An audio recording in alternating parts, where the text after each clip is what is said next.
Howdy, howdy. Give me a moment, y'all. Just wrapping up some stuff.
All right.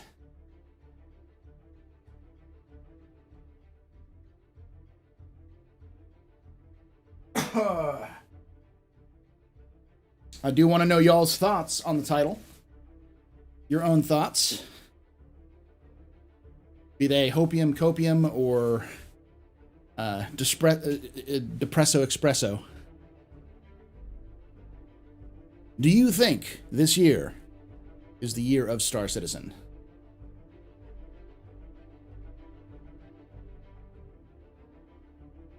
It's a legitimate question, though, because it's going to come up no matter what I do. No matter what you do, someone's going to ask this question.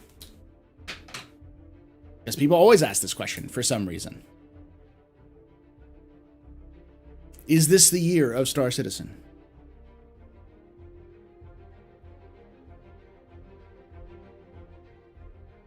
It's in 318, Surge. Salvage in 318. Let's get to the office.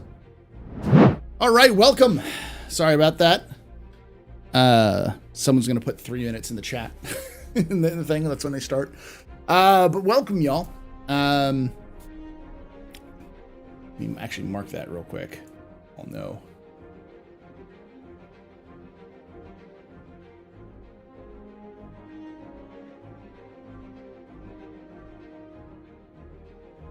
Glasses on for this one. Pyro is the year of Star Citizen. I'm going to make a video next week. I'll be releasing a video next week because I'm going to take some time off because A, it's right after the holidays and I have a week before school starts back up again. So I'm going to enjoy it. And B, like January is the month where everything kind of goes down. So I'm going to take some time for that one. Shit will change and people will get angry as usual. That always happens.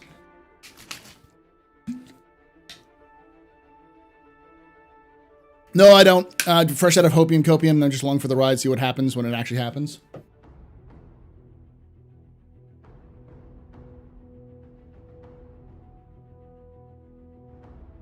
How about the inevitable question, is AstroPub? Nah. Nope. Not going to change it. It works. People click it. Because if you add that caveat, then no one cares. The secret is, with a good title, is to make the title engaging, make the title a statement or a question that gets someone invested in something, and then to actually pay off.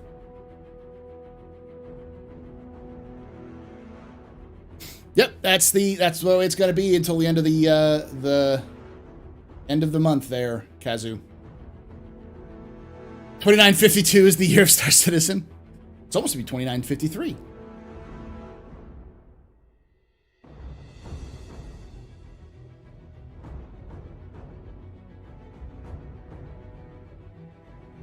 The premise of my question is I made it the fuck up. Welcome, y'all. Again, this is a live stream where we kind of talk and hang out and talk, shoot the shit, AMA, discuss topics.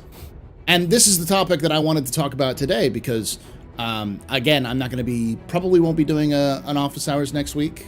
Probably just take next week off because, yeah, I need a break. And I'm going to slow down a little bit next month anyways. Hey, congratulations, Jumpy. Oh, wait, no, you're saying you're engaged in the title. Thank you.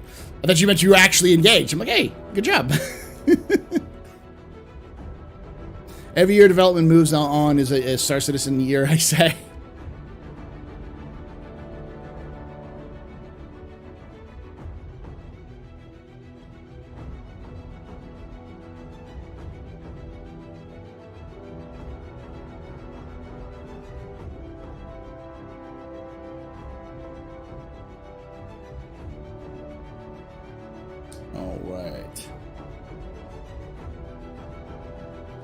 I am on the same time as Inforunners. Am I? This is a rare occasion. Execute's gonna be pissed. I forgot that they happen right now. And he's gonna say, why did you just join us for this? It's like, I can't, X, because normally I'm working. It's 1 p.m. my time.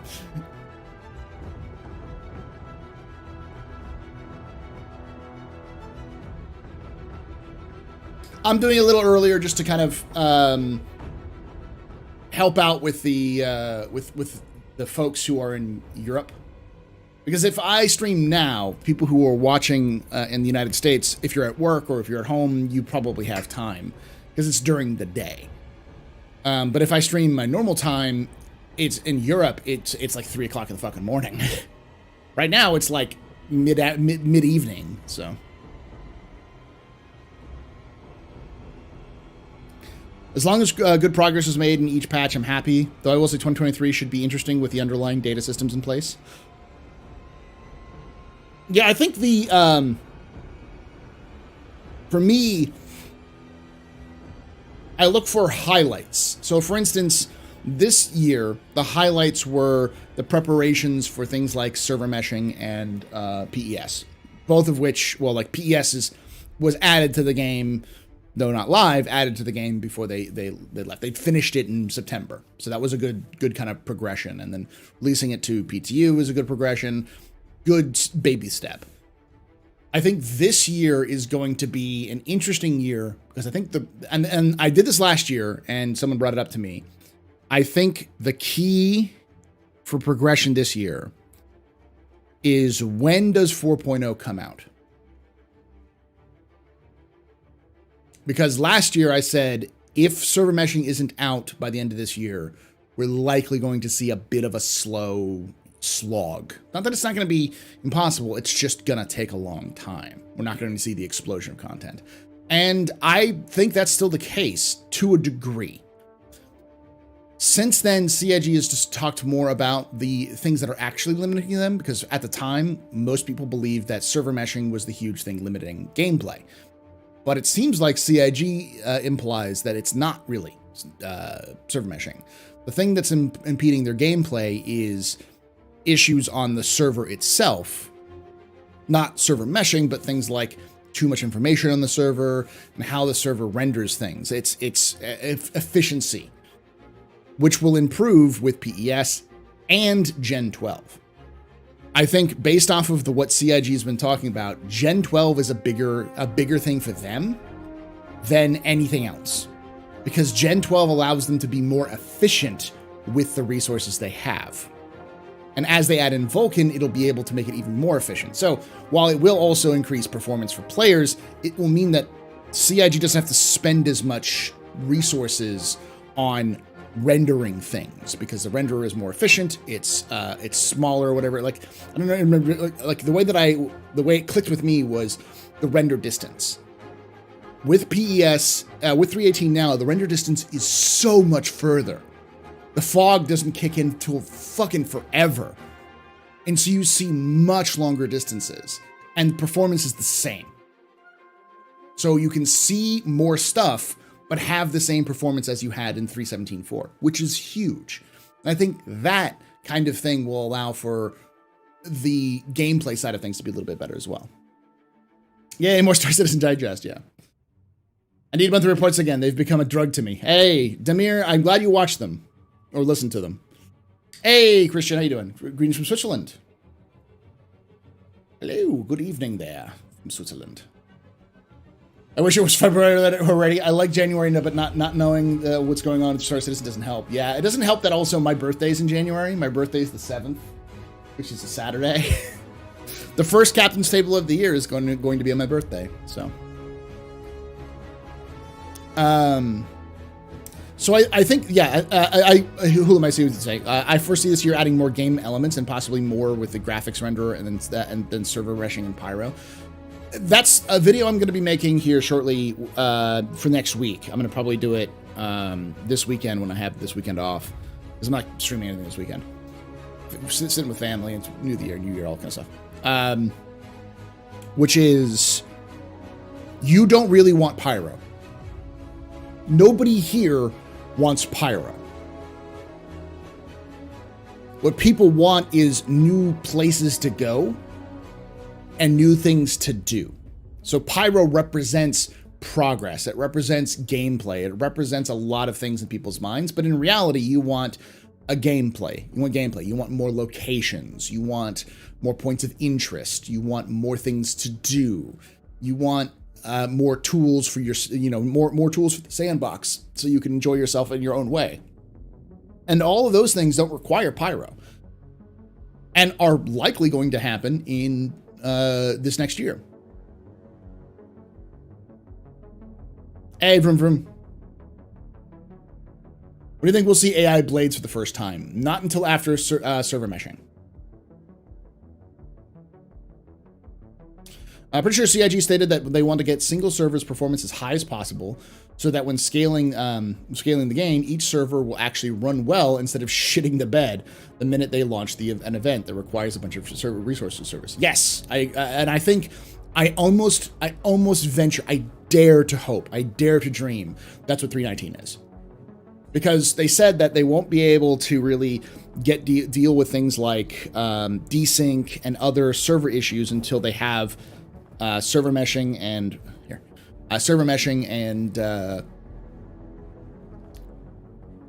persistent entity streaming done.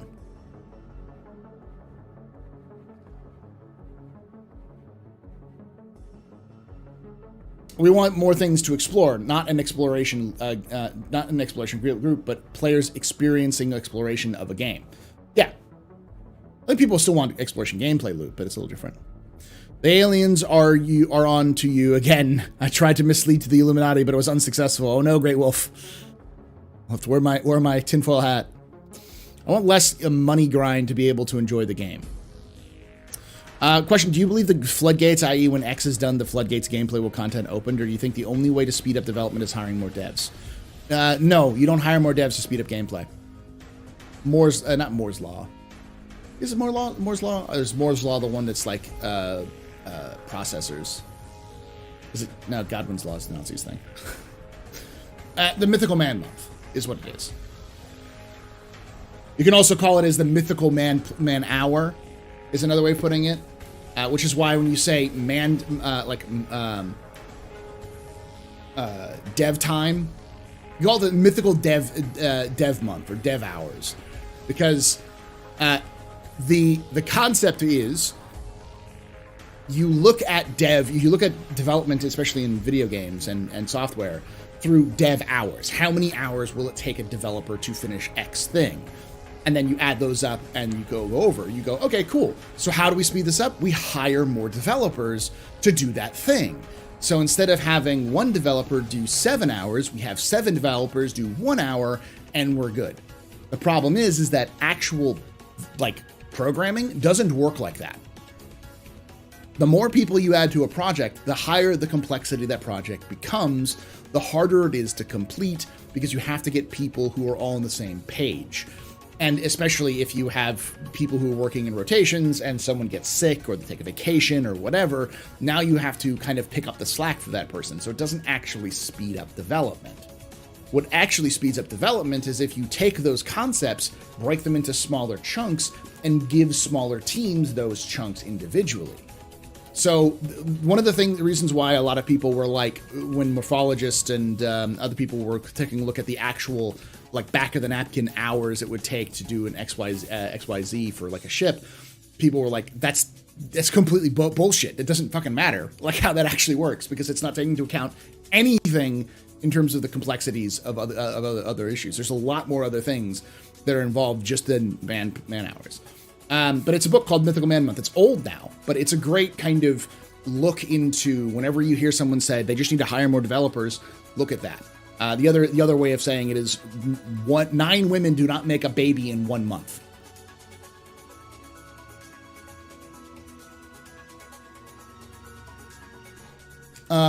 But the Mythical Man Month, yeah, it's ancient now. It was written in the late 80s, early 90s, like back when software development was still fairly new.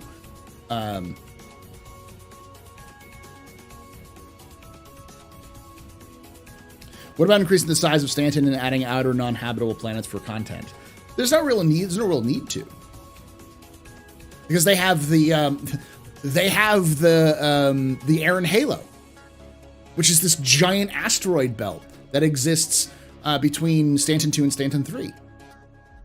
People go mining in it all the time. It exists in game now. The problem is it's not like really there all the time. You can't get to a point of interest to jump there. So, and it's not like on the map. Do you think hiring more devs for location development in Montreal would speed up things? For example, 10 teams of 20 devs working on 10 star systems at a time. Yeah, but you need to get them to start at the very bottom basement and be able to build one themselves before get the understanding of it. What was the original question though? Oh, about floodgates. I think the way that it'll work is CIG developers are gameplay developers. These are people who have made games, many of whom have made games their entire careers and are working on, 20, 30 plus years in gaming. Between 10 and 30 years in gaming. They want to make a game. That's what they signed up to do. And many of them have been waiting for technology to catch up so they can actually build aspects of the game. So while I don't think we're going to see floodgates per se, I think we'll see a sudden onrush of new content, more content being produced with what we have. An example of this is the racing missions. Racing missions in 3.18, they added 6 new missions. You can make money doing racing. All they had to do was prove to CIG, to prove to the management. I'm not sure this is exactly how it will happen, but I can almost guarantee you, management, the guy who made, or the small people who made, the few people who made Snake Pit on their own time, they saw there was such a huge bonus. Like the community really loved it. Everyone talked about it, and CIG was like, this is pretty good. And then the developers who made it pointed at their manager and was like, look how many people are using it. They're loving it. They want to race. This is an increased, we can even check our data and see how many people are going to the Snake Pit on a regular basis. There is a legitimate gameplay loop here. Let us make an actual gameplay. We have the tools. We have the technology. And so they got the green light to do it. And boom, six stuff done, all based off of old community maps that was completely created. All they had to do was have the technology to do time trials, which they have had off and on for a while now. So that's an example. The devs, when they're unleashed, will produce a lot of content because they're waiting for it. But I still don't think it's going to be a situation where 3.19 comes and we have all of this stuff. I think when 3.19 hits, we're going to look at a 3.19 originally and be like, it's all right. It's got some cool stuff here and there, mostly quality of life stuff. And then a month before it's supposed to reach into to PTU, it'll suddenly drop 7 things which we haven't heard before. It's like, oh, by the way, we're adding these here. Missions or events or fucking whatever, because those teams were able to finish it up before the final review. And I think that's going to be more likely. We're not going to necessarily see a floodgate, but we're going to see a lot of last-minute additions to patches, which will increase the amount of gameplay we have, like 3.18, which has a shit ton of new gameplay for it mostly being a PES patch. Yeah, we'll watch Bed Bananas. How long is the Bed Bananas video?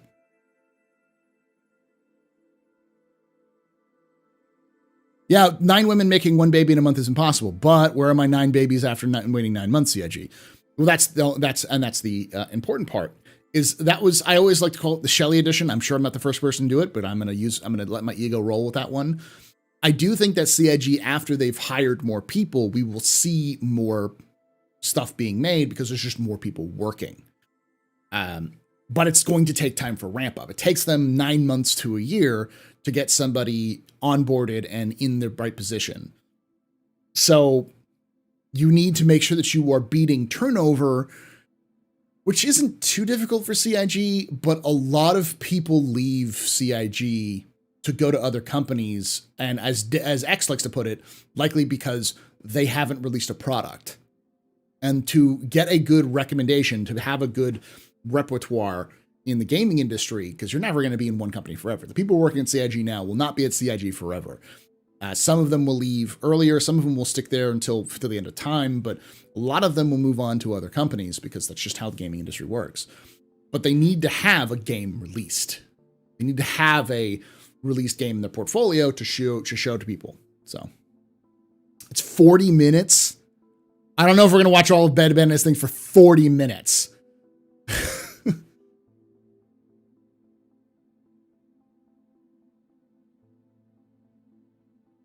I view 3.18 as the roll-up patch, all of the patches that should have been this year, but I'm still happy with it coming along. I think we'll see something like 3.18 going forward. Unless there's a major blocker of some way, shape, or form, I don't see CIG not doing that in the future.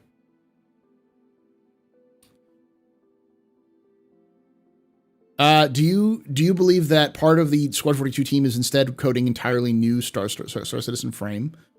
What do you mean, new Star Citizen frame?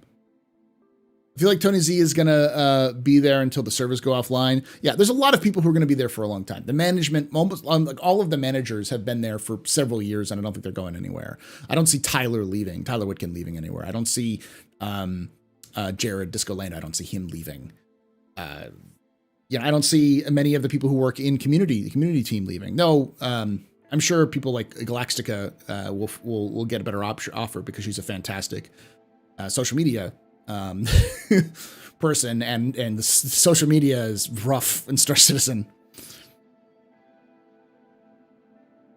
I just hope that after CIG ramps up, they're able to find the backlog of currently made ships up to standard. That's the key. That's the other thing, is that there's a lot of, it's not necessarily there's a lot of ships that are waiting to be released. I think there's like less than 20, and a lot of them are already in production. So things like the Polaris, the Perseus, the Brand New Merchantman, the SRV, the Crucible.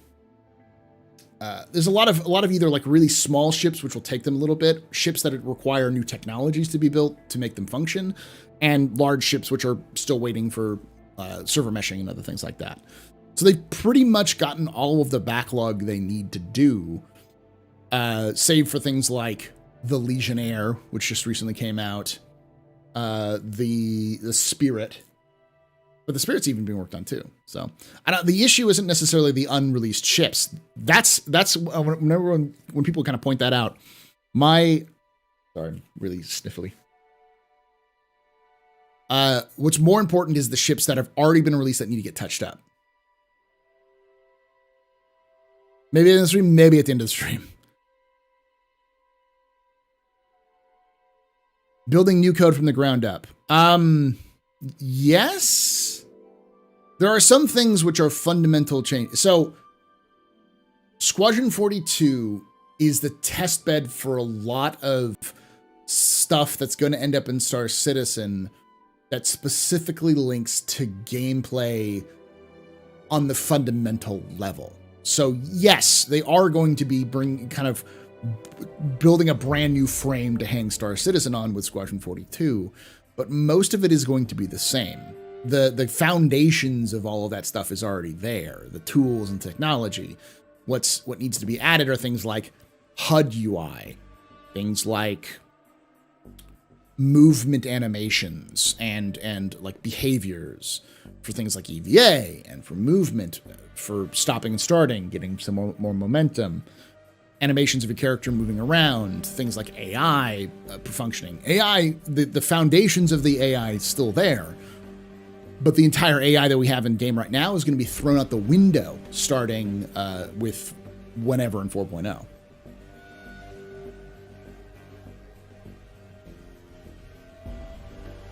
As was already stated a few times by CIG and ISC Syscon, one of the main hassles for redoing part of the code or add something already existing spaghetti code. Wouldn't it be more logical to start from now while letting us play the legacy still?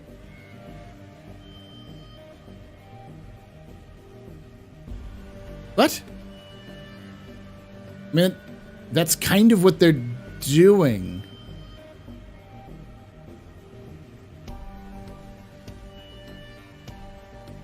That is kind of what they're doing already.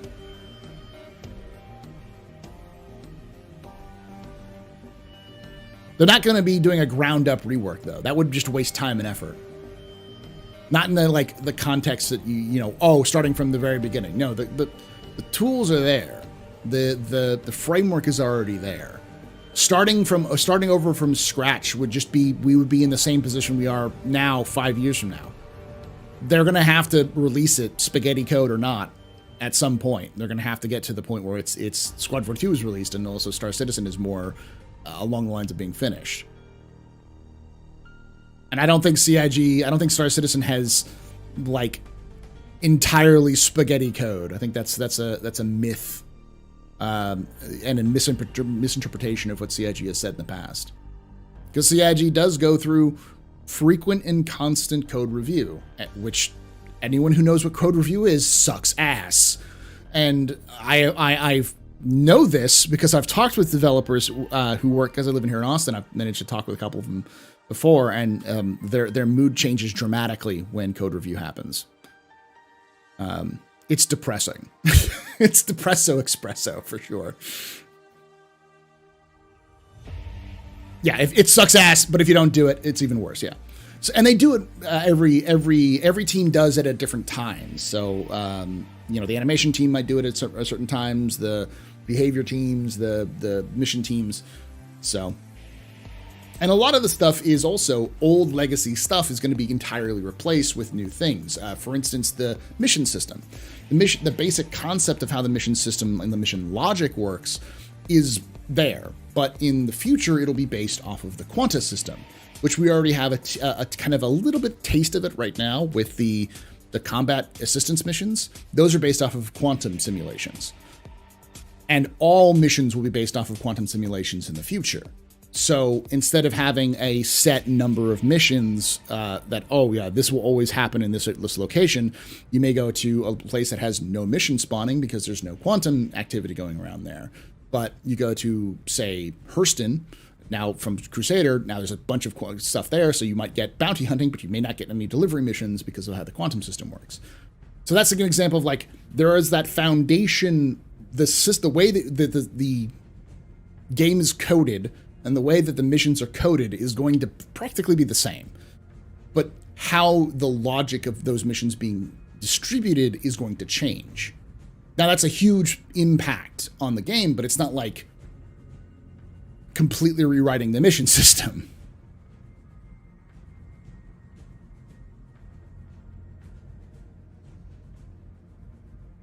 They likely do code review as a more or less constant. They likely use things like paired programming, so code review is pretty much a constant thing. That's effectively what I've heard. But I think they do. Each team seems to have their own time period where they do a deep code review, kind of go back, review, fix legacy issues, debug issues, whatever. It's the big one. Why am I thinking about it? The thing that everyone throws out there, that the big scary word that they like to use that try to scare people.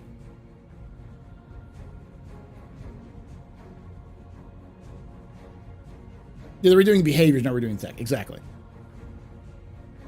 Question: what's the opinion with the cost of ships staying stagnant and with the inflation being so high? A cutter ship would likely be $35 back in 2016. Should CIG have their ship prices reflect that? Seems new players will get a better deal than veterans when buying ships. I mean, I'd rather new players get better deals. Because we want new players. Besides, I mean, you already have your ship. Prices will go up eventually. Eventually, the entire game will be $60.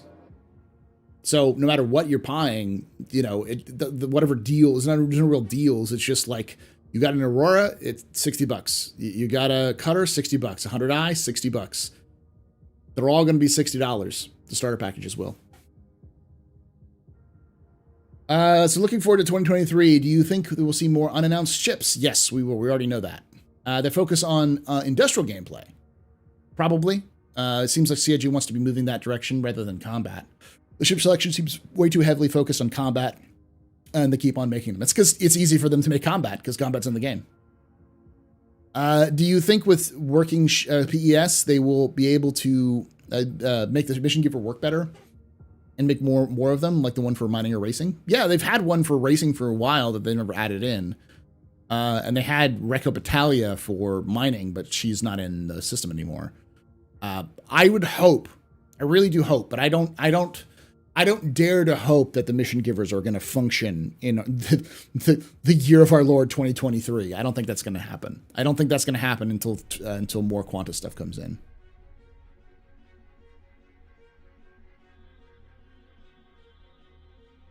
They're Scrum, not Kanban. I think they're Scrum.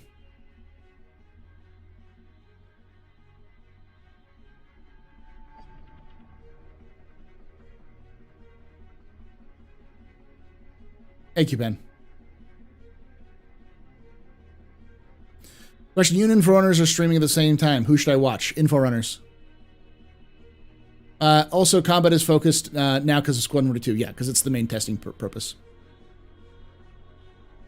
Yeah, the reality is that we're not buying ships. We're contributing to the game.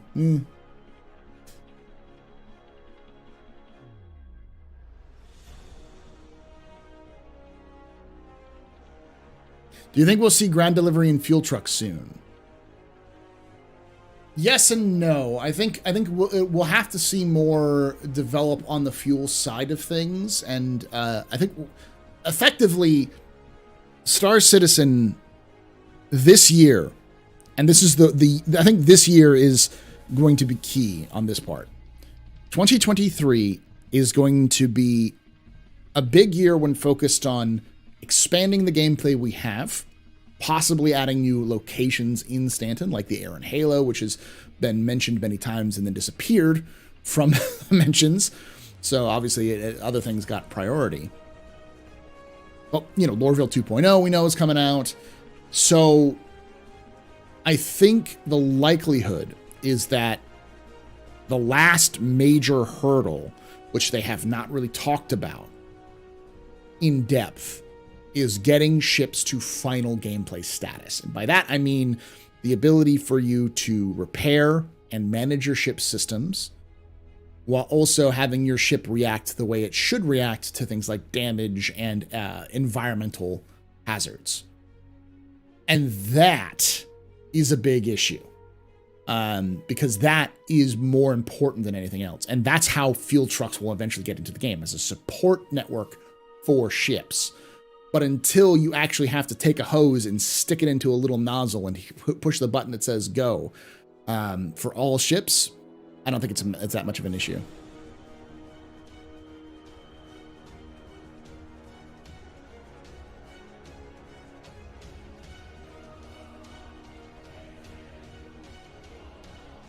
I'd like to see a refuel and repair truck on the Atlas platform. It seems big enough to support other ground vehicles, etc. Yeah, oh, for sure.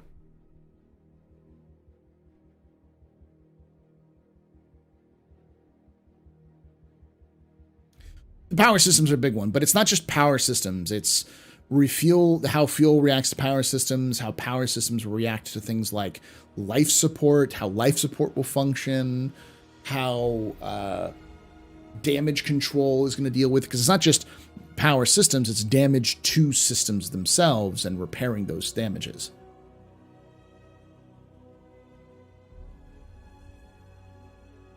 Now, I don't think CIG is going to go full DCS when it comes to flying your ships and maintaining your ships, but I do think they're going to add some complexity, which is going to be simple complexity. It's going to be complex enough that it's not just push a button, but it's not going to be so simple as to be, well, it's not going to be so simple as to push a button, but it's not going to be so complex as like a checklist.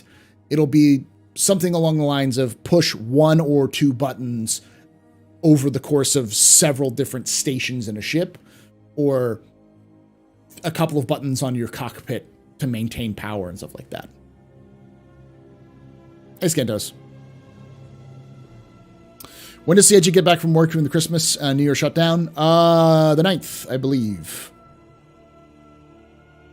Yeah, 9th, Monday. That Monday. But it's also important to note that CIG coming back on the 9th does not mean that anything will be done on the 9th.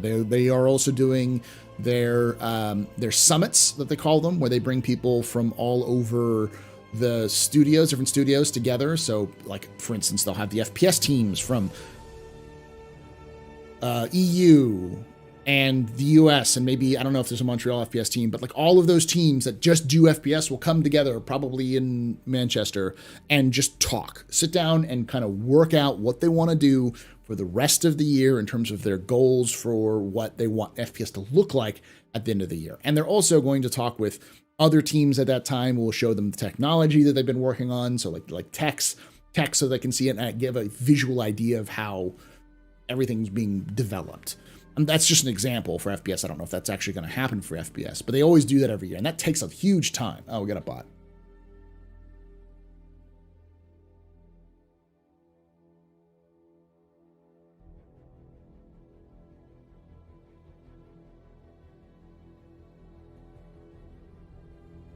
There you go.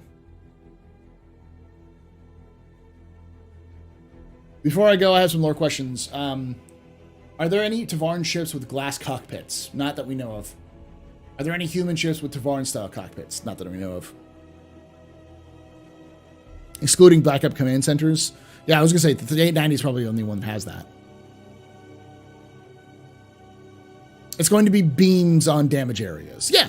I mean, it's going to be, it's still going to be beam citizen, but it's going to be more procedural. It's not like beam citizen where you just press a button and everything's done, but you'll beam your repair beam on something and it'll slowly repair something over time, but it won't be perfect and you need to take it inside. And even when you get to the actual repair gameplay, it'll be salvage and repair. It'll be burn away this area and then beam on new material on top of the damaged area. And then the key complexity of that will be, what material do you use to repair that patch? Do you use stronger material, lighter material? Because the material will start to matter in terms of weight, it will in terms of damage, because if you're using, say, tungsten, it might be better than aluminum. But you can use both to repair a hull breach, but that may not also match with the rest of the ship.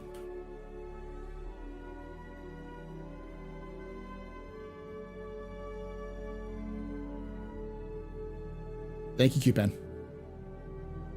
Hey, Jen. We've seen 2 images of concepts and other ground vehicle trucks at this point. An articulated Aegis boy, and I think an RSI twin tank long boy. Yeah, they may have just been the same ones. I have no idea what people thought was the alternative to beams. Physicalized, actual, put a patch over it. People have these fanciful ideas of what Star Citizen is supposed to be, and more than a few people legitimately think Star Citizen should have been DCS in space, despite, and that comes from a misunderstanding, because in the 90s, Wing Commander was considered a space sim, right?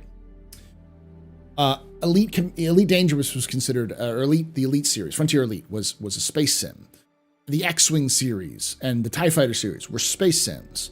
Did that mean that you were realistically flying spaceships? No. They were just fighter sims in space, and often reflected the kind of flight aspects, more flying like atmospheric fighters than spaceships. So when Chris Roberts came back and said, I'm going to make Squadron 42 and Star Citizen as space sims, he was using the definition that has classically been associated with his games, space sims. A lot of people heard, oh, so like DCS, but in space, because it's a space sim, so it's going to be realistic. And then a lot of people got upset when the first products came out, and they're like, this is not sim enough. It's like, well, yeah. It's never going to be sim enough like that, because it's space fighters. So, but as Chris and CIG like to say, they go to simulation and they pull it back to fun. So, I think they do a pretty good job of that. I think a lot of the issues that people have is not really the simulation aspect, but more of the bugs, which add more time on top of the simulation aspect. I've seen the inside of the Vulture, and Vultures are not like the Corsair on the inside. Looks more refined, and walls are just not just walls, are just walls, not boxes like the rest of Drake. Do you agree? Yeah, kinda. You may have already said this, but do you think we'll see OpenPTU before February? When do you anticipate 318 live most likely? I think we'll get OpenPTU before February. I don't think we'll see live until, I think the earliest we'll see live is February, but I think March is more of a reasonable assumption. There's a lot of stuff that's going on.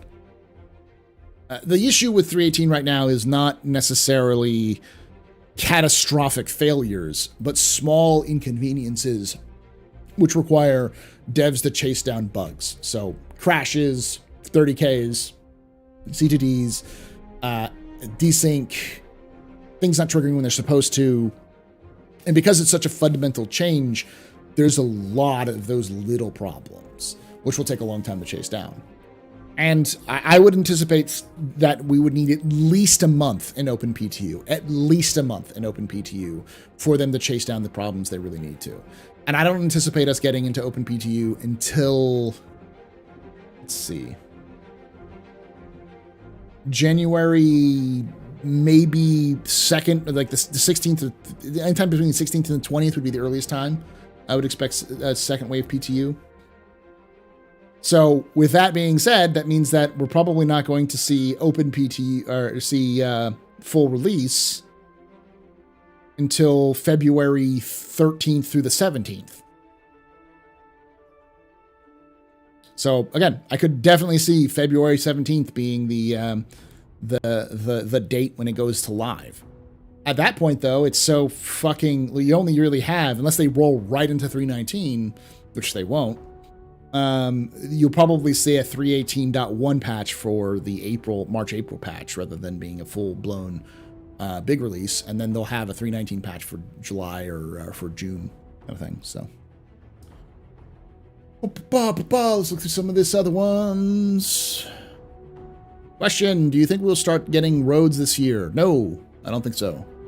I think that's distant future when they care to tackle it. Which is not this year, I don't think. It's not their priority. Two annoying things with the summits are that they take a month to do, and by the end of the year, the patches are way out of sync with their every plans. Maybe mini summits more often than help. I have no idea. I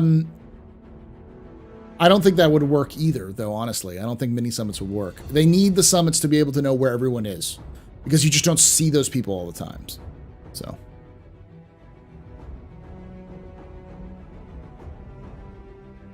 I thought I saw you pin to something.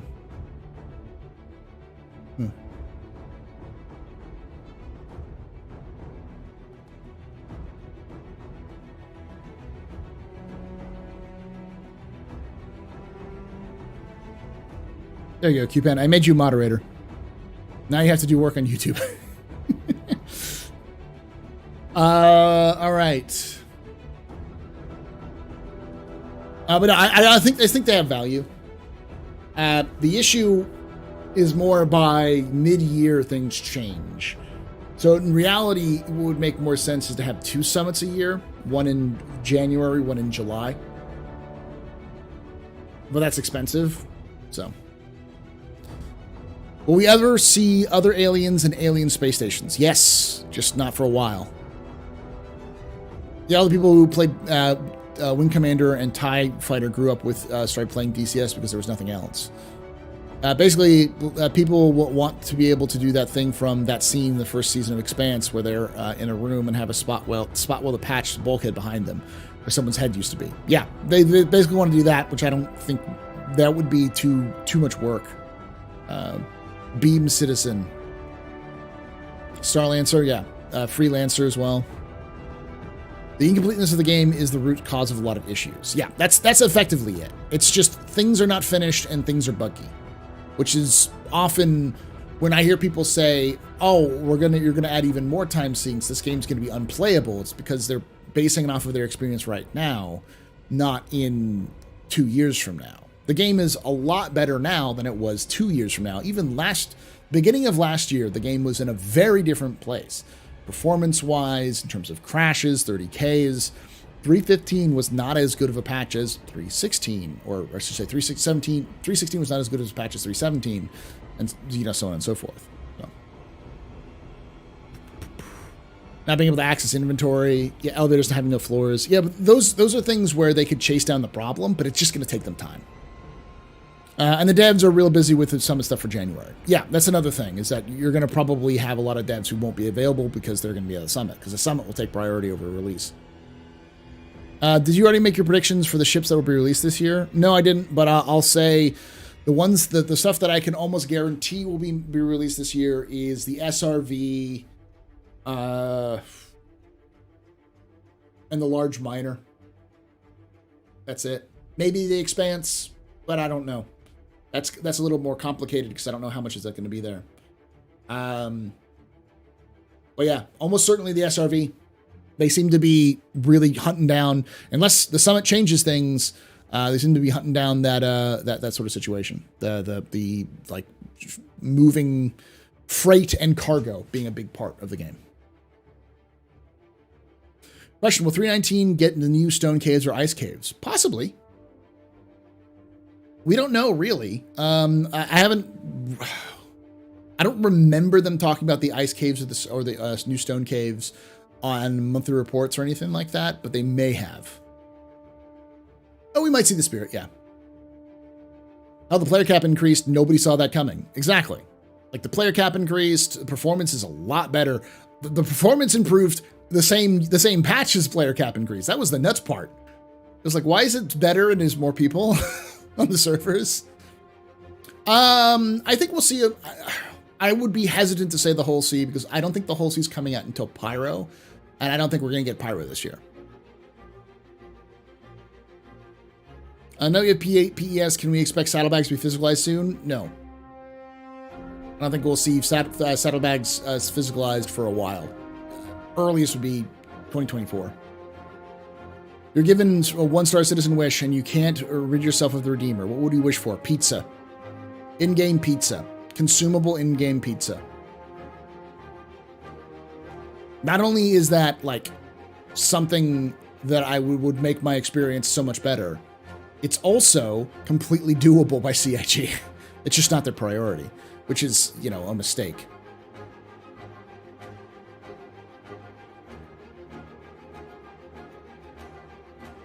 Thinking October of 23, things will be a lot smoother.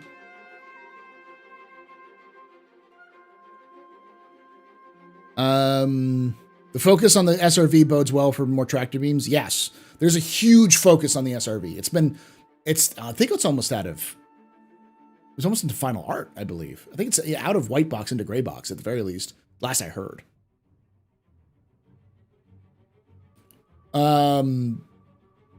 Pizza Redeemer. Well, we've had pizza in game. You can see pizza spots, but I can't eat a slice of pizza. How dare you, CIG? How dare you? You bring shame upon the house of game. The kingdom of game proclaims you shamed for not giving pizza.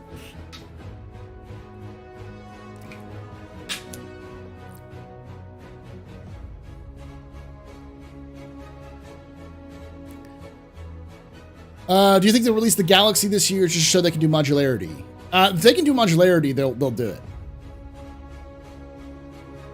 I tend to agree with Tree and a couple other people when they say that this year seems to be, this year, 2022, was the year of Drake, where they really nailed down the Drake aesthetic for larger ships, and they really kind of, like, the Corsair is really the, I think if you take a look at the Corsair is going to be the template for Drake ships going forward. The Drake, the Corsair and the Vulture will be the templates for the Kraken, for instance. So, but I don't think we're going to get many more Drake ships. I wouldn't like to see any more Drake ships. We're good. Maybe more Cutlass variants, but that's just because I'm a crazy bastard, and I think Cutlass variants are the way forward anyways. Hey, Velocity, you're late. Yes. Not really. You're sort of late. I originally had it at 2 p.m. and then I changed it to 1 p.m. because I wanted to get done by the time Cam's finished with her work. I legitimately want a Cutlass Purple. They previously stated first in line for modularity is the Retaliator. Yes, and I believe the Retaliator rework is finished. I believe they're done with the Retaliator rework, but they haven't added it into Star Citizen because it was designed mostly for Squadron, for AI to be able to walk around in it. Because that was the problem with the Retaliator. It wasn't necessarily that the ship was bad, and that's one of the problem with a lot of ships, especially earlier ships, is that they realized they built the ships far too small for AI to traverse. So whenever I hear someone be like, the Nova tank is far too big to be a tank in the universe, it's like, it's because they need AI to get out of the seats and walk around in it, and AI are fucking stupid. They can't fucking crouch. So to make it less derpy and more smooth, they make larger vehicles. And that's why since like 2018, they've been doing nothing but larger vehicles in terms of, or the vehicle sizes are much bigger, corridors are larger, doors are bigger, and so on and so forth. The Cutlass Brown, yes.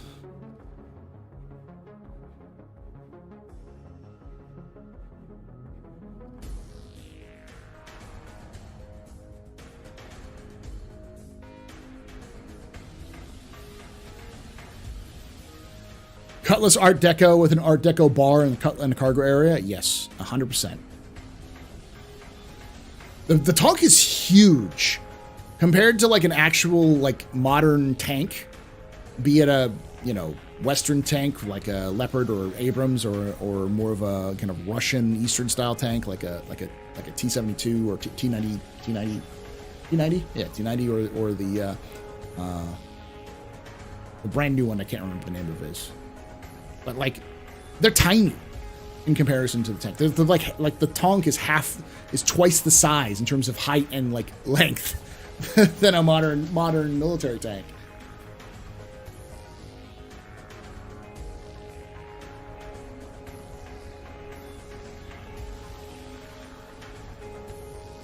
Magic Wand is in your hand with one use, consumable pizza and pizza delivery missions in March.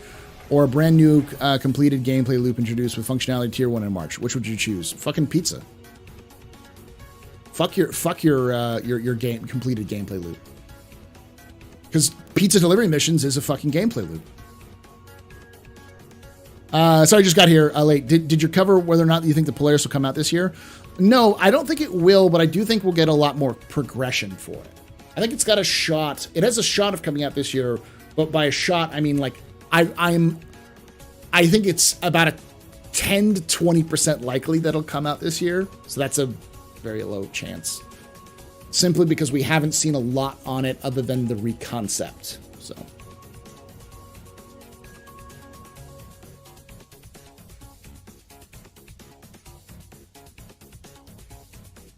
And it's because we have to walk around on it. And that's the thing. It's like we have to walk around in it, which is different because most tanks are tiny. Like, you have to like clamber through, and then when you sit in, it's like a space that you could sit in, but it's not very spacious. You're kind of like crouching everywhere. Spoonie, as I always say, you don't want pyro. No one actually wants pyro. Since I got the Corsair and dropped now I have the Polaris, maybe? Maybe. Animations are always an option. We have them for smaller vehicles or ship cockpits. What do you mean animations?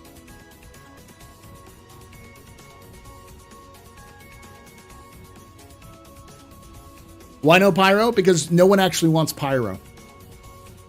Like, all right, let me put it this way. Why do you want pyro? Chat, why do you want pyro? I'll explain that you don't actually want pyro, but based off of your answers. Because I know what all your answers are going to be, and none of them are going to be actually why you need pyro. We have the Aaron Halo, which exists in Stanton, which has not been, which is in there. You can go there, but there are stations and other places that you could add points of interest into the Aaron Halo. You don't actually need pyro for new locations. There's no such thing as black hole travel. But I think you're talking about jump point travel.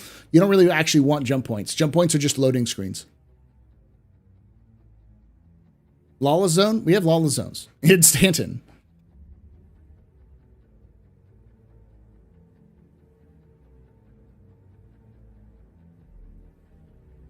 Why would you want to test multi-system interactions? Are you talking about, like, trade? They can increase that with Star Citizen as well.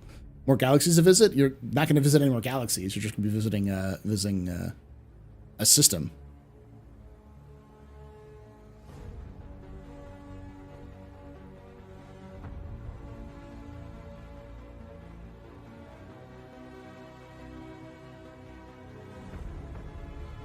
Cannibalism.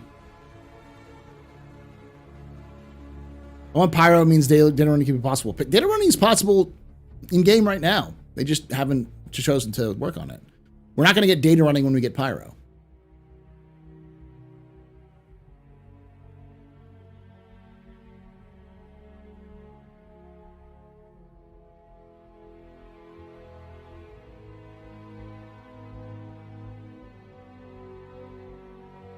Yeah, they are. That's effectively what jump points are. They're a slight skill mechanic. They're a step above QuickTime events because you don't actually control your flight while you're going through jump points. The jump point will take you through the jump point as it will, kind of like riding the rapids. You kind of have to keep yourself on course, but it's effectively just a tiny little mini game. The purpose of jump points is to stream out the content that you were just in and then give you some time for your computer to stream in the new system you're going to. It effectively works like a loading screen without, like an interactive loading screen is what it is. Functionally, that's what it is. There's, other than pretty visuals, that's all it is. Will 2023 get underwater biomes and fauna? No, not underwater biomes, but definitely fauna. We're almost certainly going to see more fauna. They've already started the process of this last half of the year. They've been working on at least one. They work on the stone bug, and they've also been working on at least one aggressive creature using the Vandal archetype. So almost certainly we'll get some fauna next year.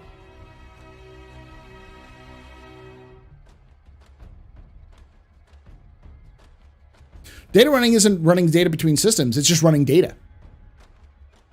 You can think of data running as part Pony Express and part armored truck. Most armored car services that transport goods and money aren't transporting them across the country. They're transporting them from one location to another, usually within a city or within a region. And that's generally what you're going to have with data running. Data running is just running data from one location to another. If it needs to be secured, you don't want to necessarily broadcast that open data over the open networks because that's unsecured. So you can give it to a data runner who will then take it to the location in a more secure manner. It also allows for, if you don't have access to the network or you're too far away from the network for it to be reliable, you can use it like a Pony Express. Because, again, while Stanton is very extensive, there could easily be blackout zones, low network zones. It wouldn't be too difficult for CIG to add data running. They don't need Pyro to have data running. Jump travel seems to operate a bit like how they showed the quantum speed travel, where you had to keep the ship lined up in the pip, except perhaps a little bit more interactive.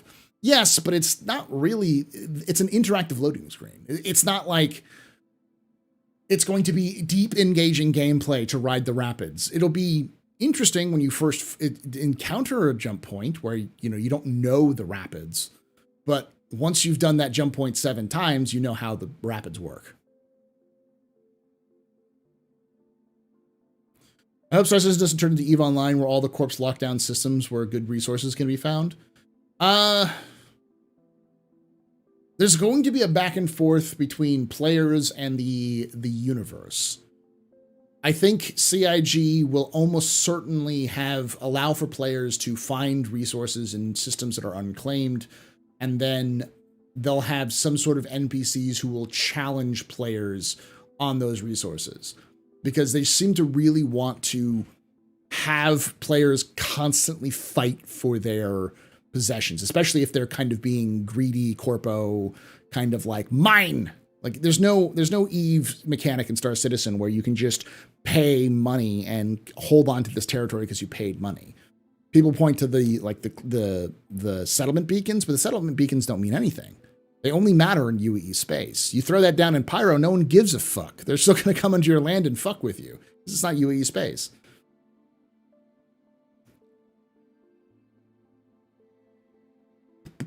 What I missed, my boss came around a lot. Transfer data to different galaxies because you can't broadcast it to make it. Steve, you're talking about jump points do not go to different galaxies. They go to different star systems. Data running, Johnny Mnemonic in a suitcase, effectively. I want Pyro for solar flares. That's at least system unique. Not necessarily. They could add solar flares to Stanton. Stanton is entirely capable of doing solar flares. I think it's a yellow dwarf, isn't it? Our sun throws off solar flares all the time. The thing that makes Pyro unique about that is that it's more frequent and more common, but nothing stops them from doing that.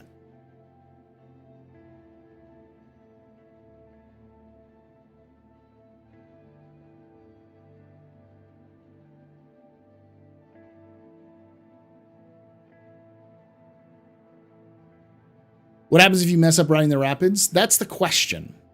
Because originally CIG said that if you screwed up riding the rapids, you would, of the jump points, you would die. Just explode. But CIG also has recognized that's very lazy gameplay. It doesn't feel interesting or unique. So there have been other ideas that have been popped out there, like that you still go out of the jump point, but you'll encounter damage and you may not exit in the same place that you were supposed to go into. So you might, like a river, there might be tributaries that fork off of the main, trunk of the river, the main flow of the river. There may be small little tributaries, which will dump you out into smaller areas. So that's the question. But again, functionally, it's just an interactive loading screen.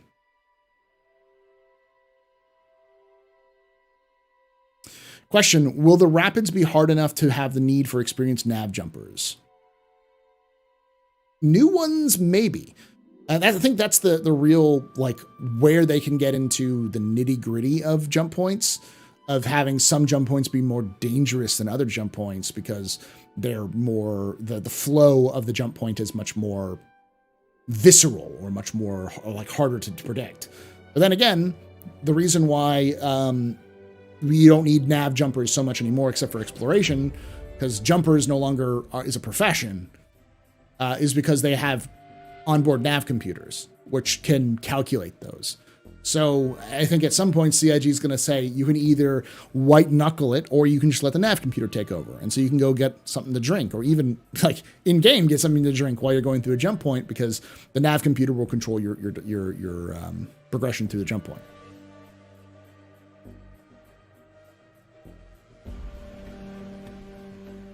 Kill the player because they want to hide a loading screen. Yeah, Tilted. That's the reason why I personally I think it's a stupid fucking idea, and I think, but I do think that CIG also believes it's kind of a dumb idea. So there's going to be, I'm sure they'll change it a little bit. But that's the one thing they haven't really nailed that down yet. What will be the payoff of white knuckling it? Probably going faster,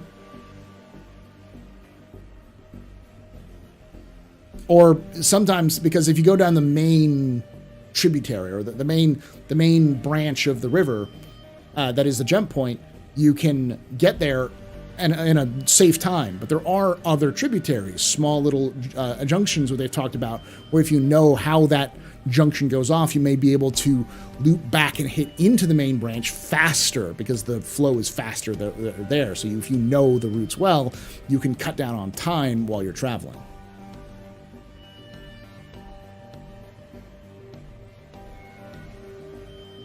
Yeah, it was the 2019 video that was done right after CitizenCon was finished. They did that kind of video on them. But they also talked specifically about how right after they had finished CitizenCon, they're like, yeah, we still wanted to change it up because we don't like some of these ideas. There were still some discussions on how they were going to change them. We want progress in the game and then experience of visiting new systems. Pyro's the next step, therefore we want Pyro. If the next step was different system, we'd want that. But that's the thing. I don't think anyone really wants Pyro. They want new places to go, new things to do, and better gameplay overall. None of those things are Pyro exclusive. All of those things can be done in Stanton, and likely will. I didn't see what you said. Oh, there you go, Husker Doo. Sorry about that. Hi, Paul. First time here, long time fan. I've been saying this, saving this one for you. Is there a lore reason my Banu Defender, which I love, sips so little fuel? Is it that unique quantum effect too? Does it have to do with ships being part grown, not built? There's no in-lore reason for it, but there is, the closest in-lore reason is that the Banu are incredibly good at what they do. The Banu are artisans.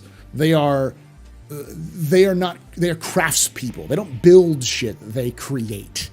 And everything the Banu does is done to the best ability they can.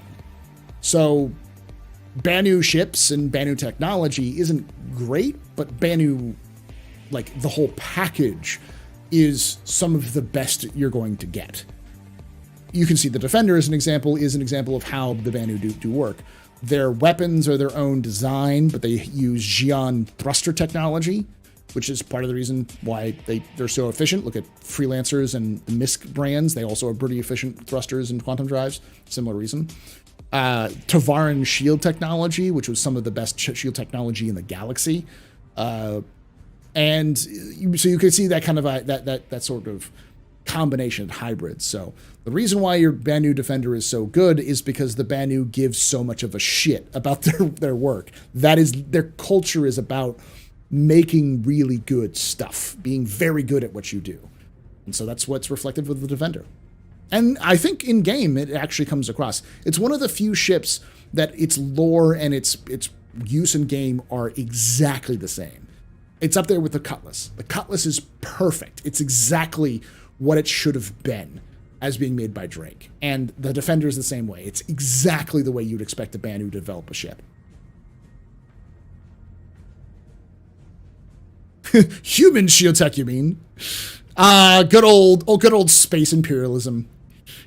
Tavaran, I made this. Humans, you made this? Humans, punch in the face. Take shield check. I made this.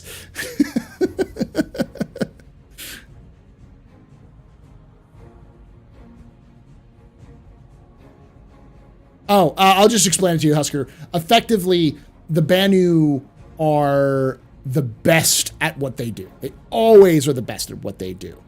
And because they are the best at what they do, they use the best technologies they can find. So while the Defender isn't the best fighter in the universe, it always will have some advantages that other fighters don't.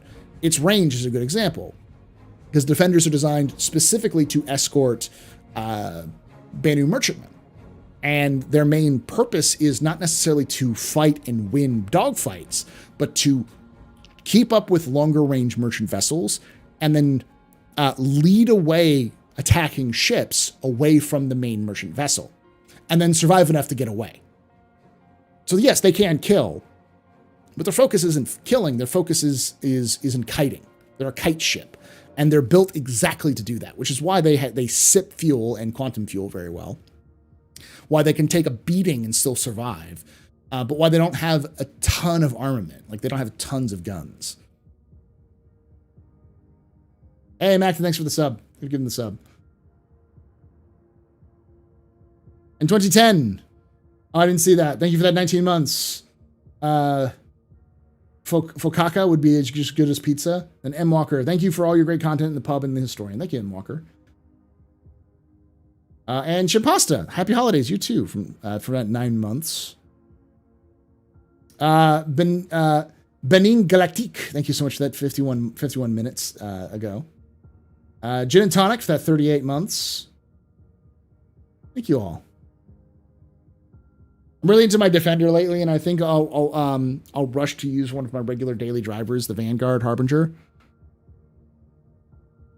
Thanks for the lore context. No problem. Yes, I'm aware Vulcans have emotions, but I mean they're perfectionists like Vulcans. Artistic perfectionists, low quantity. Yes.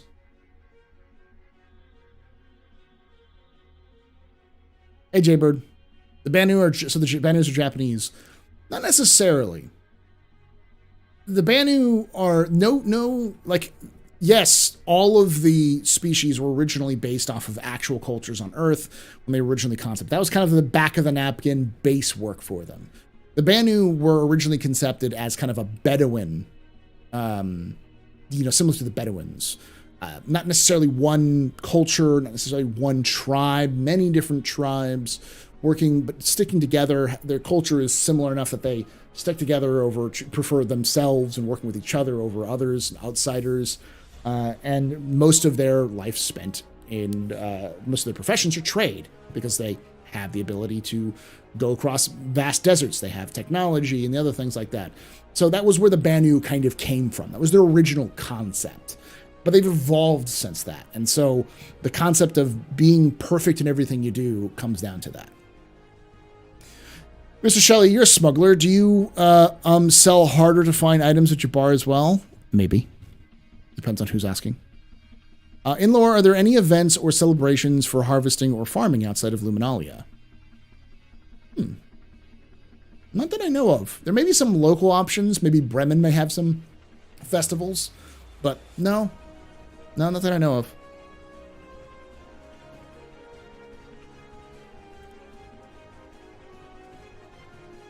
I want my merchantman, but it doesn't look like it's coming in until after Pyro now. Yeah, that's just... I have a merchantman too, I get it. But I'm okay with it being taking a while. Wait. So you're saying that the Banu are like the Chick-fil-A of fast food, of the fast food world? Kind of, yeah. I've seen a bit on humanity has reacted to regen technology. Do we know how other species have reacted and incorporated it?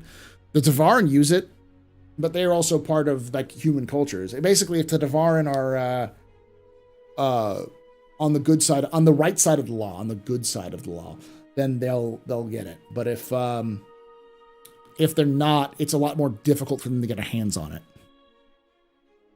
Do you think CIG will allow players to use the illicit drugs like Widow? Yes. And what's going to make them better than we have over the counter right now? Probably better effects, but they spike your your drug levels higher. So they may have effects on things like improving cognitive awareness with things like the ETAM, I think, is a concentration drug. But so it might help you feel better, your head feel better, but your blood level will probably spike much higher by using it, but it'll last longer. Not a lore question, but when did I first get into Star Citizen? When did I get first to Star Citizen? It was 2014, August of 2014. I think it was 2014. It might have been 2013. I think it's actually 2013, because it was when the hangar module first dropped, which I think was 2013. That's when I first got into Star Citizen. Question, would this engine make a fantastic mech type game? Yes. For those of you who don't know, I am, in terms of sci-fi aesthetics, I love hardcore sci-fi. Sci-fi that's draped in the aesthetics of, NASA punk. Hey, a tip! Red Super chatted $19.99. Thanks for all the content this year, Paul. Looking forward to 2023. Thank you, Red. Thank you for that $20. I am looking forward to do this content as well. I've got a lot of content planned, but I'm going to start being more strategic about it. But like I love NASA punk aesthetic, that kind of thing, but with giant stomping robots. Give me O'Neill cylinders and mechs. Yes, I know that's Gundam, but I don't mean Gundam. I mean like Mech Warrior or like Appleseed or like smaller mechs, like more reasonable mechs in space with O'Neill cylinders.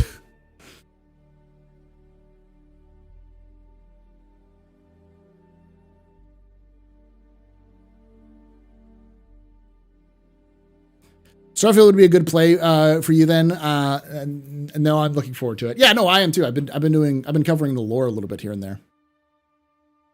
I loved Europa Report. I love that.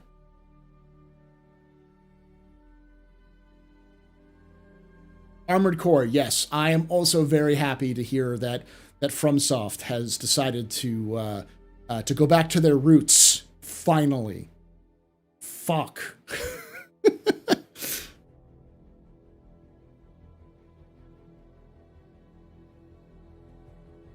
The OG Armored Core, yeah. I love 2142. The Titan mode in 2142 were fantastic.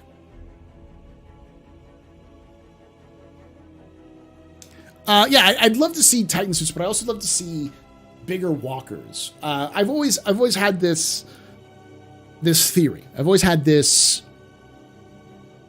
how to put it? Perspective that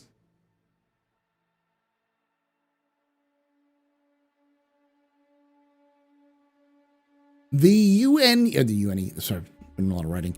The UE army has no purpose. The UE army is just bodies on point. That's all they are. And it's sad as shit because the UE army should spell terror for anyone dealing with them. Like the UE army, in theory, should be one of those military forces that makes you shit your pants. That you are not going to survive if the army shows up. If the Navy shows up, you may survive a little longer. You may have no chance to leave. You're still probably going to die, but you have a chance to get out. If the Marines show up, you've already died. By the time you realize the Marine is there, you're probably already dead. But the army should be like this slow-moving boulder that like nothing survives as it moves towards you. But in lore and in kind of in practice, the UE army is garbage. It has no point. It is completely pointless. And so, I've always said, how can we make the UE army scary? And the answer is ungodly, unfathomable amounts of firepower. Something that is so brokenly overpowered that you would not win in a fight against it, no matter what you do, without having something similar. And so what my thoughts immediately went to mechs, walkers, gunships, things that are entirely focused on death and destruction. They give zero shits about being efficient, about being fuel efficient or anything like that, because they've got vast support logistical networks. Yes, this walker can only be on the battlefield for an hour, but I don't need an hour. I need 5 seconds and everything in front of me is dead. You know, that sort of thing. There needs to be something that is like, it's going to bring hellfire upon you because it's so difficult to move, but when it hits like a sledgehammer. That's what you need. Yeah, it needs artillery and AA and those sorts of things.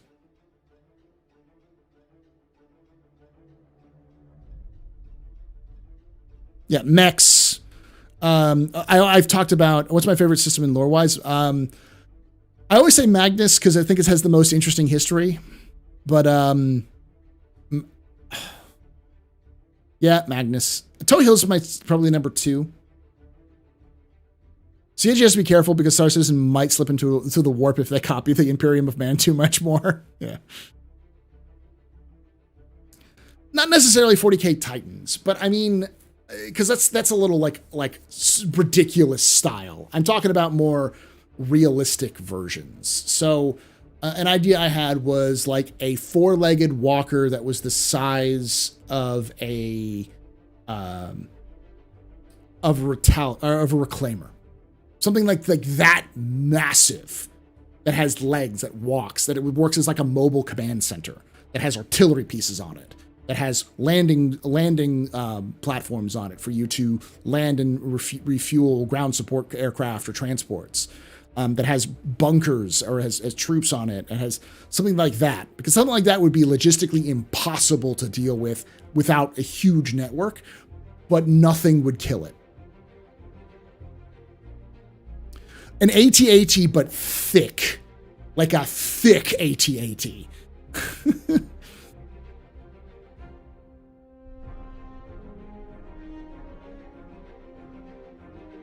Bigger than a Clone Wars Walker. But yes, around that way. Like thick with five C's thick. I'm over 2,000 hours in Battletech at 2018, but I know mechs are just really big targets. They are. Command and Conquer style. Yeah, something that's so big that it has so much tough shields that it's effectively like the Army's version of a Bengal carrier.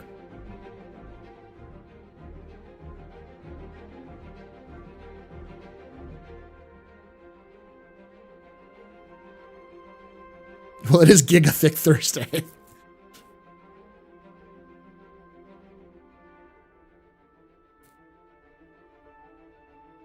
The problem would be is it's a sitting duck for space assets. Yes. I mean, it also have shields and stuff like that. But that's why the Army doesn't, why you wouldn't see the Army show up with that unless shit was already too late. Like, you wouldn't run from that by the time they show up. Because, again, all military are sitting ducks from air assets. We know this. This is the fact. This is a thing that exists. Air superiority is important. And having and space superiority in the similar concept. That's why the Army and the Navy would work together.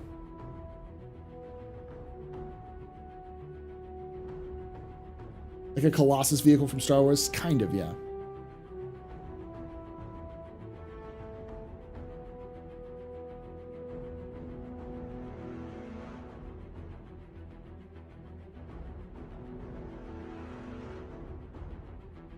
The things that walkers actually give you more of ability is that there are places where wheels and tracks don't work very well, and walking becomes a little bit more easier to move. Basically, a walker could go anywhere a human could go,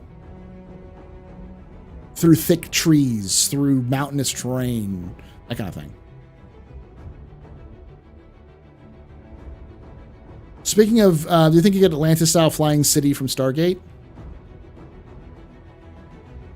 Maybe?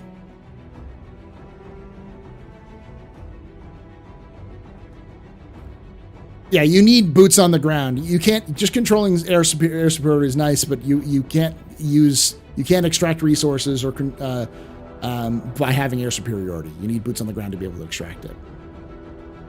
Anywho.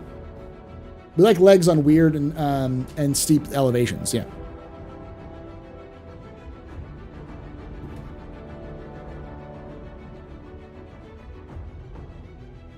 Effectively, that's the way it should work. The UE Navy shows up and clears the skies, and Marines drop in and kick your ass. And the Army shows up and keeps your ass kicked. They need to feel dangerous. Like, when you rock up, like, you should feel awe and fear from seeing a military base, the Army doing an exercise in a military base. Because I'm tired of the Army being second fiddle in the Star Citizen lore and in terms of like the actual gameplay. Because in terms of gameplay, right now, obviously, the Navy is the main thing you'll encounter, but I'm talking about in the future.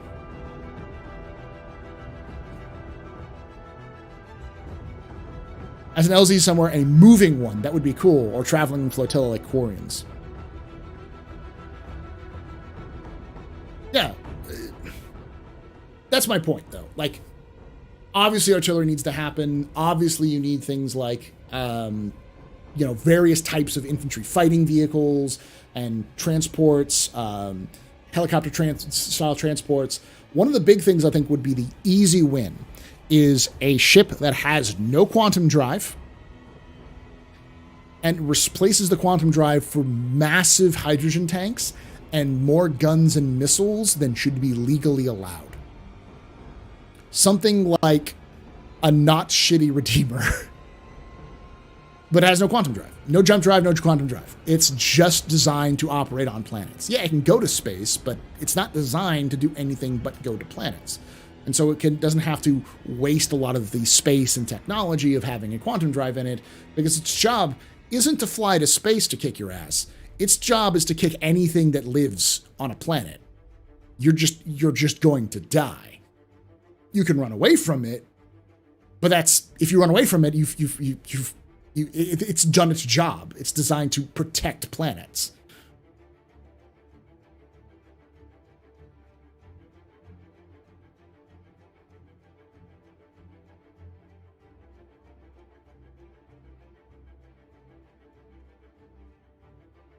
Later, Jaybird.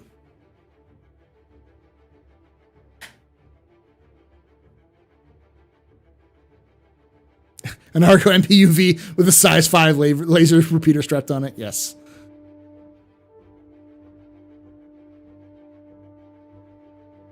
Yeah, Bennu Station, linear, when you were talking about, when someone was talking about like a floating city, I was thinking like the Bennu Flotilla? Keltu Reef? Those things are floating cities.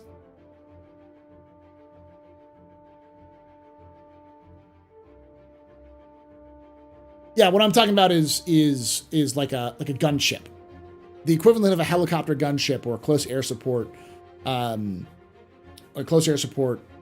aircraft, like an AC-130 gunship, for instance, or like a. Why am I blanking on the damn name? The Apache, those sorts of things. Something that can loiter in an area and nothing will survive it for long.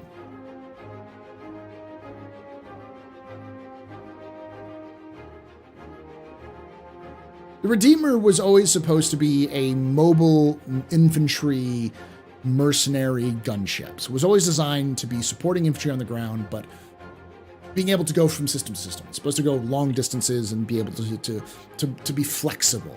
I'm talking about an inflexible thing, something that needs extensive logistics network to even function, and has very limited in terms of what it can do. But what it does very fucking well.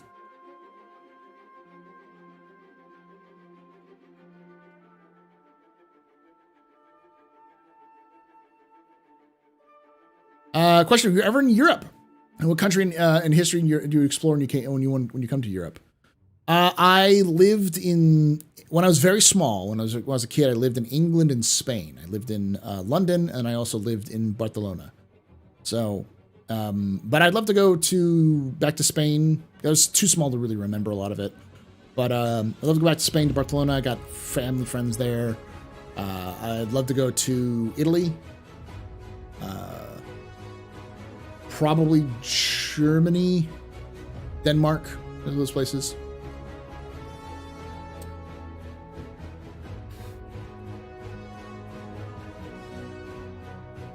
I'd love to go to Turkey, to Istanbul,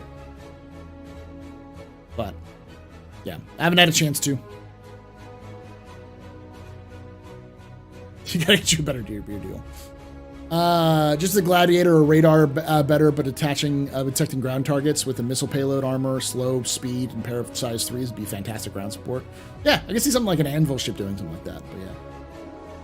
Yes, people want 9 division, but it would destroy ground play, as a ship versus ground targets would be too OP. That's what I've been saying for a long time, and people don't really get it, is that, like, I've played games where if you have night vision, you can basically see in the dark. And it's a lot easier at night to use night vision to find people than it is in those games, than it is in daylight. Red superchatted $19.99. Would you join CIG's law team if you were offered? Wait, Why do I sound like an old Indian lady? Oh God, smiley face.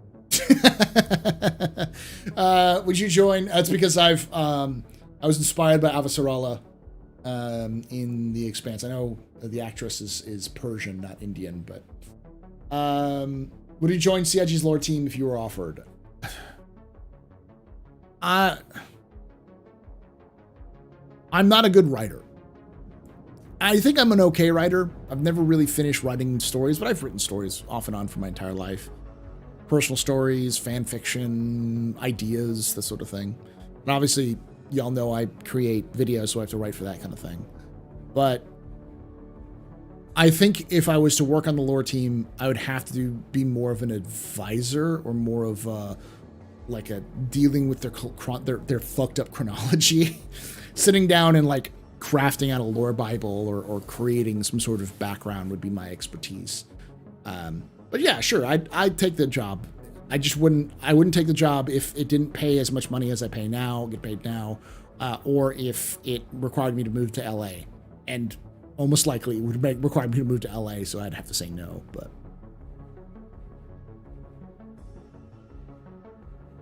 He's a writer. Knox Writers for life. Yeah, and they already have an archivist. A very good archivist whose job, who has a degree in archives and library science. So I'm nowhere near as qualified as she is.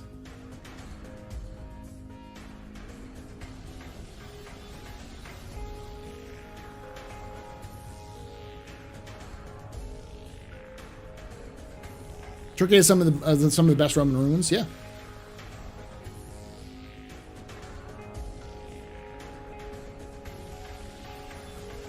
Wildhammer fact checker. What do you mean tilted total?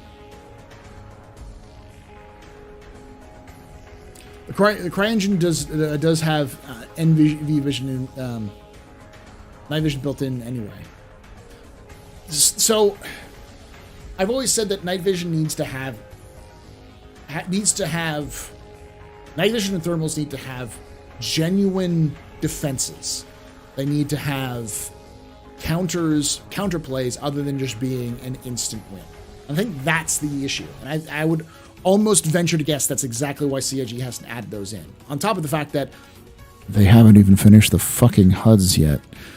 They have so much more work to do when it comes to the details. Like, they added the new old old HUD 2 years ago. And they're like, oh yeah, we have the Drake and the Aegis HUD almost done. And neither of those HUDs have been released yet. Like, I don't know what the fuck is going on with their HUD, with their heads up team or their team. There's something going on where they're just not able to get stuff done.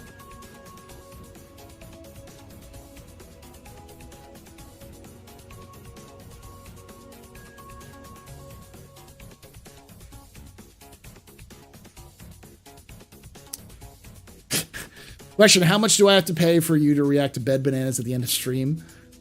Don't do it, Jordan. I'll do my best. I just, it's 40 minutes. It's a long time. And I don't feel like that's good entertainment necessarily. I can do a special stream that we just react to that video or at the end of a stream, but not today probably. Question, what Star Citizen features do you hope other games to adopt? For example, full walkable vehicles, interiors, or planets? I mean, obviously, full walkable interiors would be great for a game like Elite Dangerous. Procedural planets. Like, one of the things that I've always thought would be a neat idea is... So, life simulator games have been around for a while. But there's a new trend which was sparked because of GTA RP, which is life simulator roleplay based multiplayer games. So things like Rust, for example, or DayZ to a limited degree, or Ark. Like an Ark is another great example, where you can build literal civilizations and develop technologies and develop infrastructure. The problem is that a lot of those things require extensive modding to do what you want to do. But a game like Star Citizen, you could very easily use the technologies from Star Citizen to build something like that, where you have AI, which will act as an economy buffer, that you can do something like Quanta to use as a background technology to maintain the economy, so you're not breaking it up, and you still have other AI to interact with, while also allowing for players to work together to build homes, settlements, cities, empires, while working together to complete to do their own kind of careers, as it were.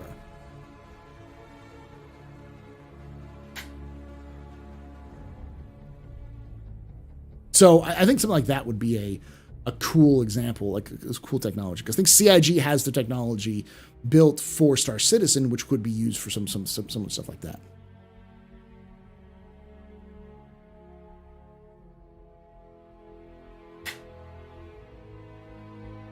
I mean, it's Bed Banana. I mean, Bed Banana they did the prison escape video. I know they did pretty well. Question: how far will CIG go with their planet tech? Think of different surface, swamps, sand, asphalt, fertile soil, etc. Terraforming. Oh yeah. The team. Yes. The answer is yes. CIG, the planet tech team will go until they're told to stop. I know at least one person who works on the Planet Tech team, or works in sort of in that direction. And yeah, I know them enough to be like, yeah, they'll stop when they'll stop when they're dead, or they're fired, or they quit, or they find a new job.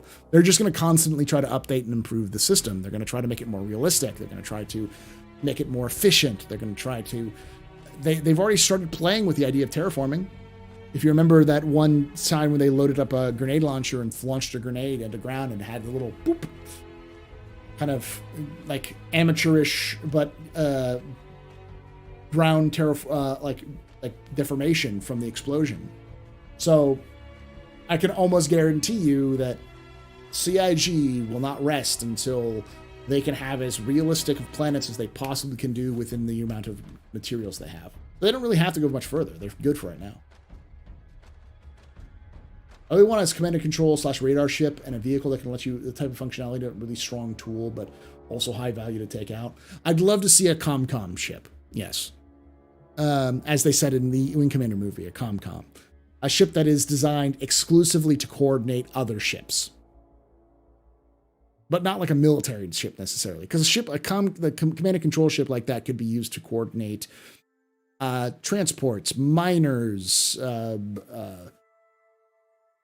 salvagers, medical facilities, habitation, like settlements, exploration, something that can be used to coordinate large groups of people doing their different jobs. Did we get a forest in a sneak peek? Yeah, they improved the forest technology for, no, not in sneak peek. I think it's in 318. 318's forests are much better.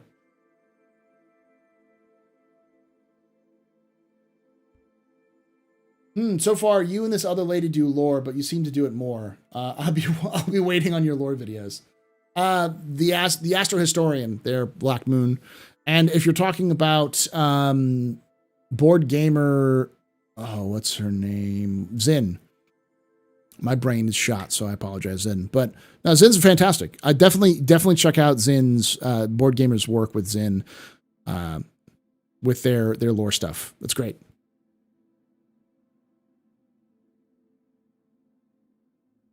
I was going to say, for the military, isn't that sort of the role for the Terrapin? What do you mean? Question, crafting. What does CIG envision for crafting? Well, we already see what they're doing, starting off with, at least with 318. You can use the salvage components to make a pyro multi-tool and multiple attachments to a pyro multi-tool from the salvaged material.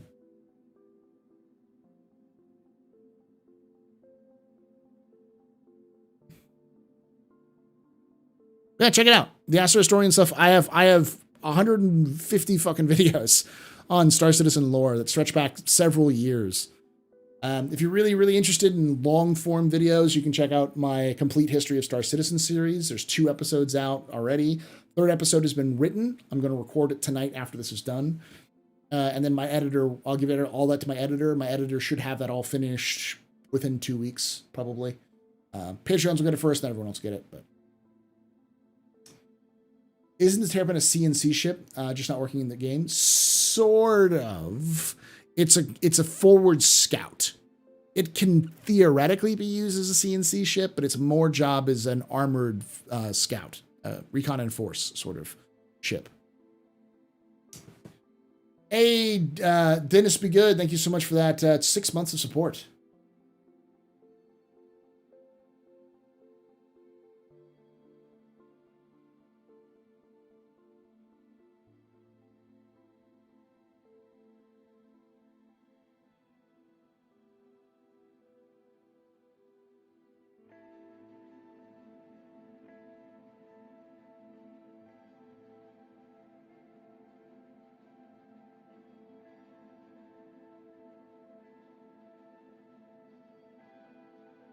Afternoon, Paul. Just got in. Heard you and your brain was shot. Hopefully you're feeling all right. Yeah, I'm fine. The temperature is what's been killing me. I get some water here for my voice. But it's...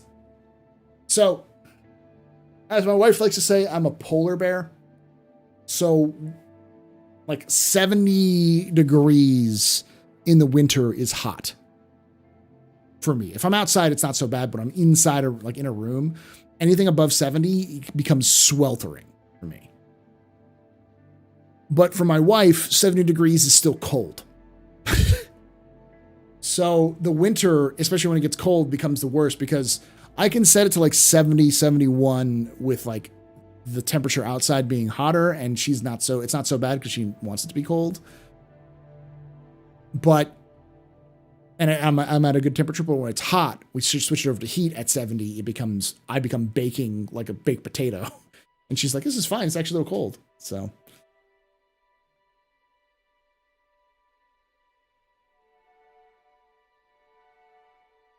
What do you mean people don't like because of video game mechanics? Coordinating other ships. My impression is that that is why it's such a heavily armored turtle. It's at the center of a fleet and strategize resources and advanced scanners and such tools. No, it's the turtle is designed to. It's the reason why it's so heavily armed is because it's designed to be thrust into the unknown, into forward observation, do forward observation and scouting and scanning. And just in case it runs into trouble, it can take a literal pounding and still get back. You can think of it as like an armored scout is what it is. I mean, I am a bear. Velocity.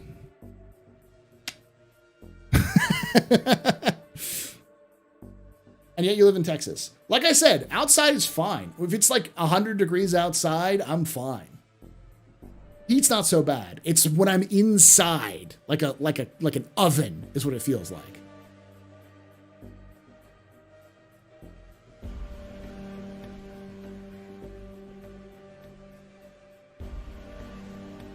Hey, Dead Sea. Question, what life-size item or ship would you like to see at this year's Citizen Con? Like a Dragonfly or a cargo box? We already saw Dragonfly and cargo box. Both of them were done by JRDF. If JRDF were to make something for CIG's Citizen Con this coming year, I'd like for them to make, I mean, they wouldn't be able to do this, but like a life-size version of a Cyclone. Or a Steve, or an Argo cargo, a life-size Argo cargo.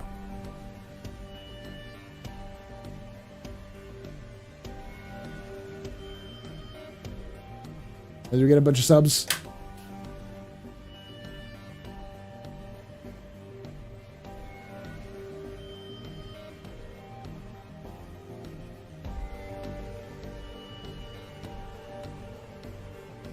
Sly5, thank you for gifting those subs to Outrider, Dibley, Jamie Page, Mount Stunner, and Tyrek. How y'all doing?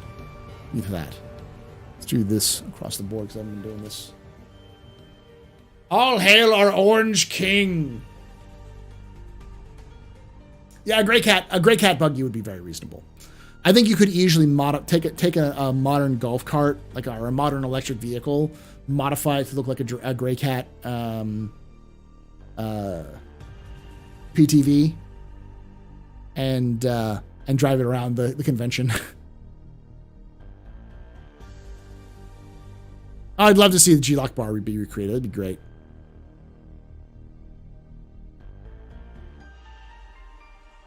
I mean, they're in the LA Convention Center this year. It's fucking huge.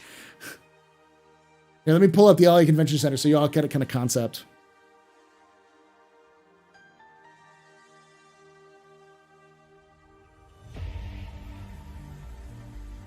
Okay, so this is the LA Convention Center,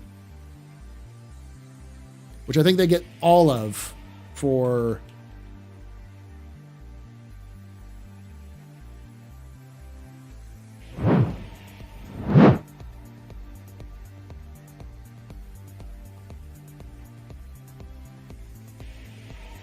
It is 2 levels plus an exhibition hall.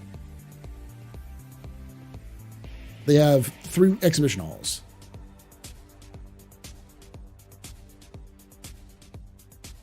That is what they have. They may have just one of these, but maybe like the West exhibition hall. But still, that is absolutely massive for a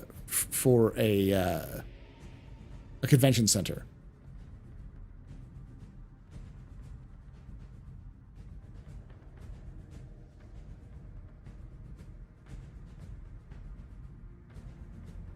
Especially if they could have both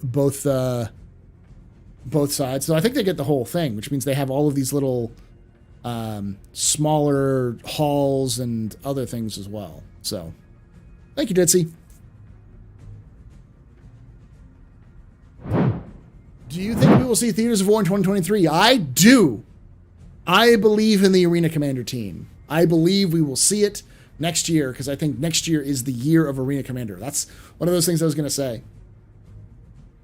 So not a single... IRL Benny Hedge with working noodle cup vending machines. Let's go. Yes. I've been waiting for the MSR from JRDF, and I finally see it on their website, but I don't see the pre-order. Next week, Space Goat. The pre-order doesn't start until next week.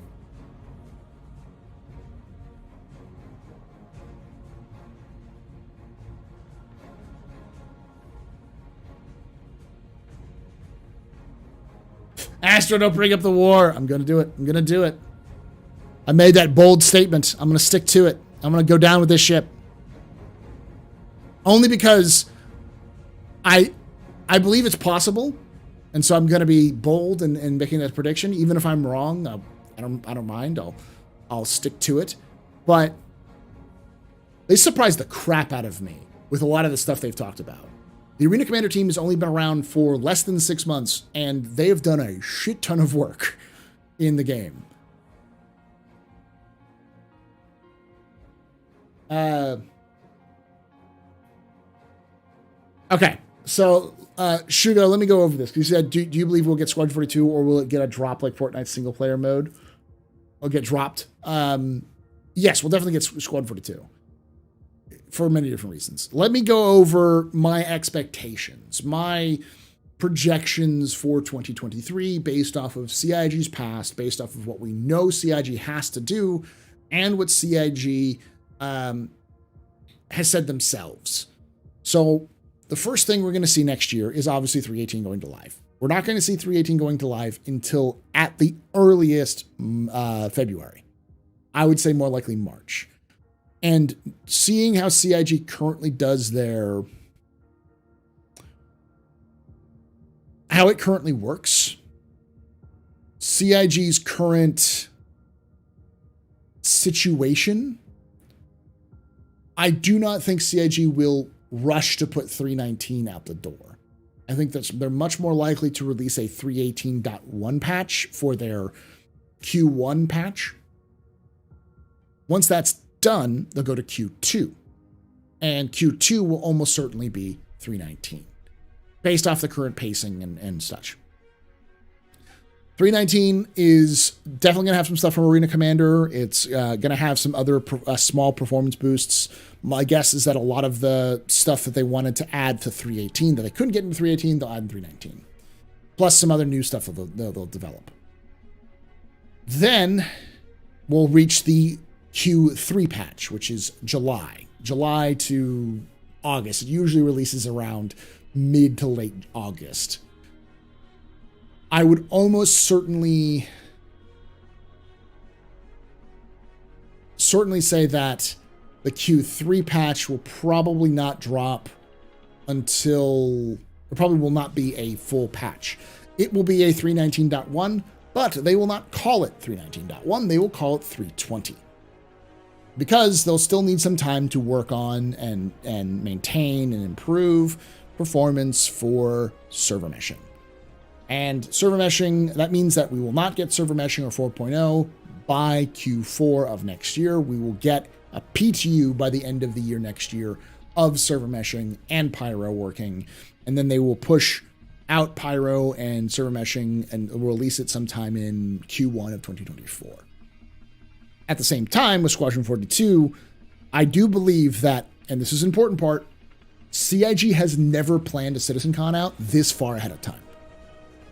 They usually are planning CitizenCon for the year in like February or March of that year, which is insane. Most of these big events take literal years of development. Often, especially reoccurring events, will begin planning for the next year's events before the current event is even finished with, because it takes that much time and energy to kind of get everything coordinated. So the fact that they're coordinating and working on what's going to happen at CitizenCon already before the new year even hits, and they know around the month that they're going to have it done, that's huge. That's massive. They have something they're going to have to, or they're anticipating something for that year. They're going to want to announce something. And since I don't think it's going to be Pyro, because that would be kind of a waste, even on from their perspective, I think it's almost certainly going to be an announcement of Squadron 42's release date, which I think they will say 2024. Though, in honest, I don't think it's actually going to release until 2025. So that's just how I think it works. Boldly wrong always, unless I'm boldly right, which happens as often as well, Omega. You rage every time you hear Theaters of War. I went down with 318 before Xmas ship, so I think you're picking a better ship than I did. Hey, Kyle. Hey, a tip. Kyle, super chatted $20. You inspired me to create a bar in the back of my Vark with debris from the abandoned Kovalex station. Only things jittered around and didn't persist. With cargo refactor, Pez, will you try something similar for AstroPub Tier 0? I already have, Kyle. Thank you so much for that $20. That's great. That's awesome to hear. Yeah, I've been using my 600. I have a 600i that has a bar on it. I take a box which has beers and other drinks into it, and then I have Diablos as my bouncer. Will let people into the ship, and they'll go up into the bar area, and I'll serve them drinks. So that's awesome. That's good to hear. That's the plan, though. They usually delay Q3 out to CitizenCon, don't they? If they have, if they think that the stuff they want to release is going to happen afterwards.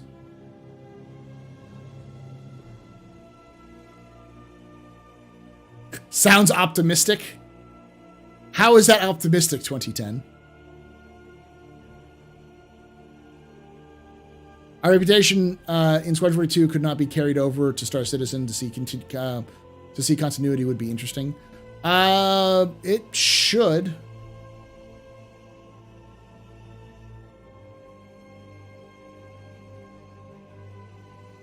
Gen Con. You book your hotel before the start of that year's Gen Con to make sure you can get a good deal at that rate. Yeah. What do they have planned for SitCon? The location is just picking up from where 2020 would have been, isn't it? Yes, but it's also, the issue is more than just that, because they usually don't lock down they usually don't plan this far ahead. They likely wouldn't have had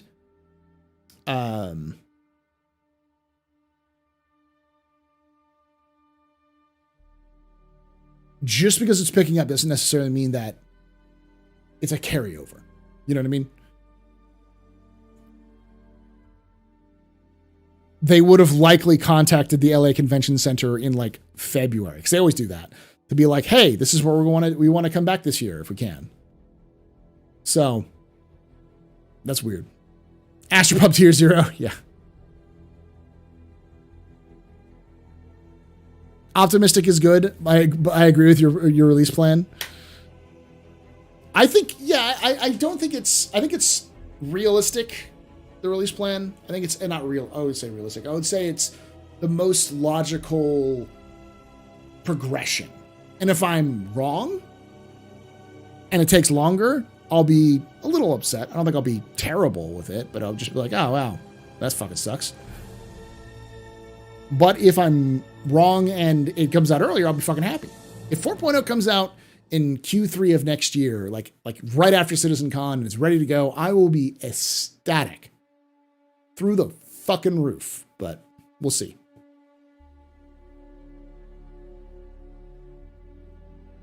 If it's at the LACC, we'll probably get a Squadron 42 date. It's a massive financial commitment to book. Yeah, and they didn't have to go back there for 2023. They didn't have to go back.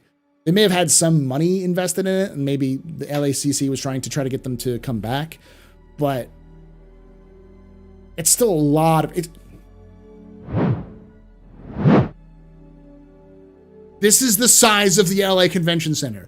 It is a fucking convention center.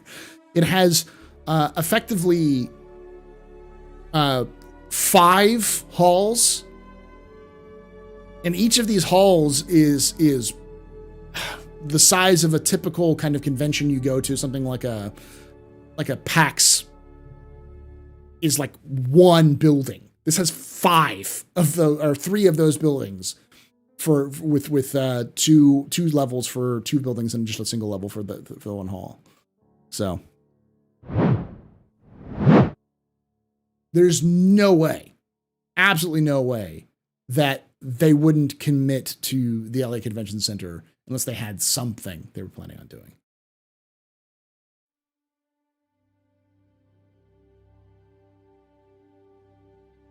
Yeah, true, but these are massive halls. Like, let me put it this way.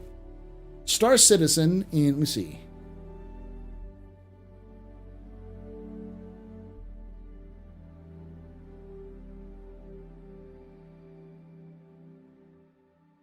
So CitizenCon was in the Manchester Central Complex in 2019.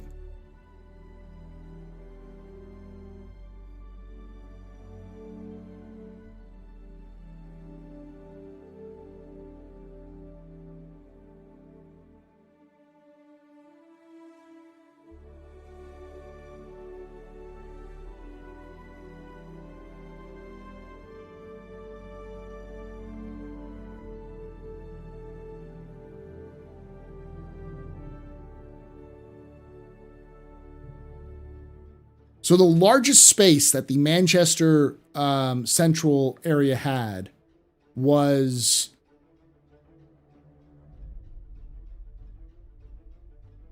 the Central Hall, which can hold about 30. Theater style can hold 10,000 people.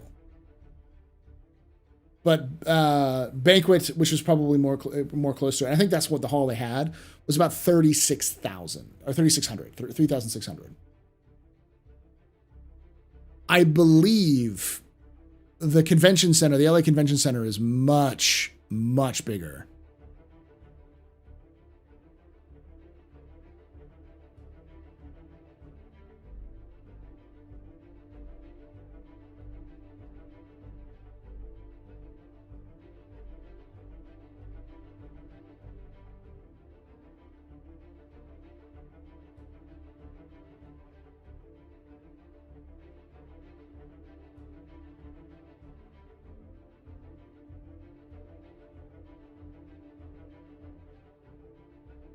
Question: if Squadron 42, my point being was that this was a huge step up from Manchester. Question: if Squadron 42 is on the table for CitizenCon, will the keynote be Chris Roberts playing first mission and crashing into the UES Stanton while trying to take off? Yes, it will, 100%.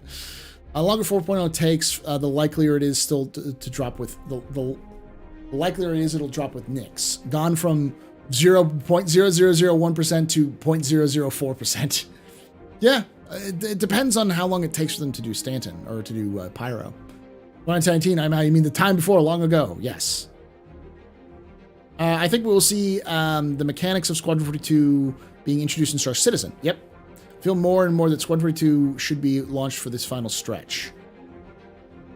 I think that as we see more in the mechanics of Squadron 42, that we'll see. Yes, I agree. And guess this is another reason why I'm more on that boat, which is you'll never guess what was on the monthly report. The month of October. The movement mechanics from Squadron 42 is being added to Star Citizen.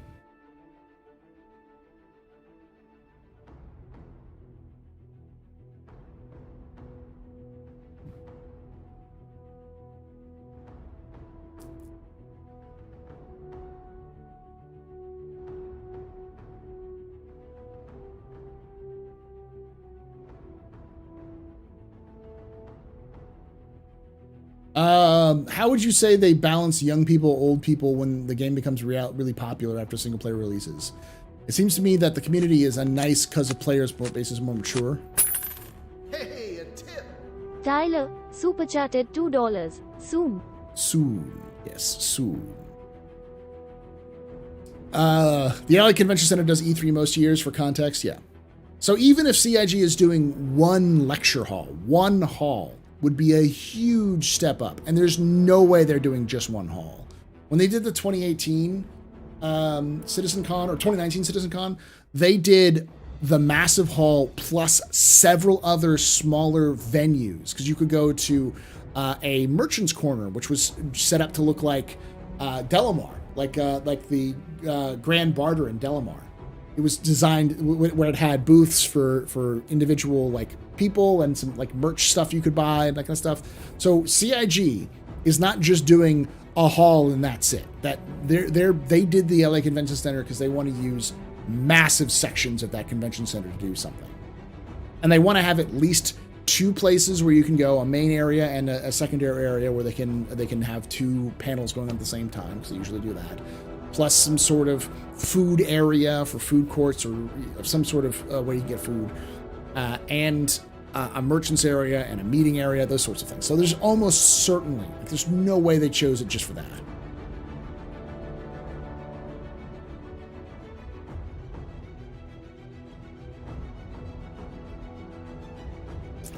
Yeah, we're almost certainly going to be seeing more mechanics from Squadron 42 being put into Star Citizen next year.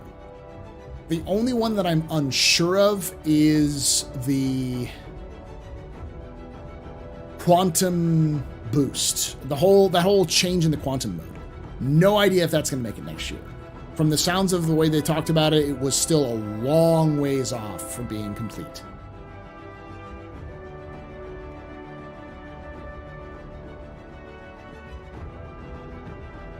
You're sorely tempted to try and get a ticket to go. I was planning in 2020. I'm going to be forced to go.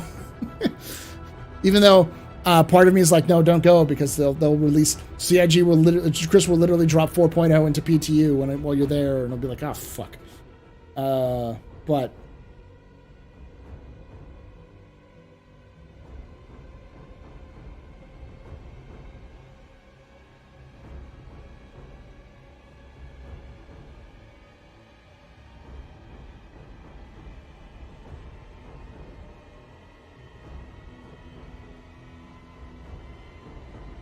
it can't just be a coincidence. The link between the two games is too obvious. I mean, obviously, Squadron 42 and Star Citizen are made by the same developers, but yeah, kind of like merchants are in Star Citizen Hall. That in a Star Citizen Hall, is that just kind of like a stick and eye tracker vendors and some print artists? Yeah, they also had organizations were there to kind of do org booths. They had a bar. They had an active bar that was there. I think they had some merch booths where you could buy stuff for Star Citizen related merch.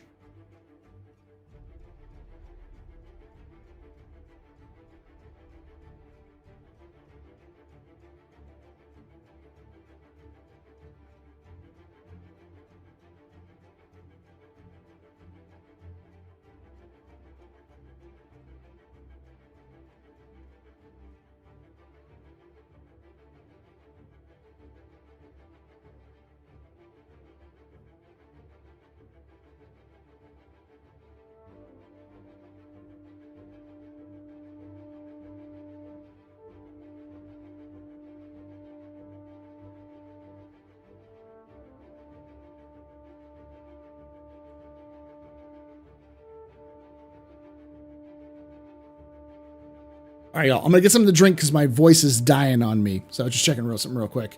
But I'll be back. Again, I do want to hear your thoughts. Do you think next year is the year for Star Citizen? And if so, or if not, maybe something different? What is next year in terms of Star Citizen? What do you expect from next year in terms of Star Citizen? Or what do you hope for next year in Star Citizen? Discuss. I'll be right back.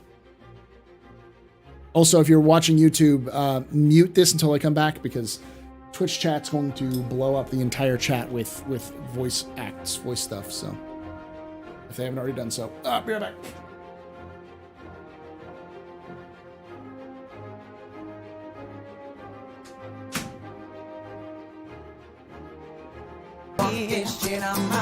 Good news, everyone.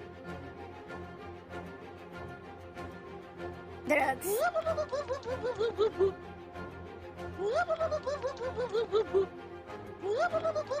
Weapons free, y'all. Bounty hunting is a complicated profession.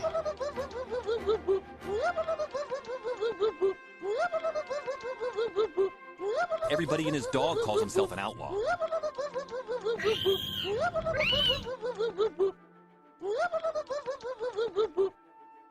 Drugs.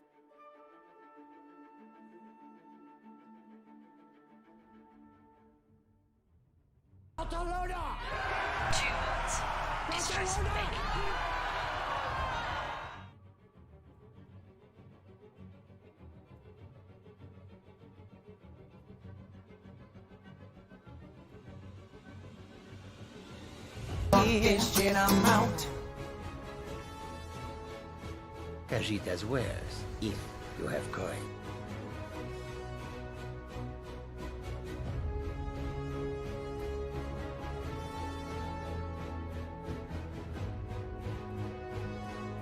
Casitas wares, if you have coin.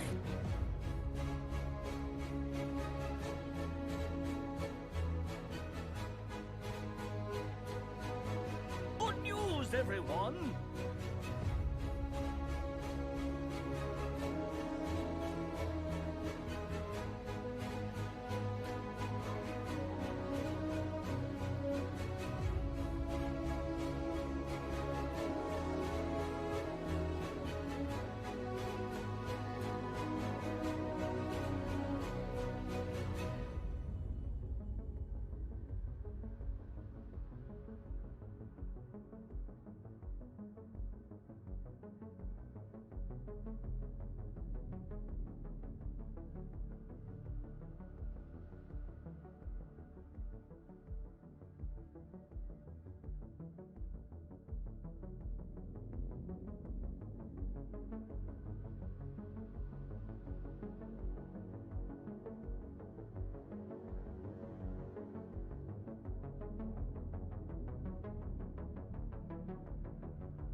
All right.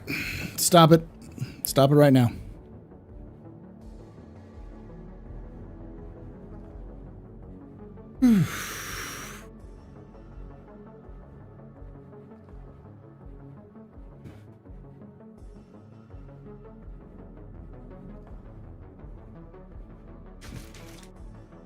Is it not working?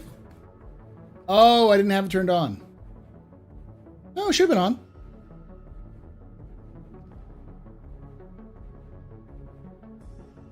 Good news, everyone.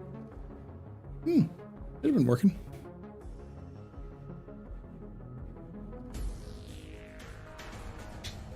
I expect we'll start playing Star Citizen next year. Oh, you haven't played it yet, Catherine? Maybe, but I feel like I've heard every year is a year for Star Citizen. Personally, I think it's the wrong mentality to be in. Is it the year for Star Citizen? The answer is always going to be no. But I do feel like CIG is getting to the point where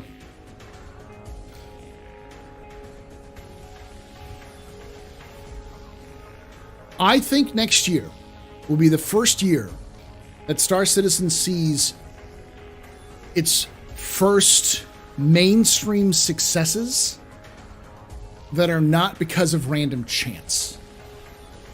Like, Jack Frag started playing Star Citizen, got a huge number of people.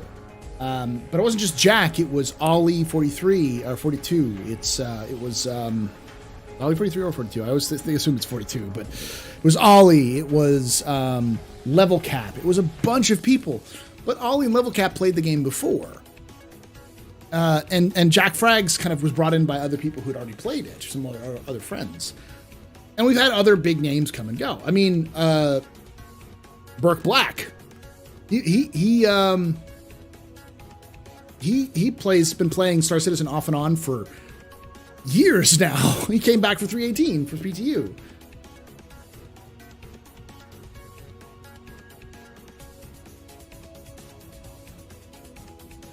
Okay, I don't know who those people are. I have to check those out. I recognize the name though. VTubers I know.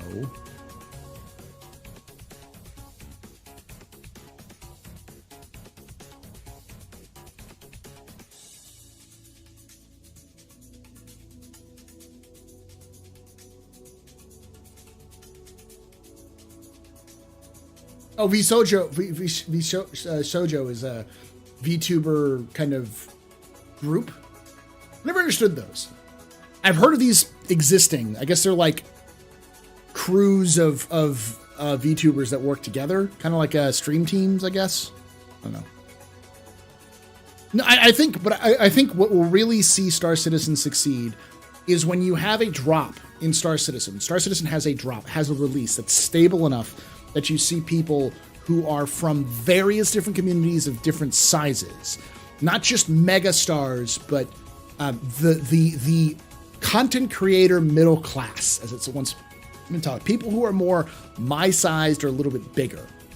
People between whose highs end up in the 500s to 1000s.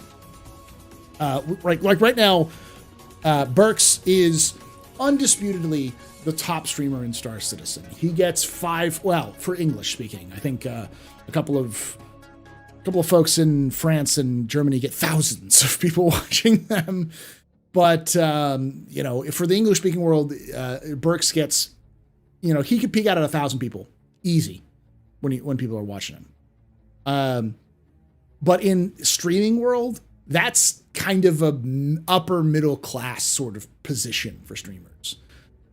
When Star Citizen gets 15 people at Burke's level playing the game because of a drop, because of a new content drop, that's what I think might actually happen with Star Citizen.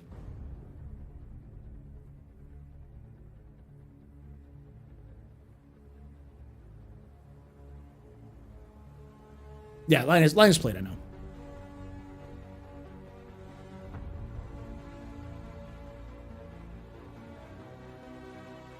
What's amazing is that Salty Mike has been putting out some fairly positive videos about 318. Because 318... All right. I'm going to say this again, because this always happens. Mike doesn't hate Star Citizen. Mike is just, he comes from a different mentality than most people who are like super hardcore into Star Citizen. His mentality is very Jersey. I know he's from New Jersey, or he's like was born and raised in New Jersey. He didn't back Star Citizen simply to huff the hopium. He backed Star Citizen to play a game. He wants to play a game. He wants to play a game and make content about how do you play the game. He wants to do the content of like tutorials, tips and tricks, fun facts. He wants to do those sorts of content. Said multiple times. He's told me, he's told multiple people, that's the content he wants to do. But he can't do that until the fucking game is done. So that's his perspective. And when things get rough, Mike's going to follow what's being talked about and follow what's interesting to him. And so he's going to get harsh on Star Citizen, especially when CIG promises something and then doesn't end up, or says they're going to do something and then fails to do it, especially without any kind of conversation. But what did 318 add? Legitimate gameplay.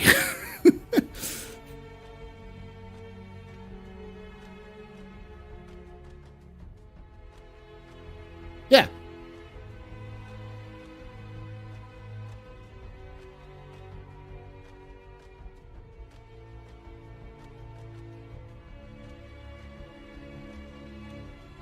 I don't remember Mike claiming he wouldn't play Star Citizen again.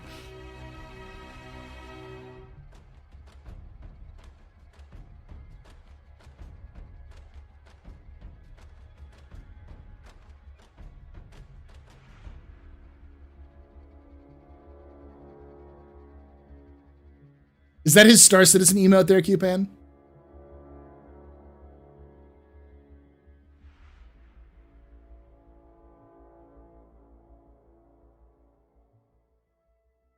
All animations need major work. The on-foot experience is very clunky.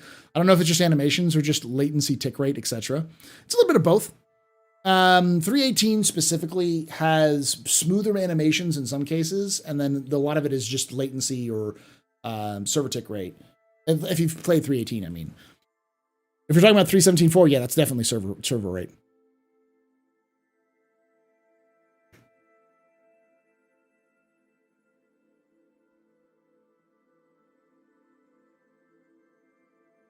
Just starts as an even mobile game emote.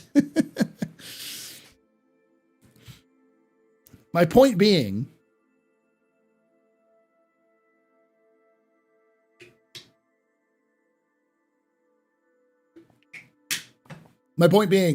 I think this is the year for that. Based off of what CIG has showed us and based off what I've seen CIG working on. Like, the patch that they add tractor beams alone is going to bring people in. I remember when they added FOIP, a bunch of people showed up who I've never seen again, who came in just because of FOIP, because they thought it was fucking hilarious. And at least Roxy came in and she stayed around. You know, she still does Star Citizen content from time to time because of the fucking weird FOIP stuff that she could do. Same thing's going to happen with tractor beams. People who played like Power Wash Simulator and all of those other little fun little games with their friends, they'll do loading and unloading cargo because they'll beat each other with cargo pods and like yeet stuff around with the tractor beams and all that sort of thing. Mike has only 200. I love that one. Burke is actually who got me playing. Never considered it until I saw the recent gameplay. Burks or Burke Black? That's the question.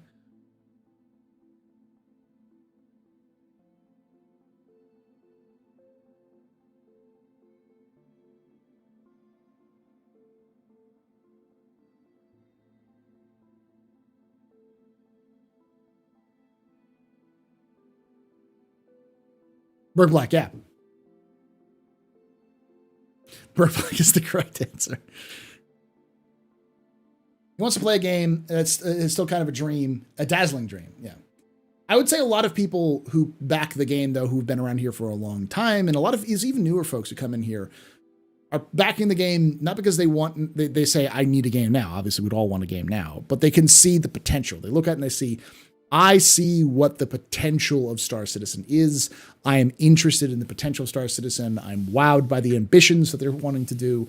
I'm ready for this ride. But it's a legitimate take to be like, I want a fucking game. I paid for a game. Give me a game.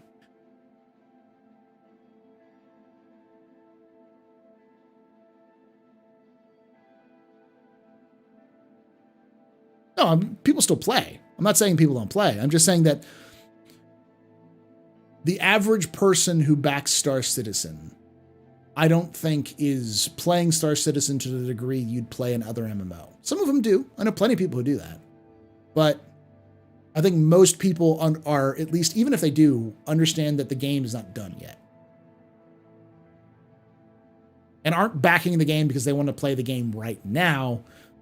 They don't mind it, but it's the potential in the future for it to change.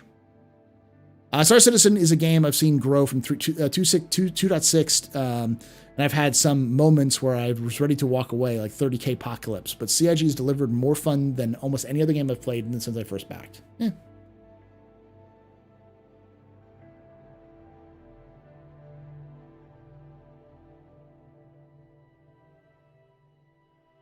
We expect much more than we have now. Yeah, but I think that's reasonable.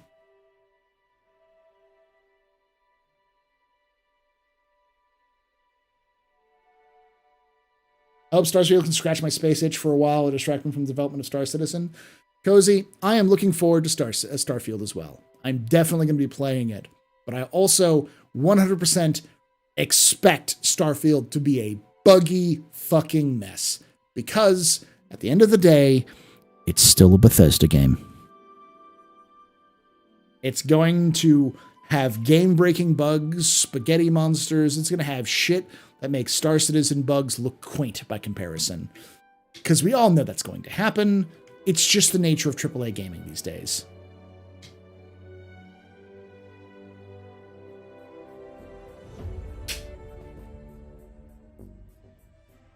I'm buying it on release. I'm buying it on release and playing it, bugs and all. But that's part of my job. I can do it as a tax write-off if I'm reviewing it and stuff like that. Legitimately, it's business expense.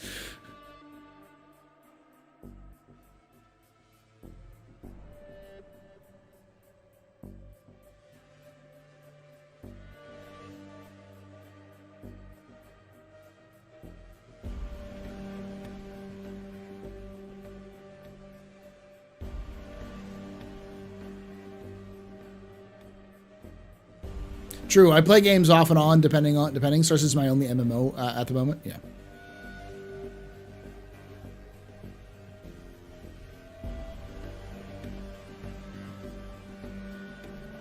I have a theory, an unpopular theory, that because they haven't shown shit at any awards ceremony or anything else like that, that we're likely not going to see Starfield until fall of next year. They said early 2023,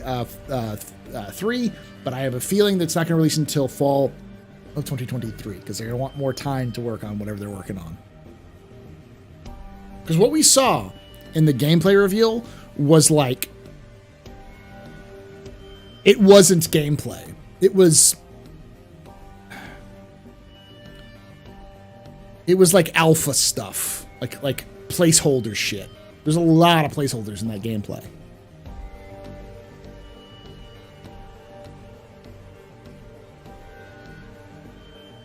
Trying to deep dive into your personal finances. Try not to, but do you have streaming as a business? You're streaming as a business? Yeah. I pay taxes on it, all that sort of thing.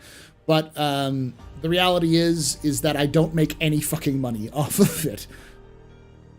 My total, I'll tell you this, my total income last year, I believe I'd have to look it up, was something like $10,000 to, no, I think it was $15,000. Made $15,000 off of streaming last year. You know how much money I actually earned from that? About 500. I think it was less than 500, like between $400 and $300. That's how much profit I made.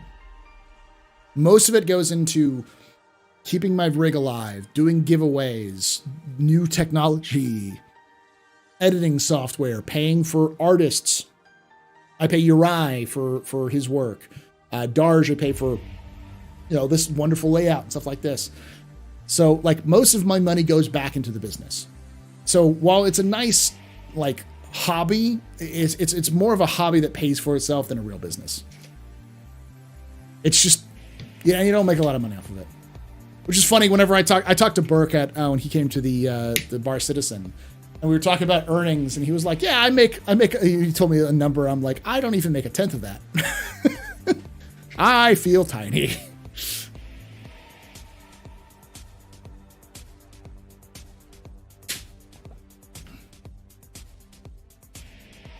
Lots of hitches, frame rate drops. You see that shotgun shell placeholders were just normal bullets? Yeah.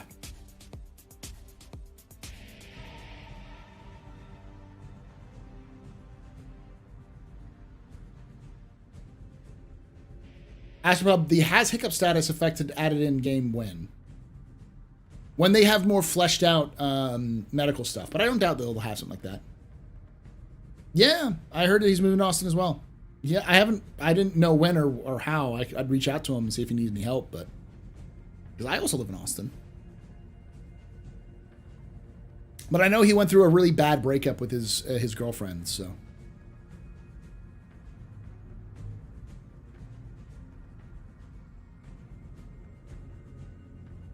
Hey, Villain Corp, how you doing?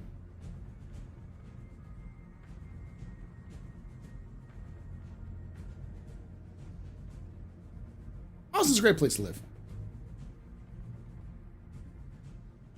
The cool thing about Austin is that you can live outside of Austin and still experience Austin, or you can live in downtown Austin if you want to.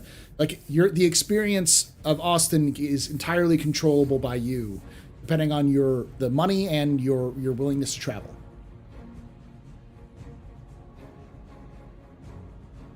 Supposedly, Todd Howard was inspired by Star Citizen. That's pure rumor.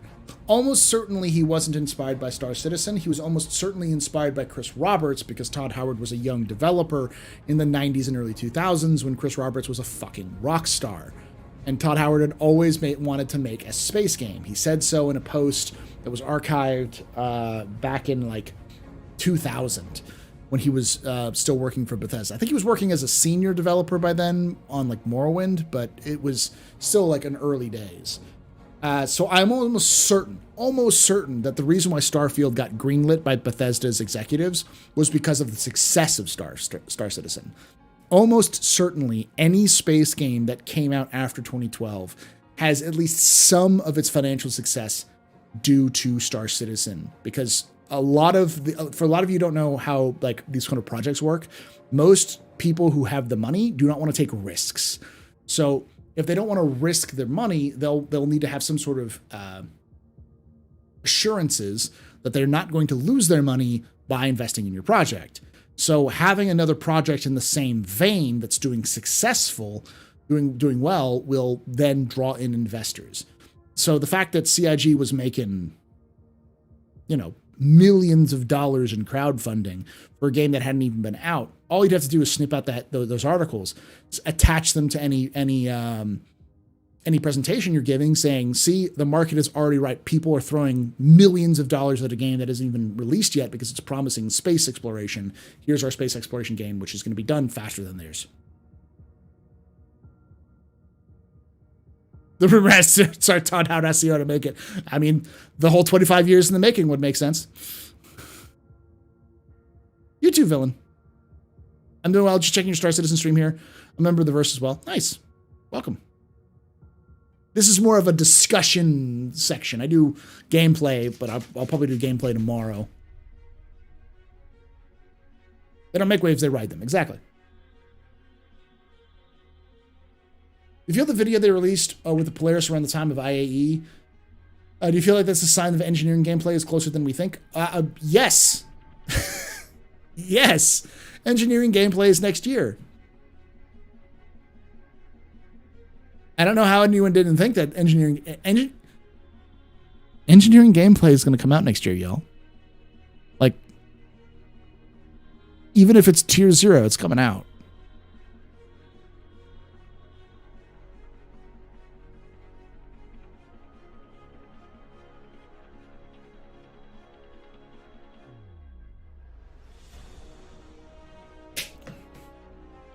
The Burro Cheese food truck in Austin is so freaking mind-blowing. No one has ever accused Austin of having bad food. Because the advantage of Austin is that it's such a multicultural city. You can have pretty much any type of food that exists on the planet, and there is someone from that region or from that culture who makes that food in a restaurant in Austin that you can go to. And it's like mind-blowing how often that is. I mean, we're known for pretty decent Mexican food. One of my favorite quotes was someone from Austin who said, Torchy's tacos is what white people think authentic tacos are. I should like, yeah, that's about right. Because I've been to so much better Mexican food places and Tex-Mex places in Austin that are not Torchy's. Living in Atlanta, it's awesome. It's just, Atlanta's just so big is the problem. It's just like, Austin is small compared to Atlanta. Like, are we getting engineering gameplay piecemeal or that they're working into the current ships? That's the question. That's the real question. I think if CIG has it working on a couple of ships, like maybe larger ships first, then they'll drop it on larger ships. Like I could see, because larger ships are an easier thing. They could do, because they're already tackling the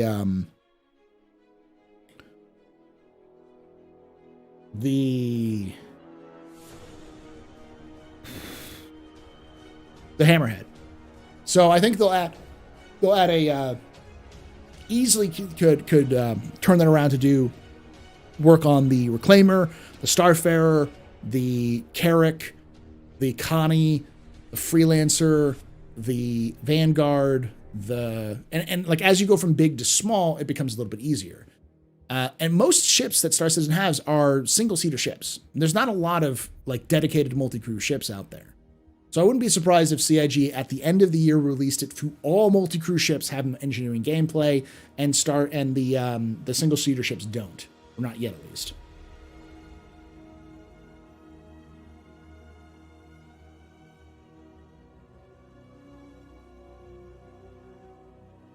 My friend's got to start as chef, getting experience in the back of a food truck in Austin, actually. Nice. Hey, Desless.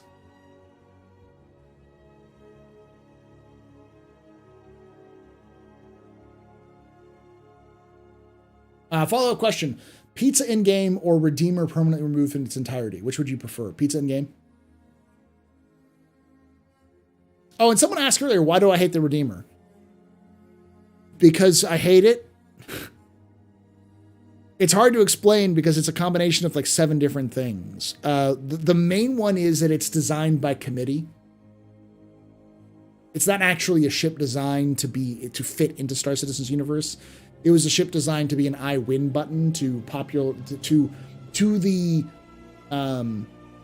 the whims of the Star Citizen community at the time. It wasn't designed to be a good ship. It was designed to win a contest. And it did that. But I don't think just because it won a contest, it means it should be added to the game. Aesthetically, it doesn't make a lot of sense. Without some explanation, which there is no explanation for it. There's no lore for it. It just is. And even if the aesthetics had a lore explanation, then the lore explanation should also impact into the ship itself, which none of that is true. Like if those engines are designed to make it more maneuverable, it's not more maneuverable. It's designed to hover longer, it can't hover longer. Like there's just not a lot that the vector locks are designed that we understand about the vector locks other than that are named the vector lock engines. That's all the lore we have for them. And it's like, please?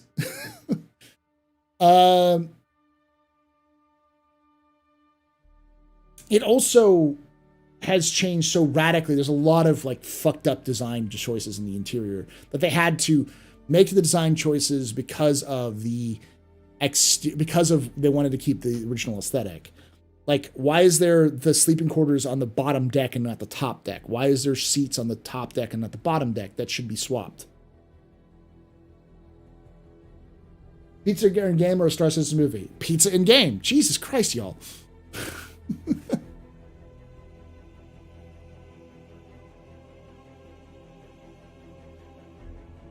I agree. Every time I look at it, I get irrationally angry. I say this as an Aegis fan. I don't get angry. I just get sad.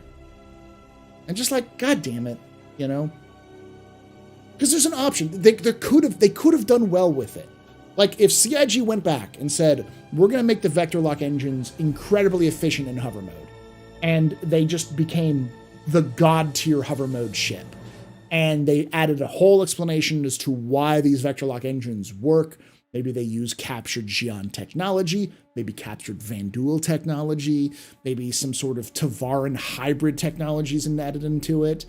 Maybe it came to someone in a fucking dream and they decided to make it. I don't give a shit as long as it had some explanation for it. And it became good at the thing it's supposed to do, which is be a gunship to support ground troops. Then I would be like, all right, I don't hate it anymore. I don't like it, but I don't hate it anymore. But they won't do that. And they will never do that because they don't know what the fuck to do with the damn thing. And that's the other reason why I hate it, is that CIG doesn't know what the fuck to do with it.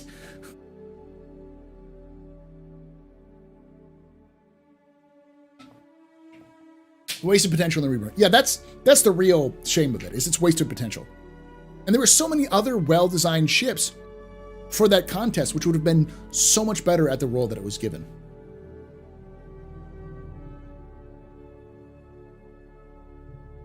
God damn it, Desolus. For those of you who don't know, Desolus made this background. This full background was made by Desolus. So now Desolus is saying he's going to make me a Redeemer background. God damn it. I mean, okay, Francisco, I get that. I get it's ugly. But I love all Drake ships, and they're all ugly as shit. But they're supposed to look ugly. They're supposed to look utilitarian.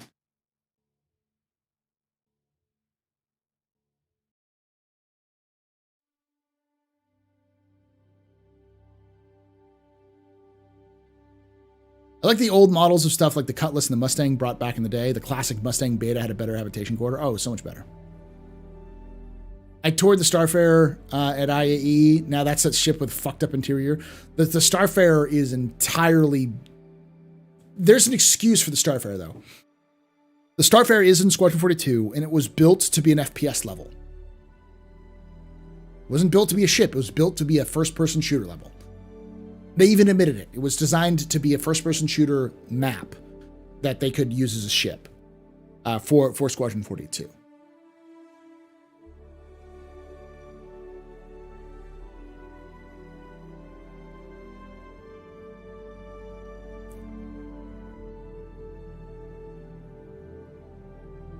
It's ugly. That's all I can add to the rant, though, yeah.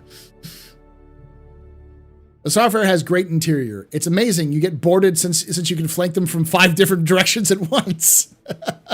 You're impossible to get raided because no one knows where the fuck to go when they raid the ship. It's so confusing.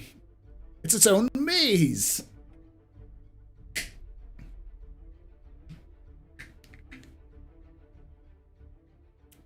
Oh, hey, Paul. Thanks for the not 4 a.m. stream. I'm doing what I can. I'm going to check because...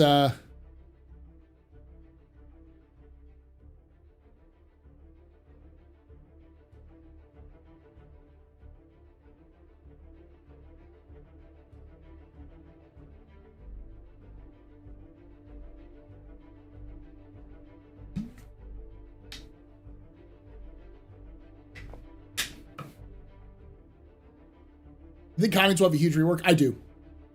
100%. I think... can't wait to have a drink at your bar, maybe in Pyro. You'll probably, if you want to come by, I'll be doing bar streams again in 318. For those of you who don't know, on Fridays in the past I did a thing where I did bar streams. I might switch it from Fridays to Sundays because it's a little bit easier for me to do. And Fridays will be, because again, I've been using Fridays also as my not Star Citizen game stuff, so.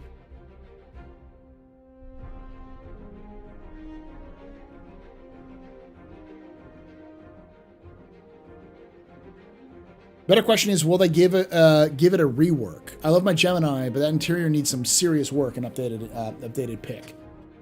Yes, I think the Gemini and the regular Starfarer's interiors will get reworked. I don't think the exteriors were. Think Retaliator. How the Retaliator had an interior rework, but not an exterior. I think that'll be the same thing with the Connie. The Connie exterior is fine. The Freelancer exterior is fine. Those ships are fine, but their interiors were designed for a game that doesn't exist anymore. Yeah, the giveaway is done. I'll draw it here in a minute. This is a monthly giveaway. In fact, the new monthly giveaway, if you had exclamation point January, is a vulture. The descendant of the vertical VLT3. Yeah, VLT3. Vertical Landing Test 3, Cutlass, aka the Vulture, which is at 318. I decided I have one in my hangar, so I'm like, let's give it away. Perfect timing for 318. I haven't drawn it yet. Shugo. But it did end.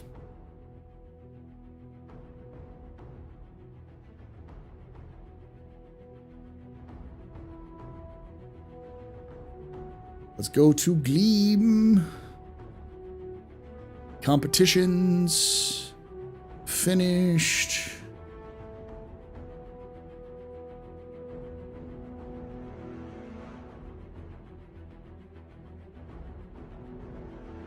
Let us get the winners. The winner is...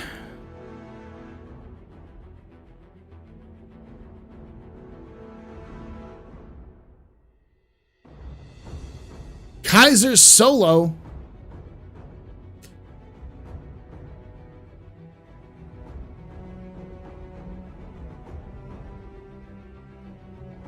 Kaiser Solo on Discord. Kaiser Solo 76 on Twitch. Congratulations.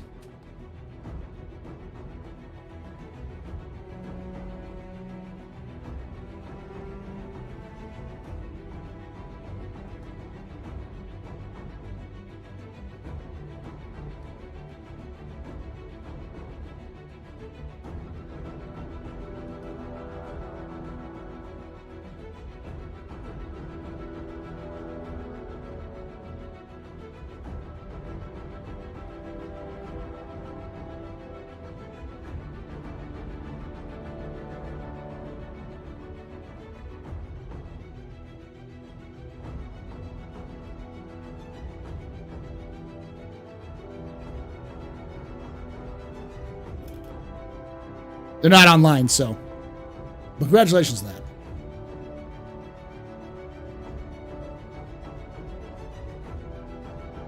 I was literally referring to your in-game bar. That was the one you want to have. And I'm literally referring to streams where I do an in-game bar stream, Marco. I turn my 600i into a bar. Landed at a location, tell people, hey, this is where I am. People come by, have a drink, do a little light RP, and enjoy themselves. And I do that on Fridays, and I think I'll do it on Sundays. Now, I'll do it more often as CIG increases, like whole population sizes and other things like that.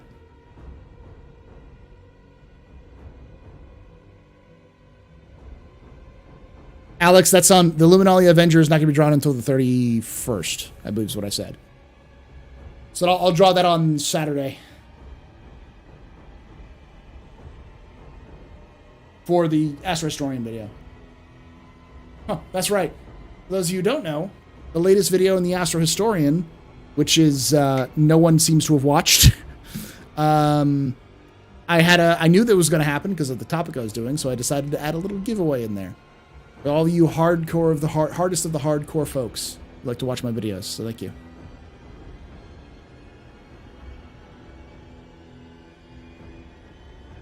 Yep, or you can just give it to me now. Build a bar in game? Are you in any talks to get CIG to build you a bar in game? Nah. I'm going to use my ships to build bars. To do bars. Watch a great video. Thank you, Elsinore. As I said yesterday on my my special monthly Astro Historian stream, the issue I have is not necessarily... Like right now, Star Citizen is not in a position for much interest beyond ships and news. ships are the hype because people want to buy ships, people want to use ships, often because ships themselves will indicate gameplay. And then news to help people know when those ships are coming out, when the next gameplay is coming out. I think there's a third, which I dabble in a little bit, which is tutorials. How the fuck do you play the game? I've done smuggling tutorials in the past, and they're literally the best stuff I've ever done. And I'll do another smuggling tutorial for 3.18 because I have a theory that smuggling is back on the menu, boys. Because there's a lot more information that we can pull from 3.18 about illicit drugs than we had in the past, so.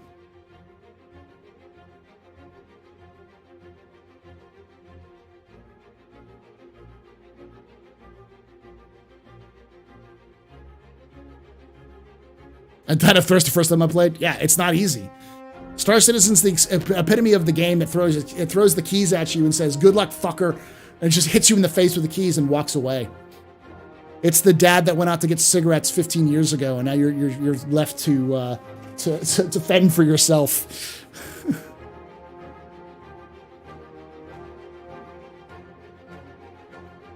Oh yeah.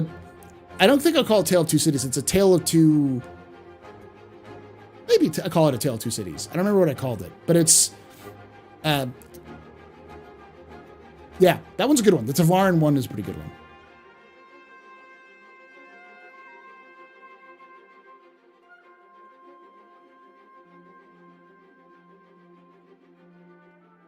My Name Isn't Nobody, and I did watch it. I love that one.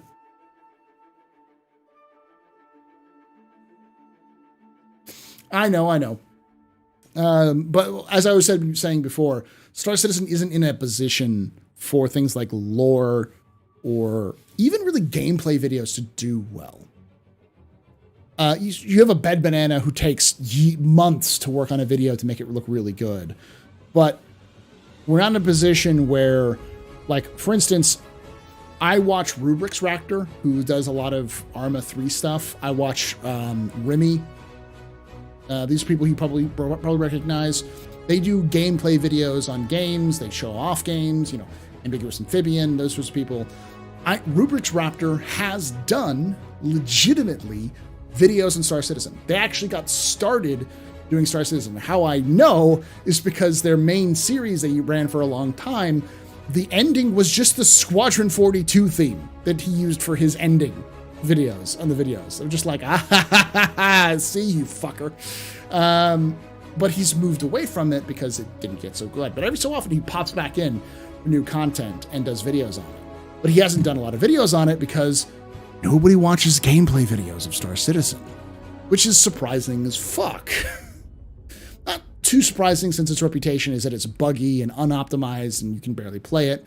And most of the gameplay videos you get on it are 30-minute exposés on how the game's a scam because someone fell through an elevator once. So, but my point being, there is a time and a place for content, and the content for Star Citizen outside of Twitch for like videos and such is tutorials, news, and ships. That's it. So doing an in-depth lore video on the history of Luminalia, or my favorite, the one that I've had kind of an urge to do, but I'll never do, which is the entire history of every food and drink item in the game. The lore behind it, the companies that make them, where they come from, who made them first, their history as a brand, all that shit. Fucking, that is the kind of nerd bullshit that I love to do. No one would watch it. 0 people would watch. Wow, not 0 people. All of you here would watch it. Maybe if I was lucky. The Bosnian Knight! Yes, I love that man. I've actually thought about. I've played with the idea because I know Ignis every so often does tryouts, and I've done. It's been a while since I've done Arma 3, but I was thinking about doing that at one point. But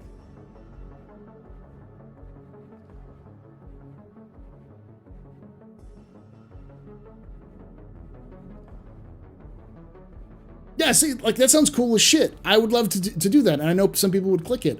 The problem is that the algorithm hates it. Because no one knows no one even knows that lore exists. Without the right kind of clickbaity thumbnail and title, it would be difficult to really get anyone to care. And so while I'd love to make that kind of content, I also want to grow the channel. I want to grow my presence on YouTube. I want to grow my presence on Twitch. I want to become more than just doing this stuff. Well, I enjoy this stuff, but I want to do more stuff as well. And it's just going to take me some time. And once Star Citizen's ready for it, I'll do it. But it's not quite ready yet. I don't know. I kind of like Logi. The entire history of Logi this year has been mwah, which is why I'm looking forward to when Ignis does Star Citizen in the future, because I think it'll be hilarious. Watch his video on Xenothreat. When they did Xenothreat, it was great. They were just kamikazing into Xenothreat ships.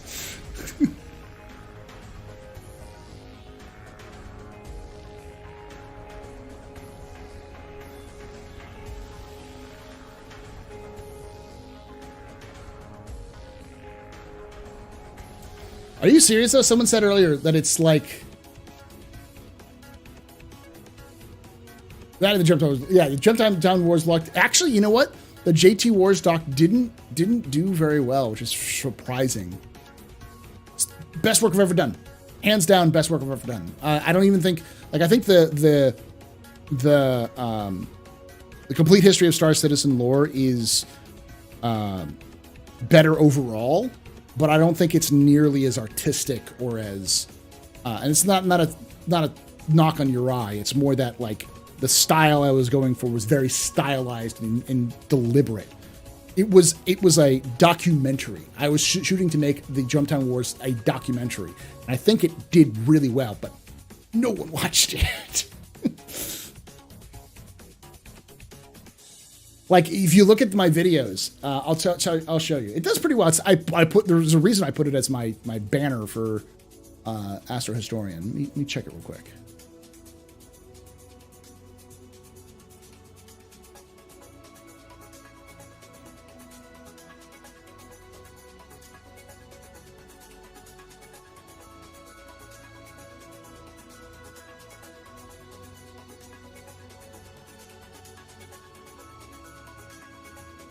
As of right now, it's sitting at 18.9K.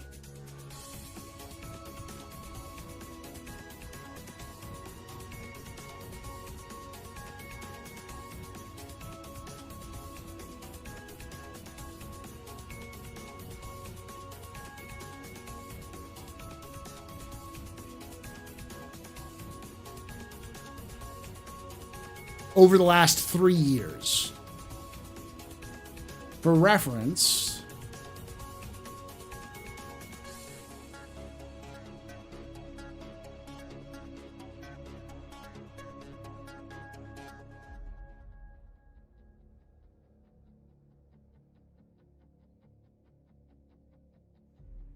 the complete history of Star Citizen lore, which came out on August 31st of this year, has 1,000 more views and has an average 300 views every 30 days. I released a video on...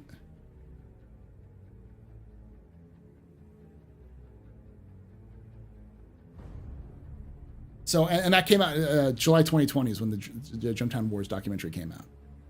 So...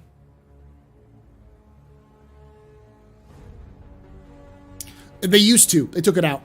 They took it out after the first one. They used to link the video every time they did Jumptown, but then they took it out. I may or may not have pissed off CIG.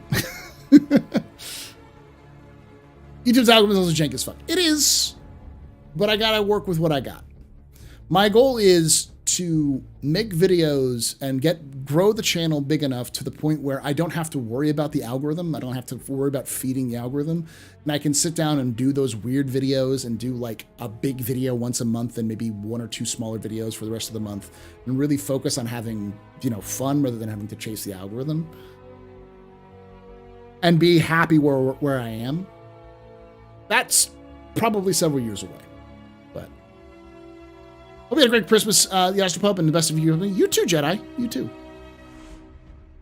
What, did you throw salt in the Stars of CIG snail? Well, people don't realize that, like, I feel like because a lot has to do with, like, thumbnails and other kind of things, but I tend to come across to a lot of people as, like, a white knight, which is another one of my theories is why I think everyone thinks that Mike is salty or, like, hates Star Citizen is because his thumbnails are often skewed to a more negative, because clickbait's clickbait. It's gonna fucking work. It doesn't matter if it's more balanced and his thoughts are more balanced. It doesn't matter. But I've put the screws to CIG more than once for things they've done, even this year. Like, for instance, CIG is absolutely dropped the ball, and they've been dropping the ball on setting realistic expectations. Which is why when I say I don't think 318 is going to be released to live until after January, I said March, and a lot of people said, oh, you're full of shit. And I'm like, CIG is telling you what they think, but what they think is always optimistic. And they're not setting proper expectations. There is no fucking way 318 goes live in January. I would be astounded. And if it does go live, it's going to be broken. Like, unplayably broken at live in January. It will need a 3.18.1 to be playable. And I don't think CIG is going to do that because CIG has been very cautious and careful in trying to test it out. But just from a logistics standpoint, they're not getting Wave 2 until at least the end of the second week of January. So even if they go to a live for everybody in this third week of January, they probably want to have at least 3-4 weeks in PTU, open PTU for that. And that sets you into February already.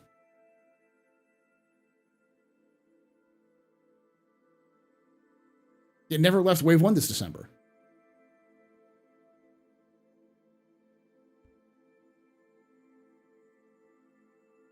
But, you know, CIG officially stated that they're shooting for it to release in January.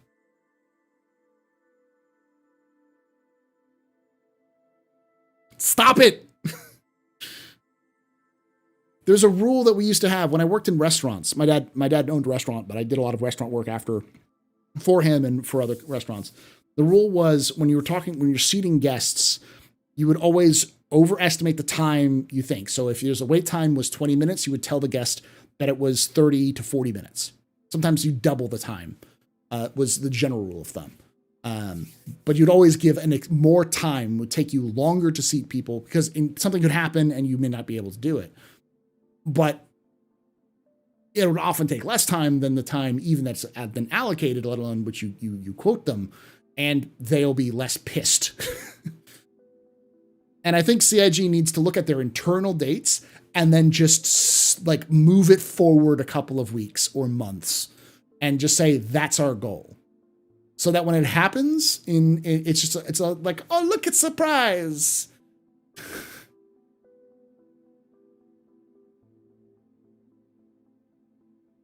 Any advice for resisting the constant ship sales and marketing? The ships look really cool. Stop looking at their marketing. Find ships, play the game. One of the best things I ever did was do 0 to hero. Because when you play the game with just a starter package and you play it to experience the game, not necessarily to grind things up, but just to play it, to enjoy yourself, to feel with no pressure, just trying to feel like having fun and earning money as you can. Eventually you get into a loop of finding what you want to do. And then you get that rush of being able to buy your first ship, and no purchasing of ships will ever beat the ability to purchase your ships in game. Pulling out the credit card is never as satisfying as earning it in game. 100%. So if you want to buy a ship, find a ship in game that you want to earn and try to work your way to earning that and then purchase it in game. That will help you curb a lot of your interests in buying ships.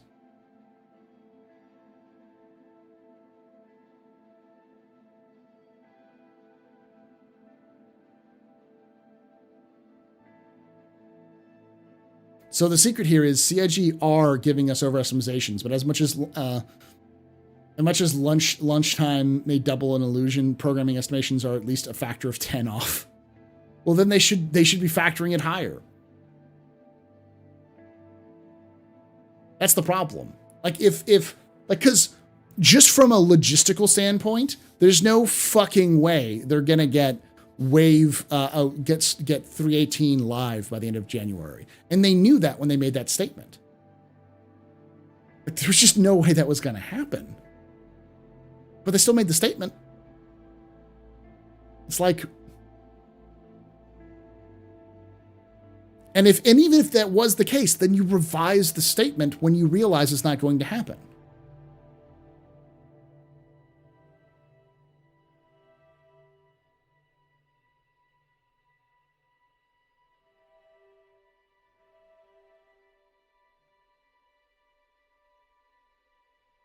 Starter Pack's OP. I once was able to beat the brakes off of a Super and a Saber and a Mustang Beta, just to trust your ship and know what you're doing. Auroras are beat sticks. If you can set out an Aurora with the proper stuff, you can melt other ships, especially in 318. Slap some ballistic cannons on that baby, you will destroy people. Or ballistic the shotguns, the scatter guns that you can get. Get up and close with somebody, because it can survive some punches. You get close enough, you just unleash a blow of that. No fucking fighter's going to survive that shot. Nothing's going to survive that. Now, would I say it's the meta and completely win every time? No, it's definitely a one-strat ship. You're not going to be able... It's not very flexible. But people always underestimate those ships. Personally, that is the biggest issue for not providing updates when they have new info. That's what I mean, though. Like, they don't set expectations and they don't give us updates. The whole issue with the cargo refactor. So many people had different ideas of what the cargo refactor actually meant because CIG wasn't communicating what that actually was. And so they told us right before 318 was going into Evocati, and it was like, you're telling us now? You knew this was the case months ago. Why didn't you tell us this months ago? Because it's obvious that they knew what the status of the cargo refactor was from the actual. If you actually looked at the cards on the progress tracker on the release view, it tells you what it is. Like, people don't read, which is a problem, but CIG knows that people don't read, and they need to make these statements in big, bold, flashy ways, like on the website or in an ISC or an SCL, and they need to do that well before the actual release is coming up.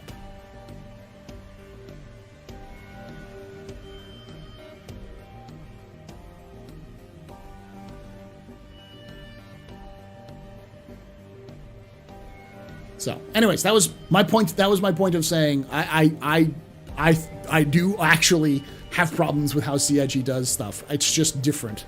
Because I've lived in the marketing world when everyone's like, oh, marketing is running the company, and I want to laugh. I want to laugh so hard. It's like, Chris Roberts is not letting marketing do shit. Like, they pay them peanuts. Like, the marketing department probably has four cups of ramen to split between them in terms of food for company outings. They have no money. Like, it's a joke. Their marketing budget is a goddamn joke. Anyone who says this game's run off of marketing has no idea what the fuck they're talking about. Best Aurora to have, the MR or the LN. The MR is a fine ship to own, but the LN's the best one if you want to have one.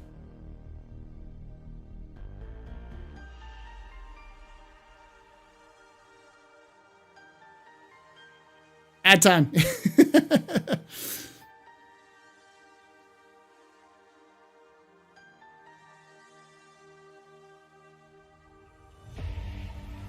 Do you know if they have any Q&As? They would do question of the day and have people vote up different questions every day.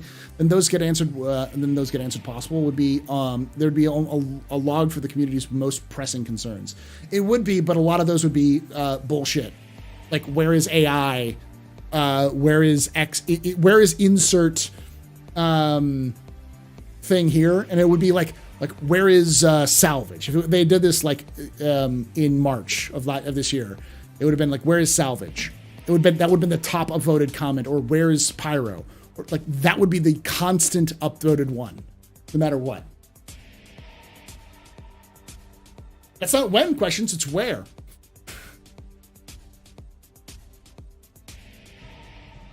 The Ellen is just better. Yeah, the Ellen is just better. It's just a straight up upgrade. Hey, Johnny.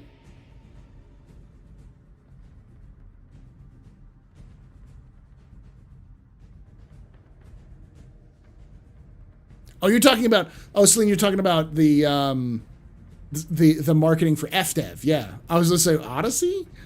Because there is an Odyssey ship in Star Citizen. But yeah, no, that's like, it's a joke to think that marketing has that much power in Star Citizen. So whenever I hear that quip come out, I want to do that meme wheeze, you know, the like, you know.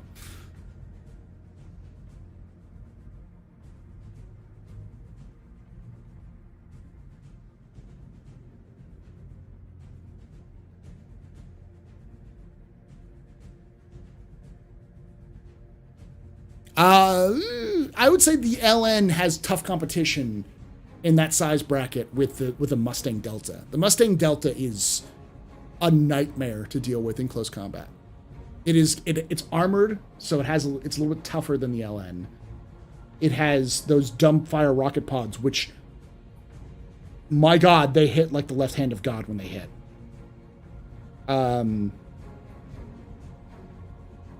And it also has stuff. I think the LN's main advantage is that it has missiles rather than the rocket pods, but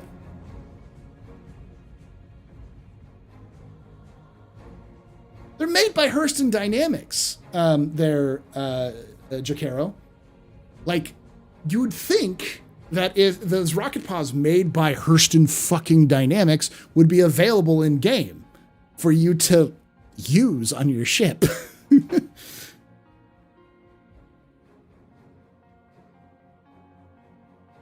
And I don't think does the Aurora fit inside the Mustang and inside the Carrack though? I would love to see the Drake Cat Command module as a standalone chip. I don't think that'll happen until they get modular working with the Caterpillar though. I didn't know the Aurora fits in there.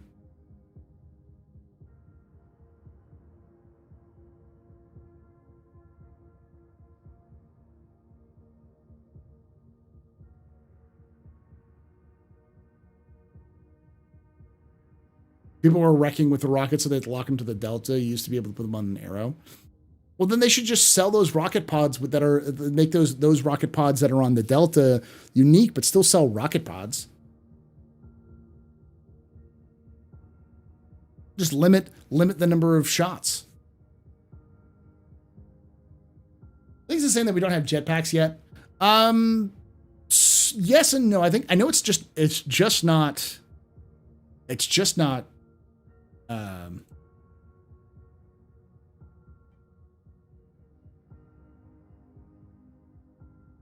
very profitable. Not profitable. Just not very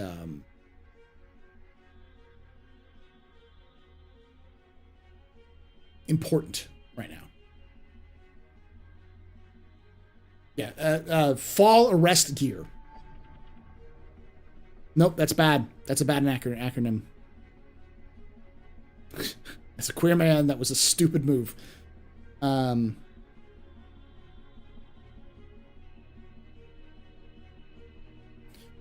Just arresting equipment.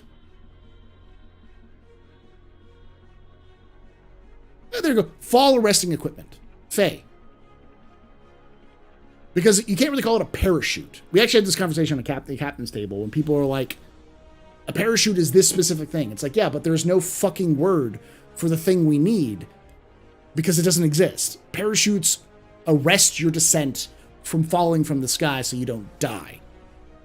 But we need some sort of equipment that will arrest your descent when there's no atmosphere. And so someone suggested something, but like of having a name like Fall Arrest Equipment. Fall Arresting Equipment, or Arresting Fall Equipment. But I think Fall Arresting Equipment would make sense. You just say your Fey gear. Like a grav chute, yeah. To steal an acronym from other sci-fis. But that would also imply that there's gravity assist. I'm talking about like suicide burns, jetpacks, something like that. Same reason the Gladiator is now useless, since it's stuck with a cross-section which simply doesn't work currently. People are swapping ballista torps, which have a minimum range of 50 meters, so they all lock on size 5 launchers, just the torps they come with. Yeah. That's because CIG's awful at balancing. It's because CIG, what they currently are dealing with is like, you can hit a trooper, an AI on the ground with a size 2 cannon to the face. They'll fall over and get back up. Hitting someone in the face with like a howitzer shell and they just brush it off because damage doesn't scale properly. Yeah, try it. Go to like an outpost or something like that, and like a ruined outpost. Find those patrolling people and hit them with your ship guns. Sometimes they'll die. A lot of times they'll just fall over and then get back up. I don't think CIG is bad at balancing. I think they just jerry-rigged the shit out of their damage. And there's really no intent, there's really no reason to improve that, because again, CIG is caught in this endless loop where that entire damage system is going to go the way of the dodo once they have the new resource management system in. Because once the resource management system is in, then damage will be more focused on damaging those pipes or damaging those nodes or damaging the equipment inside the ship. And the ship's designed to, instead of having like hit points. So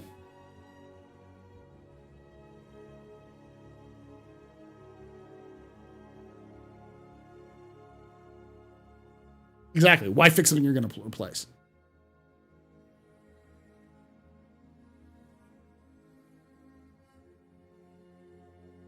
Does anyone use a stolen Idris railgun on a player to see what happens? I'd imagine the same thing. It'd probably survive.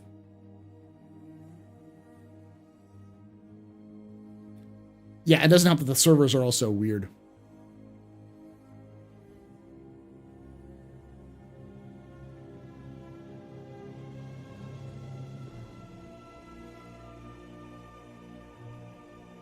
The issue, though, it ends up making some ships completely useless. Yeah, I think the issue with that is more roles for those ships aren't being filled yet. So, for instance, the Gladiator, fantastic ship. I'd love to see it. The thing that makes the Gladiator more useful than a Retaliator will not be in game until after the things like the economy and resource management are in, because with a Retaliator, you need multiple crew members to run it. It requires lots of maintenance. So like we haven't really had persistent entity streaming or like persistence up until now. So that really hasn't been an issue. There's no real downside to claiming your ships, but when you have to take care of your ships, the Retaliator is going to be far more expensive than a Gladiator to maintain.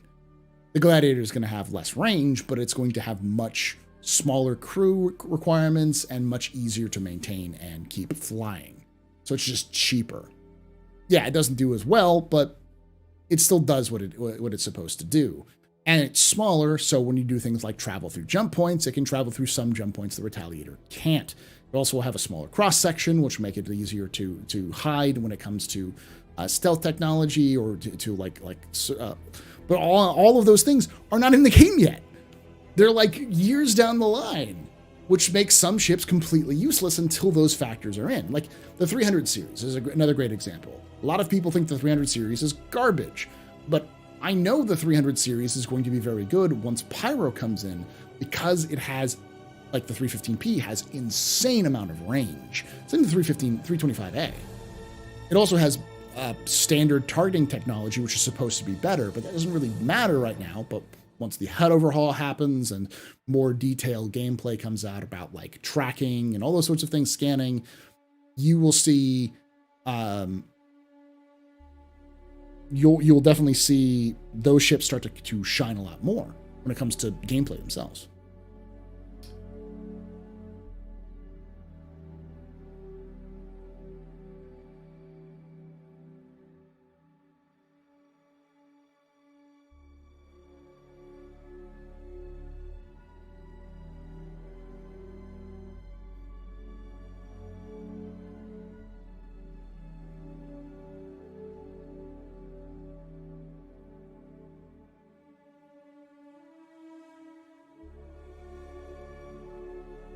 The coffee machine can still refill water bottles, as Celine learned, so also really good for that. Later, velocity.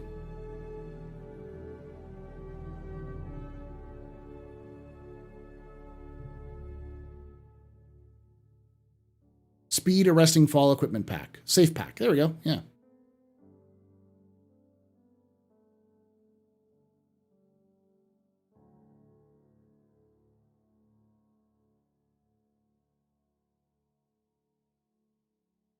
But, you know, that's my point, is that like there's really not a lot of point to balancing the game right now other than to make it more fun in the meantime.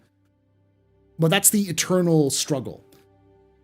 Make the game fun now without using too many resources, because you also want to make the game more complex or more final later.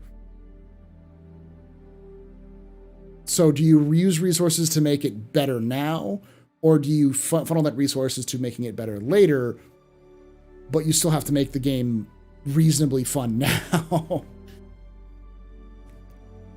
It's a weird conundrum. Also, the Gladiator's carrier ship, the Eclipse, even folded, is a very large ship. If you can fit a Hornet through, you can fit a Gladiator. Yeah.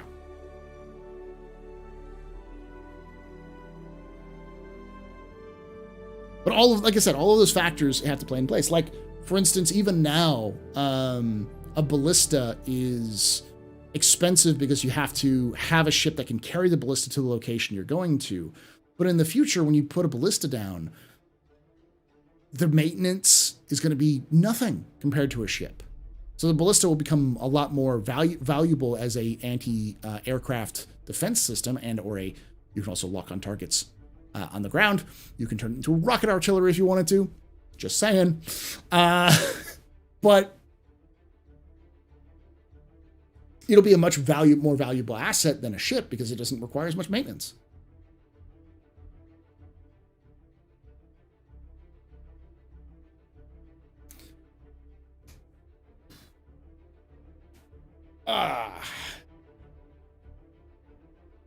It feels a bit like that's how racing stuff happened in 3.18.2, also used for testing out the new flight modes when that comes in, outside of combat scenarios, and as a repeatable fashion, and let loose those without engine introspection tools help with a bit of testing as well. It's also fun, yeah. Momentum negator, that's a good name for it too.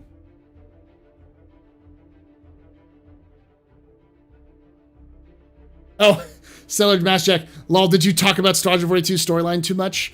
No, but if I did, I would 100% get a letter from one of CIG's.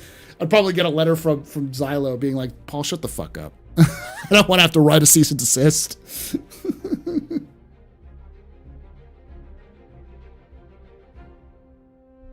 You mean the Russian SA-2? Effectively.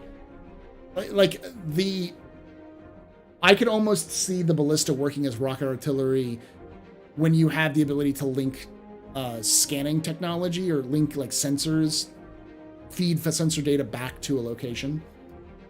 Because if you could like laser target a target with an infantry group that was within range of the within 5 kilometers, because that's the range of that damn thing, then you could in theory arc a missile up and over to use as missile artillery onto a target.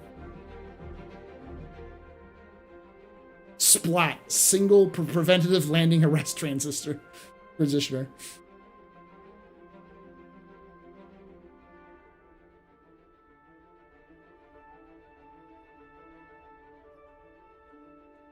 So to conclude the whole discussion, Hillary's laser designator, yeah. To conclude the discussion, I don't think 2023 is going to be Star Citizen's year, but I think it will be the year in which we see a lot of stuff that we weren't expecting. You know, a lot of people are like, hey, I want to see Pyro. You're not going to get Pyro this year. I don't think we're getting Pyro this year. 4.0 is not coming out this year. Or 2023. It's still 2022, Paul. But yeah, I don't think we're getting 4.0. But I do think we're going to get a shit ton of stuff. I think we're going to get physicalized, more than just physicalized cargo, we're going to get physicalized trading. I think we're going to get more Quanta stuff added. I think we're going to get salvage will be moved along to the hull chomping rather than just stripping. Because like now when you strip the hull of a ship, it's stripped. The next status is to break apart that hull and then take those pieces and then throw it into your mulcher in the reclaimer or into your grinder in the front of your vulture, and get those pieces and then get those larger chunks. And then after that, it's obvious getting those components. And I think you might get the components. Well, you get the components once you get the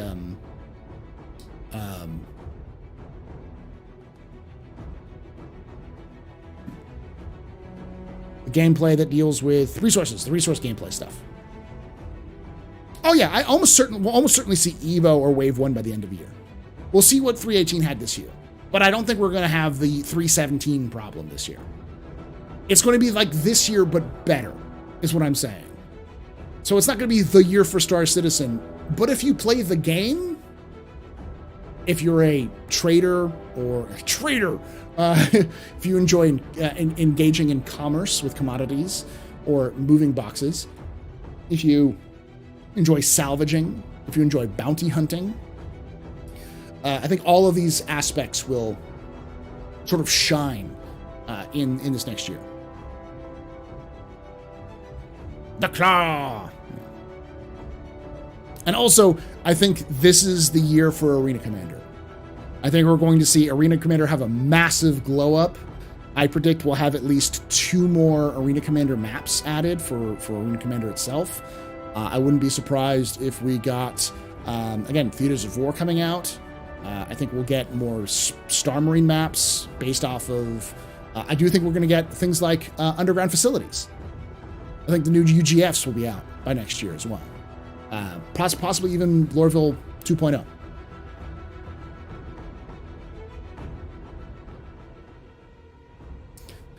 I think private lobbies are coming 319.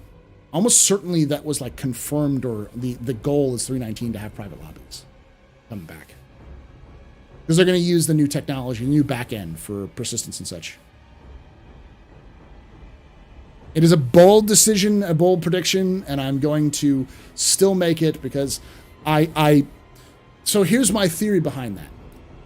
So for those of you who don't know, Firesprite was hired at the end of last year, or middle of 2021. They were hired to work on Theaters of War. They made a lot of progress. In fact, there were leaks of the cinematic for the opening of the Crossroads of Crime map, a complete overhaul of the Crossroads of Crime map in terms of visual fidelity and in terms of gameplay. There was making some progress. And then Firesprite got purchased by Sony. And so the people who were working for CIG at Firesprite, at least one of them left Firesprite to come work for Star Citizen to continue to work on the stuff they were working on. And they also built an Arena Commander team around February and March. And for anybody who knows generally how products work or projects work, it usually takes some time. And with CIG, my estimation is between 6 and 9 months for a team that's been put together to start producing content at a regular rate. And guess what? The Arena Commander team, as of next February, will have been over a year. And we do know that the Arena Commander for 318, they have the racing maps for Arena Commander in 318. And we also know that they're working on at least one versus match for Arena Commander, the combat for like Battle Royale and stuff, which is Jericho Station. That's coming out next year, or it's done. So it's probably coming out in 319. they've done a lot of tweaks to the gameplay to improve it. Like, if you haven't played Arena Commander or Star Marine, it's better. Like, it's not great, but it's much better than it was the last time you played it. I can guarantee it. And the fact that they're improving the gameplay, they're adding new maps, they're changing up the modes, they're tweaking with the gameplay to make it better. And they have a team doing this with the tools that are available. Sky's the limit. Sky's the limit. Oh no, I wouldn't be surprised if Sean Tracy walks up onto the stage of CitizenCon and goes, Theaters of War is in the next patch, and it has this many maps now, or even it's available for everyone in a PTU patch right now. Go try it. That's something they're going to keep it more on the, if they can.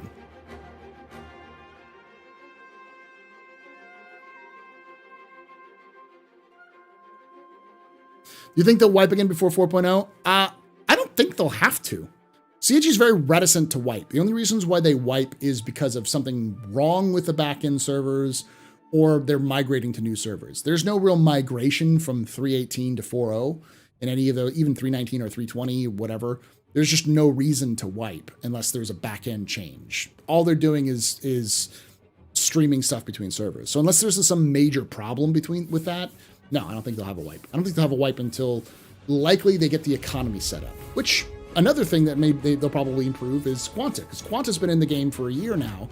Now with PES actually in place, I'm sure a lot of the Quanta team can actually begin to dig into Quanta affecting the universe.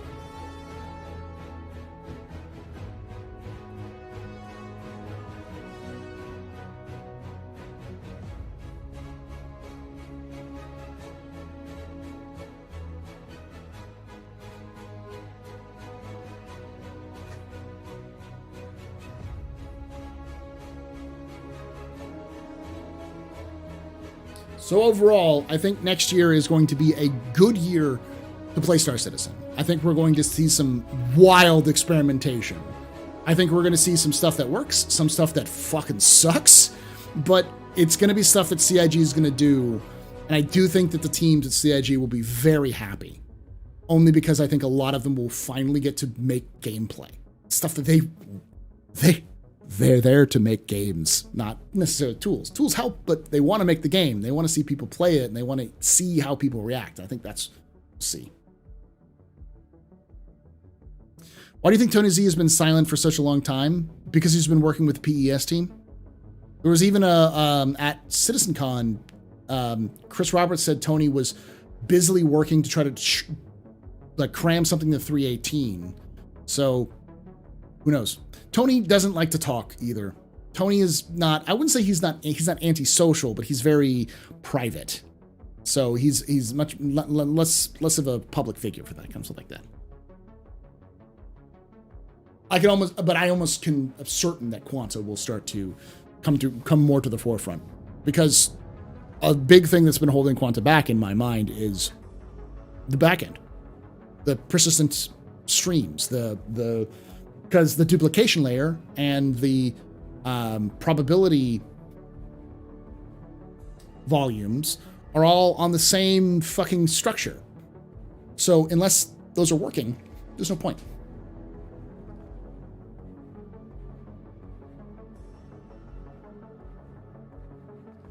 Gameplay improvements have always been a pretty slow drip for Star Citizen, but they put a lot of effort into dynamic events, and I like them. But I'd like to see some progression, fleshed out mechanics. I agree, and I think this next year is what we'll see.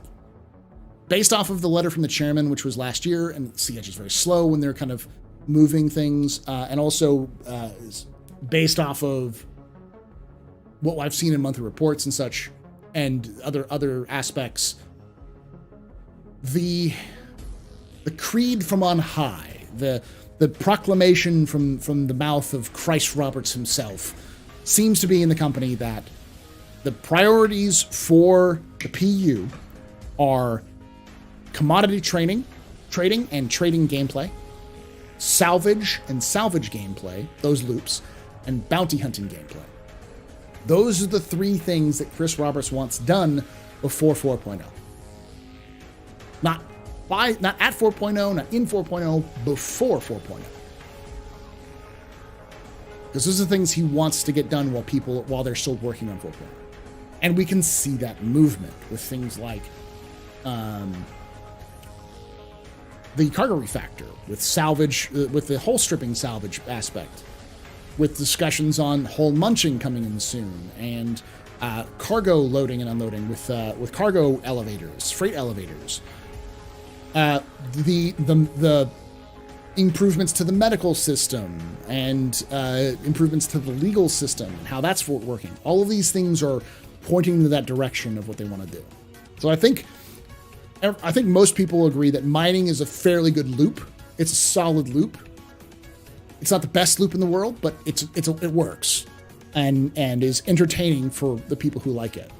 I think getting salvage, trading, and bounty hunting to that same level is the priority next year for CIG.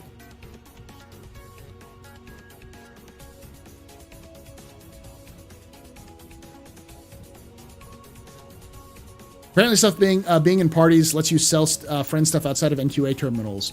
I hope that stays. Didn't they say some sharing loot would need to be NQAs before? They did. And I think that's something in 3.18 that makes sense.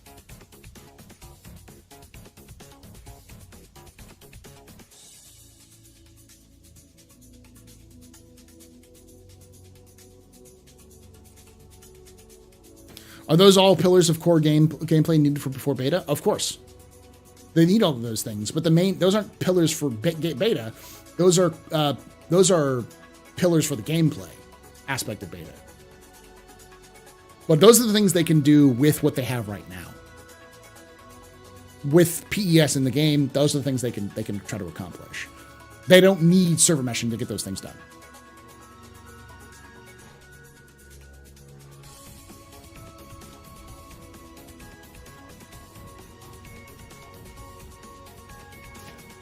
I hope part of the bounty hunter rework is not giving criminals their gear back after they get captured or killed or captured by a bounty. Nah, it's probably going to happen still.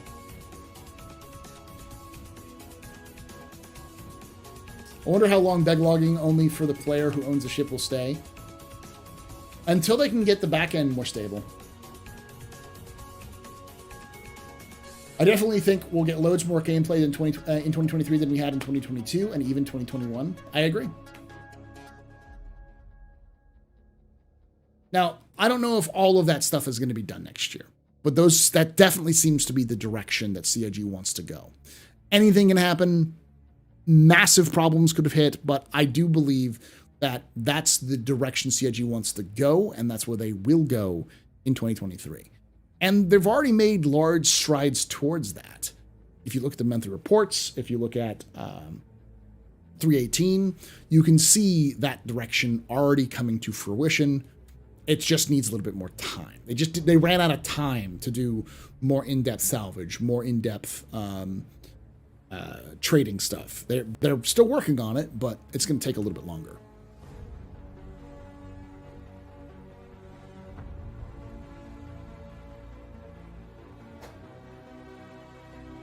That's one of the reasons why I say you don't want pyro. What you want is what they're going to give you in 2023. And you'll be surprised. I think a lot of people will come in being like, what I really want to see this game progress is pyro. This game is not progressing unless I see pyro. And then by August, they'll be like, God damn, what the fuck? I wasn't expecting this. That's what's going to happen. I can almost guarantee you. The CIG did that to us this year. Like, a lot of us said, 3.17.4 is okay. We get Siege of Orison, which is nice. And then they're like, hit, boom, higher populations capped on servers. Boom, better performance increase because of Gen 12. Like, we don't even have Vulcan in yet, y'all. Vulcan's coming in next year, and it will probably fundamentally change how people play the game. Just because you're going to have likely better performance. I'm very optimistic today, Paul. It's the new year. It's good to be optimistic.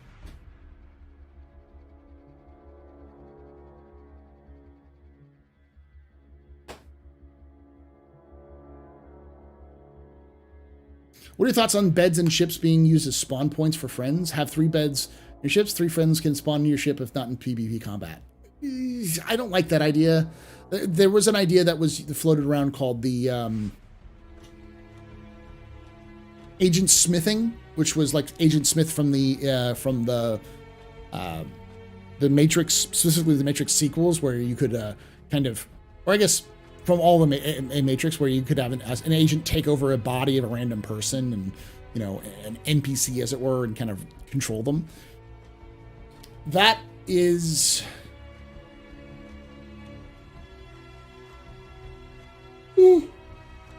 I don't know if that's still going to work based off their own concepts, but I don't like that idea.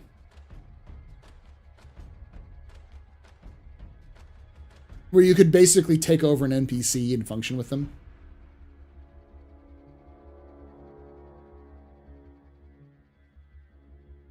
Yeah, I think a lot of people think Gen 12 is the same as Vulkan. It ain't. It's not.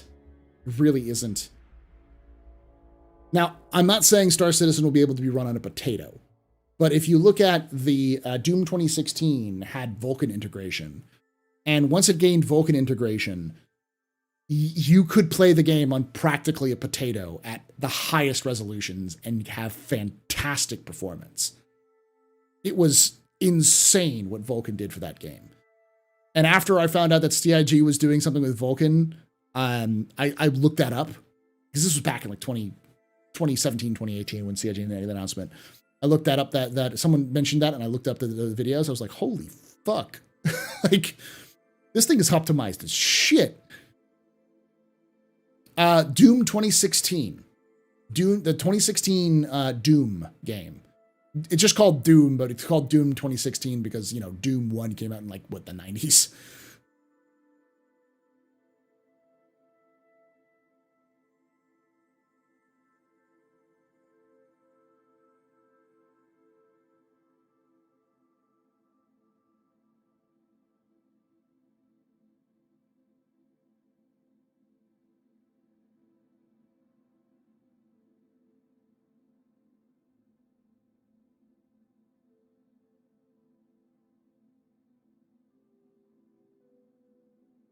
That new pipeline is also, as Sylvan says every time it pops up, not very optimized at all.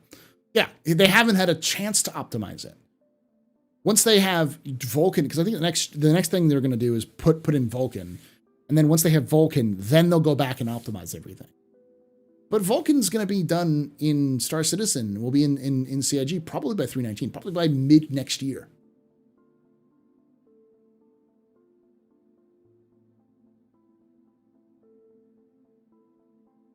Do additional game packages still create character NPC slots? They have not made an announcement or an update about that in 5 years. Pretty much since they announced that, they've never been updated. As far as I know, yes. But CIG has not doubled down or reconfirmed that yet, no. So we don't know.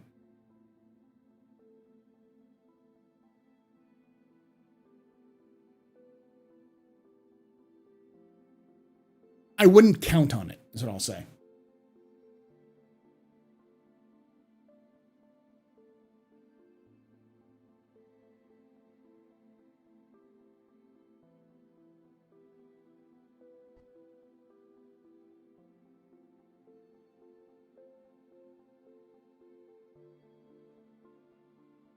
Shit, single hit into terrain. Ha!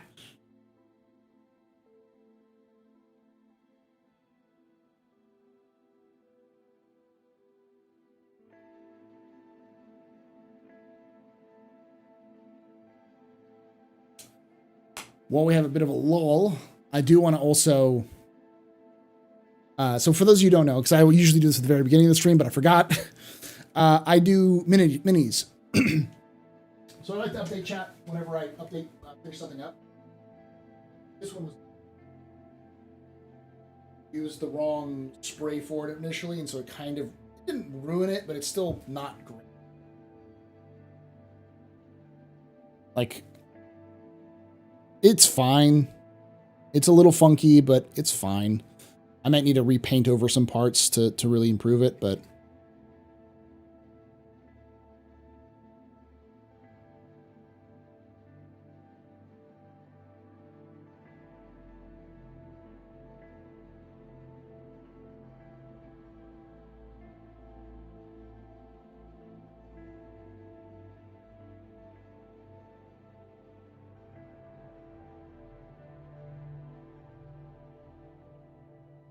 The cool part about it is it is entirely magnetized.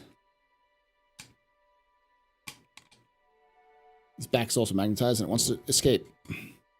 There you go. Yeah. Oop. Doesn't really need to be magnetized, but the magnetization helps it a little bit.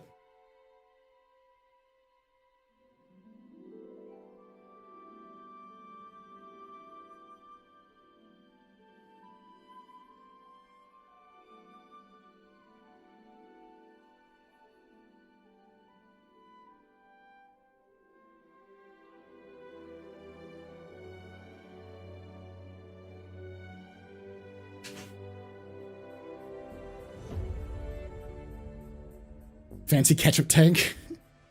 Or before decay reminds me of the Rogue Trader game, looking pretty good in Alpha State. Yeah, I have decided not to play it because I'm terrible at those games, but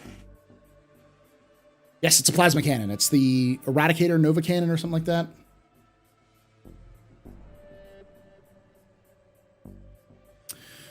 Drake needs to make the Cutlass Plaid. Not sure what that would need to be LTI, but we need it. It would be the resource gathering.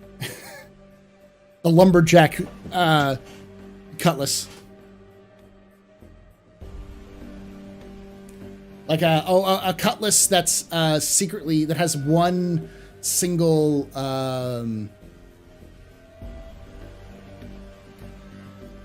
refinery on it. The refinery cutlass.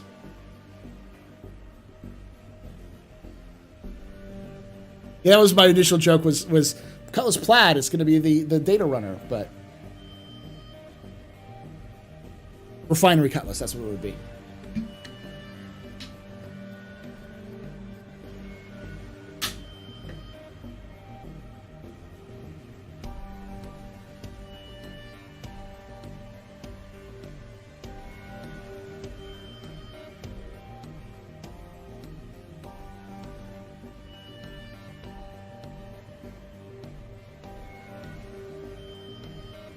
I've been waiting for the power to go out to paint my minis, but the power went out just long enough for the small initial layer, then it came back. So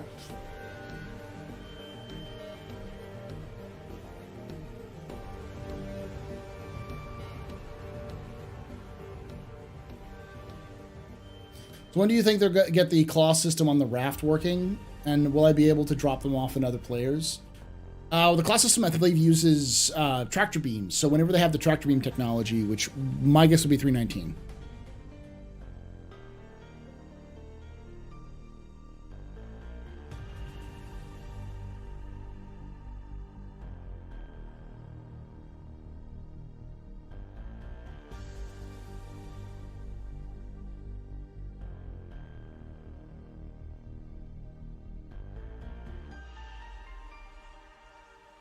When you come to CitizenCon in the UK, in a few days, trip to Warhammer World. Yep, I probably will. Then CitizenCon UK is going to be in Manchester, and Warhammer World's in Nottingham, isn't it?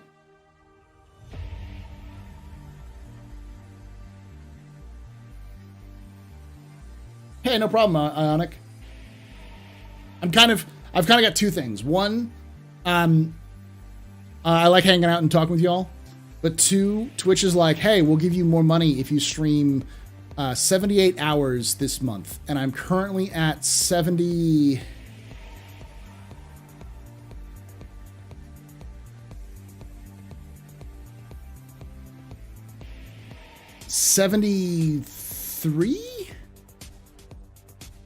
And if I can do another, if I can be alive for another 20 minutes, a little over 20 minutes, I will be at 75 overall. So then all I have to do is 3 hours on Friday. But the UK is tiny. It is, but it's also not exactly the easiest country to travel. It's tiny compared to, like, the US. But the UK is still like, Texas is still not even as, well, it might be as big as UK. I don't know. But even if it's slightly smaller than Texas, it still takes hours for you to get anywhere in Texas. 2 hours in a car. Yeah, that's still a long time. Hell, it's not a day trip. Well, I guess it could be a day trip, but it's a little heavy for a day trip. Yeah, I'm not going to have a captain stable until January 7th. Will be the first captain stable. Random question. But how many people watching For All Mankind? Only started watching yesterday, but hot damn, why didn't I check the show out when it was originally released? Because it was released on Apple TV. It was released on a streaming platform that nobody fucking has. I knew about it, and I was interested in it, but I was not paying money to go watch For All Mankind on Apple TV.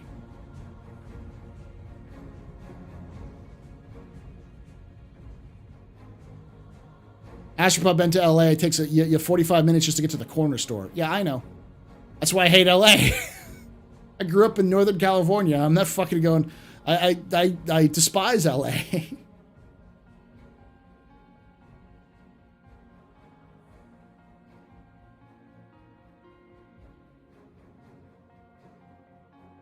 When the raft gets its claws, does CIG plan to let us but empty cargo containers or haul our own commodities? Or is it strictly going to be hauling other people's stuff? I think it's going to be both.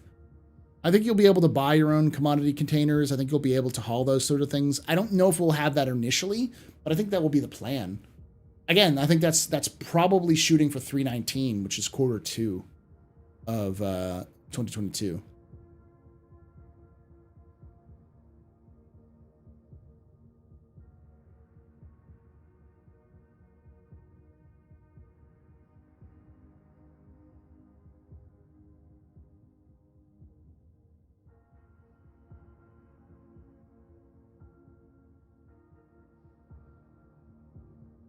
I think it's still streaming on Apple TV. The problem that LA has is that it doesn't have any fucking public transit system. Fun fact, you know why the LA doesn't have very good public transit system? It's intentional. Because the city is the city where the American Automotive Association, or AAA, was founded. LA was built from its, because it was not a huge city. It was pretty big, but by the time automobiles were becoming big, was when LA started to grow because of Hollywood and other things. And so the city was built around, as it grew up, it was being built around automotive travel and abandoning things like streetcars. So as a result, it's a shitty place to go to because its population has exploded, but they don't really have good roads anymore. A lot of people don't know. AAA was founded in LA. I think it was founded as originally the California Automotive Association, or CAA, and it grew from there.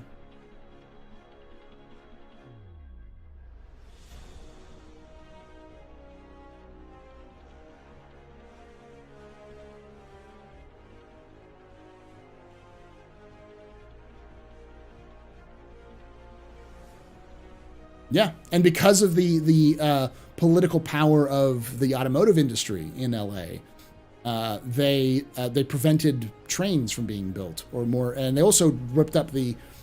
They actually did have trolley cars, and then they ripped them up. It's the same thing in San Francisco, but there's still one that's still stuck around.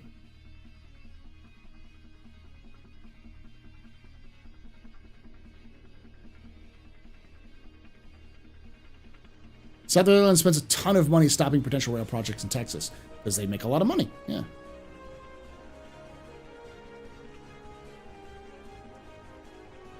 LA could use an actual working subway system.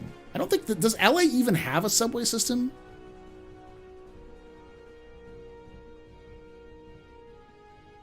Because I grew up in the Bay Area and we had BART. And while I've heard BART isn't as good as it used to be, holy shit is BART nice. Because San Francisco is not a really good driving city either, but you never have nearly as many problems in San Francisco as you do in LA. It doesn't take you 3 hours to go down a street in San Francisco. Why? Because of the Muni system, because of BART, and because of ride shares and such.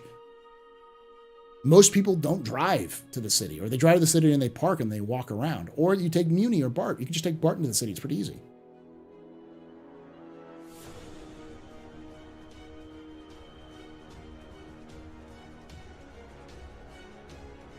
Well, the problem with LA is also that it's built on a fucking desert.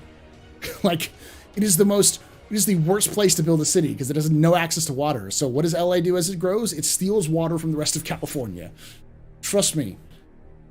I had to take California history when I taught in California, when I was living in California. So I know that whole east-west thing, or north-south thing. Norteños and sureños.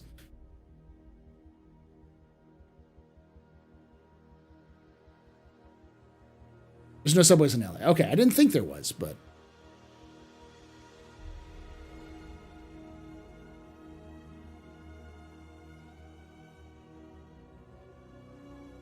The answer is, at this point, they're going to have to. LA's going to have to build a subway system of some kind to stay alive. With its population, yeah.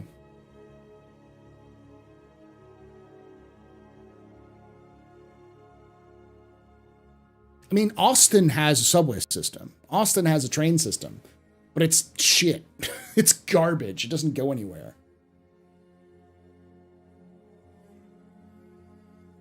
Just wait for an arc storm and dam up the interior valley. It's the red line? Okay.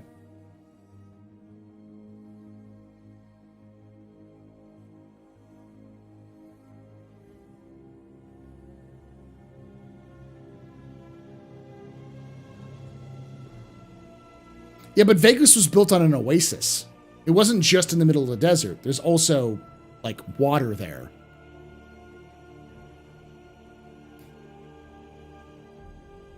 There is no... the only river source that LA has is the LA River. And if you know the LA River, it's a joke to call that thing a river.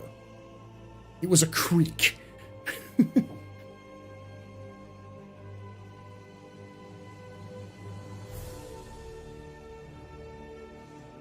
From Central Station through North Hollywood. That's a joke. That's a joke. That's nowhere. Considering most people who like live in LA also extend out to places like Orange County and such.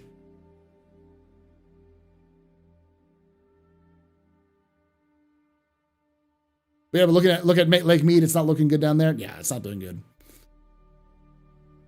LA seasonal brook. Yeah.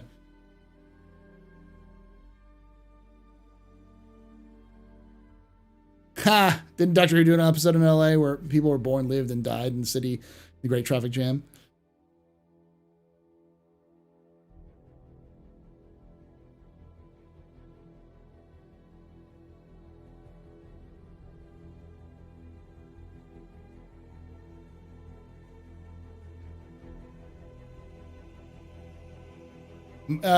Last I checked, most of LA's water is coming from the Sierra Nevadas. Snow runoff, because they built that giant fucking aqueduct that goes up to Northern California and steals all our fucking water. Well, I don't live there anymore. I haven't lived there in 15 years. Like, I don't know why I care. I guess when you're born and with that thorn in your side, you never fucking leave it. A bit of a sore spot. It wouldn't be so bad if, like, they were efficient with their water, but they grow unnecessary, like, green lawns in the middle of the desert just because they're rich. It's like, fuck you.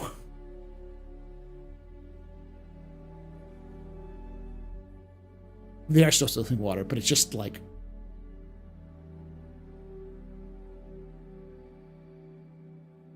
Shut up, Pappy Boy. Pappy Boyington.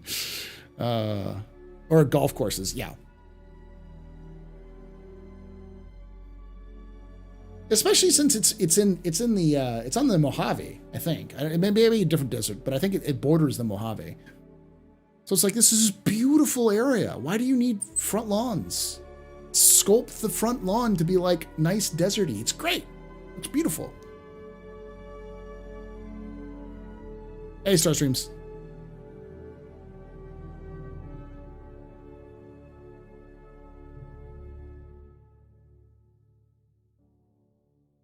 So the John Oliver thing about the Colorado River dividing up more water than it actually had earlier this year. Huh.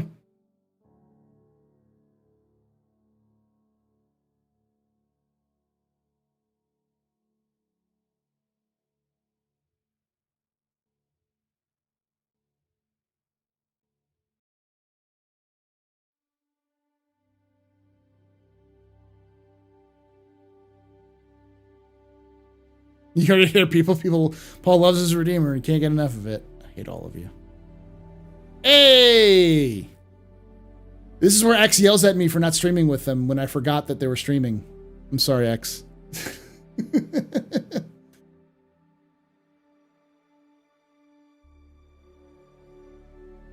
So what's a better ship? The Redeemer or the BMM? BMM?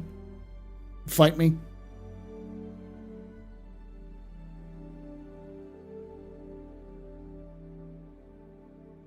Oh, it's next week. Hey, I actually might be available next week. I can actually do next week. When do you think CAG starts the rework of ArcCorp, parallel to Lorville, or after that? I think, so here's the thing. I think, and we may actually see this next year. I'm a little on the fence about it, but I mean, it's Montreal. So I'm much more on the 60% of Shures rather than like 10%. But we may actually see Lorville 2.0. And I do believe that Lorville 2.0 is the blueprint upon which CIG will begin to build all landing zones going forward. I do believe they'll probably go over ArcCorp after that. And they may go over Microtech. They probably won't do Orison because Orison's so unique. But definitely Lorville and ArcCorp will get those reworks using that sort of technology. During the vacation, to a most degree. I've been having some weird issues, but mostly okay.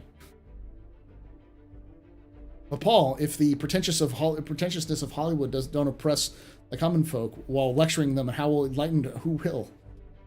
Well, here's the secret. Here's the secret, y'all. For those of you who don't live in LA or live in California, may not know this. No one lives in Hollywood. Hollywood is a shitty place. It's absolutely garbage. The pretentious elite don't live in Hollywood. They live in North Hollywood, or they live in Pasadena. They live in other places that are not Hollywood. LA Redeemer is the LA freeway system. Still hoping CIG builds towns on planets and moons and finally open up other areas of ArcCorp. I do believe that's going to happen, yes. Calabasas, yeah.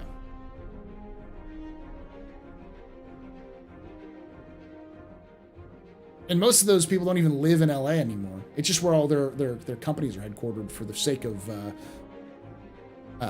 of business. It's North Hollywood is where everyone's friends with. West Hollywood is garbage, yeah.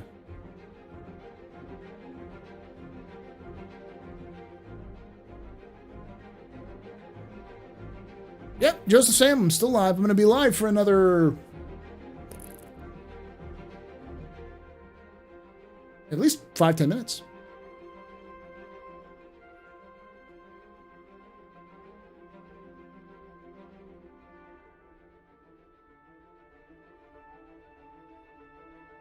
California and Texas are so very much alike. It's funny. It's hilarious how much they're alike. They're like the polar opposites of one another. It's like if they just did something like slightly less, if they're slightly less extra, if they're just slightly less extra, they would both be much better off. Like, the problem with California is that California has a power generation system. It doesn't want to build new power plants and has issues of trying to get alternative energy to work efficiently. They're doing okay compared to the way they were when I lived there. But it's still, they have problems with wildfires because they refuse to do controlled burns. There's a lot of things they could be doing that they're not doing to keep up forests because there's a lot of hippy-dippy bullshit and a lot of like that kind of more egregious environmental protection stuff where people who say they're environmental protection but don't actually give a shit and don't actually understand that like controlled burns, controlling bushfires, and cutting down old dead trees or some trees in a cyclical way is better than just leaving it there, because that's how those forests worked. They burn every 10 or 15 years. That's the way the cycle was before humans stopped it. So grew up in I spent a lot of time in the mountains of California, in the wilds of California. I've done this before. But then Texas has the opposite problem, where like they refuse to do more alternative resources because they're so in pocket of the oil companies, that they also have a power generation problem. That's because all of their power generation is too expensive for the average person to use when it gets really, really bad, and they refuse to update it and modernize it.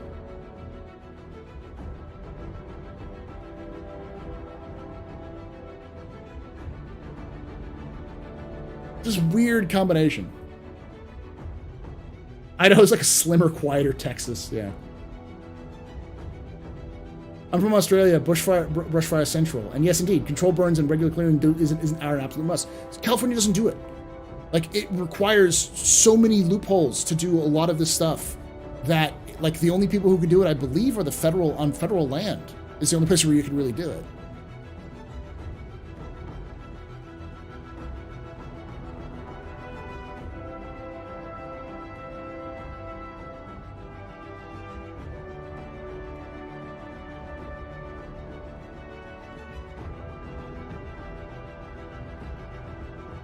Bluesy, that's also kind of what Florida and Texas do too. Like Florida's insurance companies would be bankrupt 15 times over if Florida doesn't constantly bail out the insurance companies, because every year they don't anticipate how fucking bad the storms are, and so the state of Florida has to constantly bail them out. In Texas, the same thing happens with like the oil industry. Whenever shit goes tits up, Texas throws shit tons of money at the oil industry because they have a lot of jobs and a lot of play, a lot of power in the in Texas politics on both sides of the aisle. So it's shit like that happens.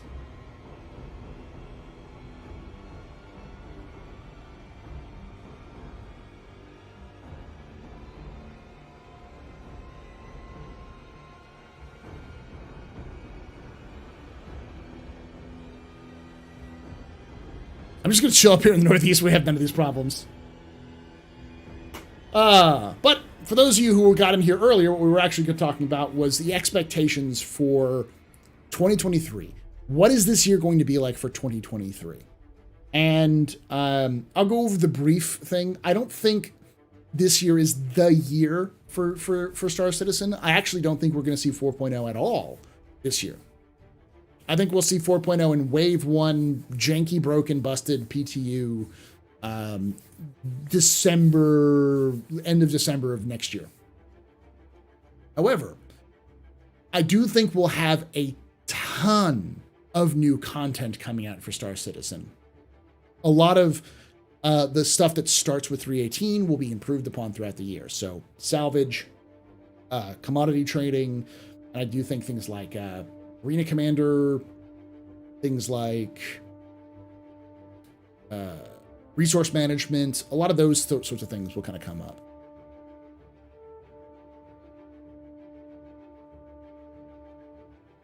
How in the world has Texas not gone nuclear yet? Because we're in the pockets of oil companies, Nightcob? Because we like oil more than we like nukes? Well, not oil, natural gas. Well, oil too, but...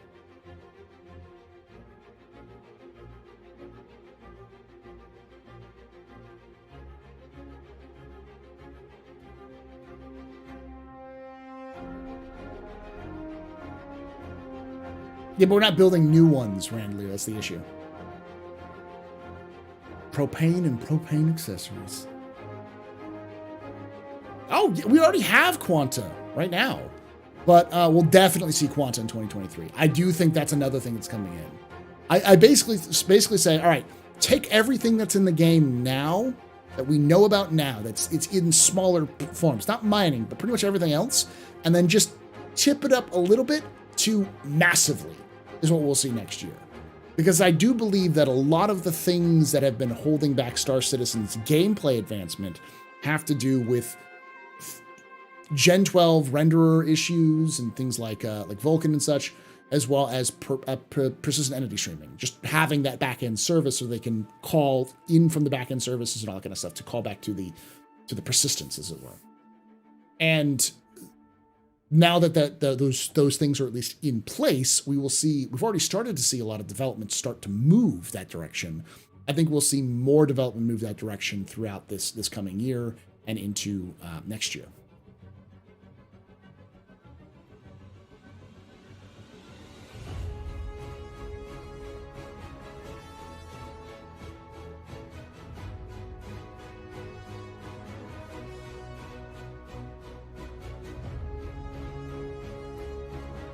Uh, 2023, tons of small additions. No one will give credit after 2 weeks.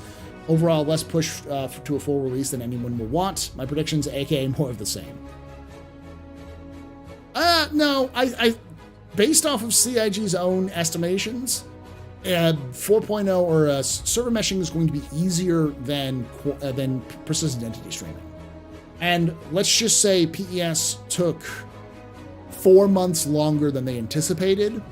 So a total, because they announced it in, like, they had the first one in May. Like, May was when they first had the prototype working, and by September it was in the main branch, and it was released to everybody else in December, or like they started Wave 1 PTU in December.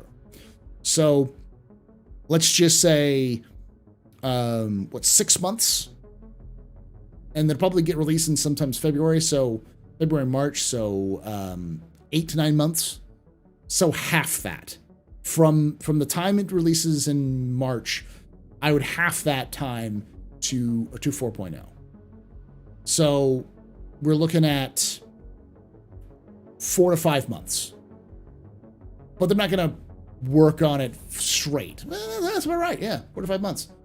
April, May, June, July, August, September. Yeah, August-ish, September-ish. But I almost can guarantee you as well that it'll be delayed a little bit because of they're going to want to do a little bit more stabilization of 3.18 and those elements.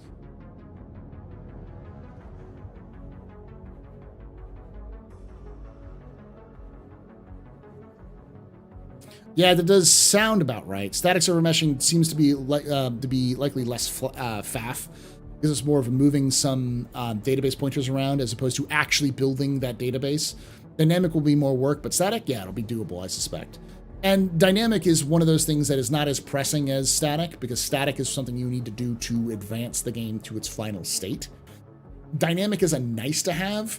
Static is a must have. You have to have that to fully integrate, because you now have that environment that you're building the gameplay for, so it's a lot easier to know if your gameplay is even going to fucking work. Dynamic just increases that, just scales static server meshing more. That's all it is. It's more work, but it's just it's a nice work, not like required for the game to become the game we want it to be. I think next year will be better than this year, but with troubleshooting, I think it's going to be a slow year again. Hopefully 2024 will be a much better year to pick up some slack to speak. Nope. I think 2024 is going to be we get Pyro early in the year, and then we'll get Nyx towards the end of the year. But I think it's mostly going to be filling out the gameplay for Pyro and Nyx.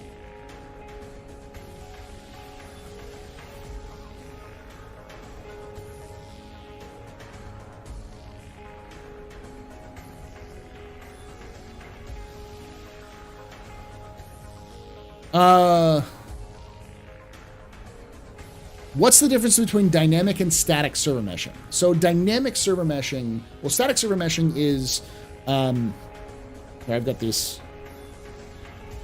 Jersey mics. Sponsor me, Jersey mics. I'll use this.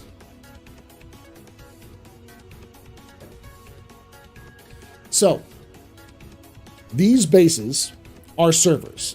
A dynamic server meshing or static server meshing means that they are stuck together in this configuration and they will never move. They'll never change. They'll never get bigger or smaller. They will stick together. And when you go between the two of them here, you will effectively you stream in and stream out those two areas, but they'll never change. They'll cover the exact same area no matter what. So you could take, say, Stanton 1 and Stanton 2 have its own server. Stanton 3 and Stanton 4 is its own server. So the inner parts of Stanton is its own server, and the outer parts of Stanton is its own server. And as you travel between those two server boundaries, you'll have a little bit of a load-in, but they'll effectively be their own separate servers. Dynamic server meshing is, if there's only 15 people in Stanton, then all of Stanton is one server. But once there hits a moment where it's like, oh, there are 100 people in Stanton, we need to spin up new servers, then they'll split the server into two different servers at a certain point, at a pre-breaking point or whatever. They'll have to kind of come up with technology or come up with a tool that'll determine where you break it. And then as more people go into Stanton, they'll dynamically split that area up into more servers and more servers. So the gameplay area remains the same, but the servers that are controlling those areas will get smaller and smaller as more and more people in that area gather. So if you have an area where a ton of people are gathering, say like a big battle or something, then the game will start spinning up smaller and smaller servers to cover those battles. Technically, you could still see and interact with people in other servers because of server meshing and server streaming, because of server-side object container streaming and object container streaming, and client-side object container streamer, SOCS, the thing that'll get me banned on YouTube, COCS. Those things still are still allow you to stream that information back and forth. So.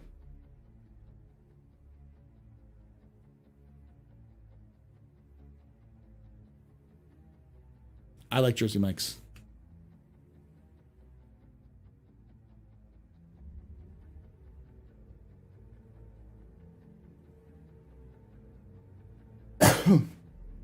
Hey, Joseph. Has CIG talked about when they expect to move from static to dynamic server meshing? Nope. They're right now focusing just on getting dynamic done. Those are servers. CIG should make them bigger. We want more than 100 players, just saying. Yeah, they will. But I'm just using this as a stuff. Sponsor him, Mike. Yeah.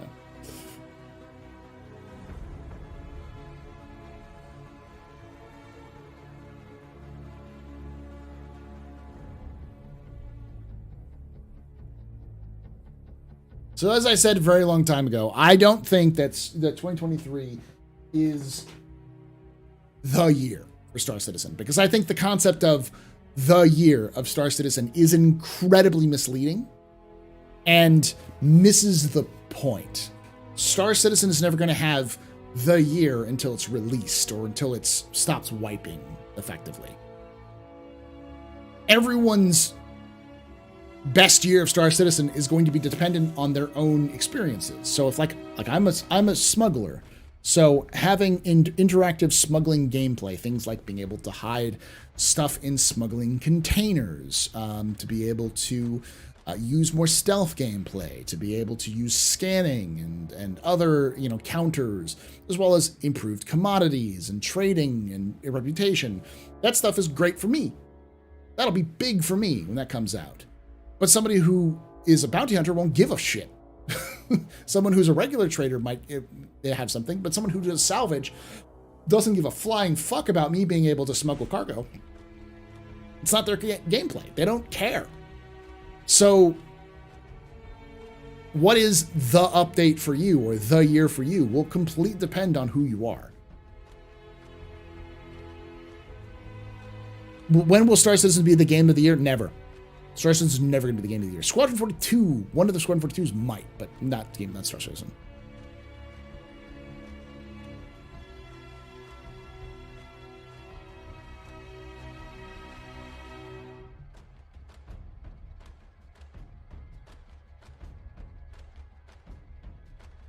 Way to ask a controversial question and then provide your own answer. I do understand people will be asking. Yeah, I mean, that's why I put it in the title. People are going to click it. Lord Master Paul, do you think we'll get any update on the in-game elections we voted on anytime soon? That was 2 years ago. And yeah, we do know. Leilani Addison won. The AI robot lady, the one who wanted to bring back AI, she won. She's been the Imperator for 2 years. Does CIG have their own servers, or do they contract out to, say, Amazon or someone else? They use AWS. Amazon Web Services. Like half the fucking internet does now. But yeah, AWS.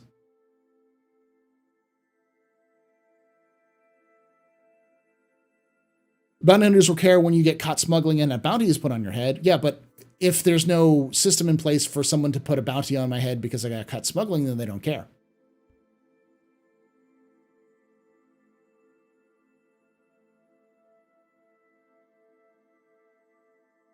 "2027 is the year."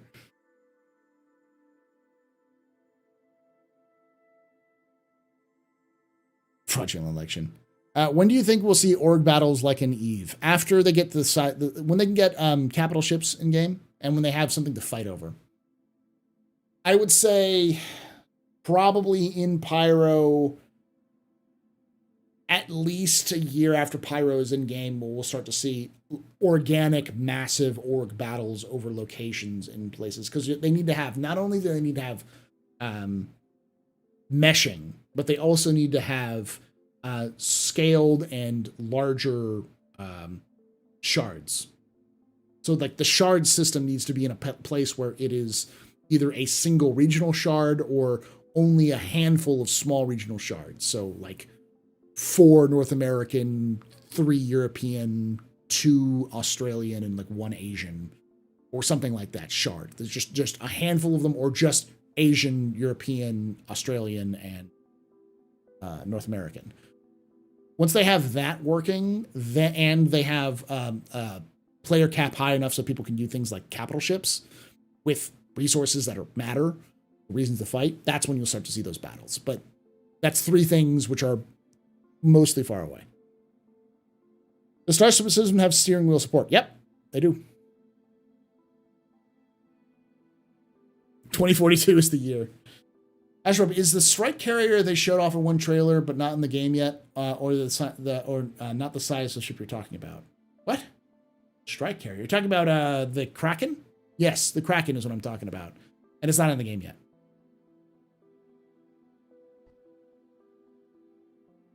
That's what needs to be in game. Something to be able to have that in the game and have enough people to crew it.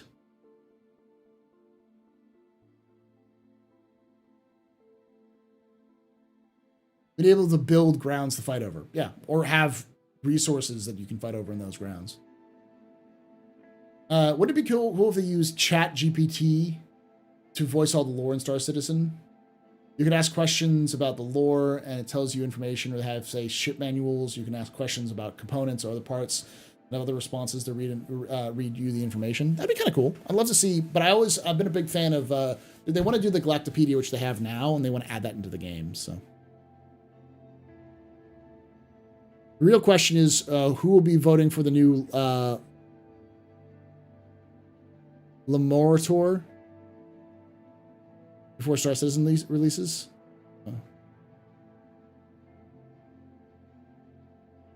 Oh, Imperator. Are we going to see? We're going to see a new Imperator before Star Citizen releases? Maybe.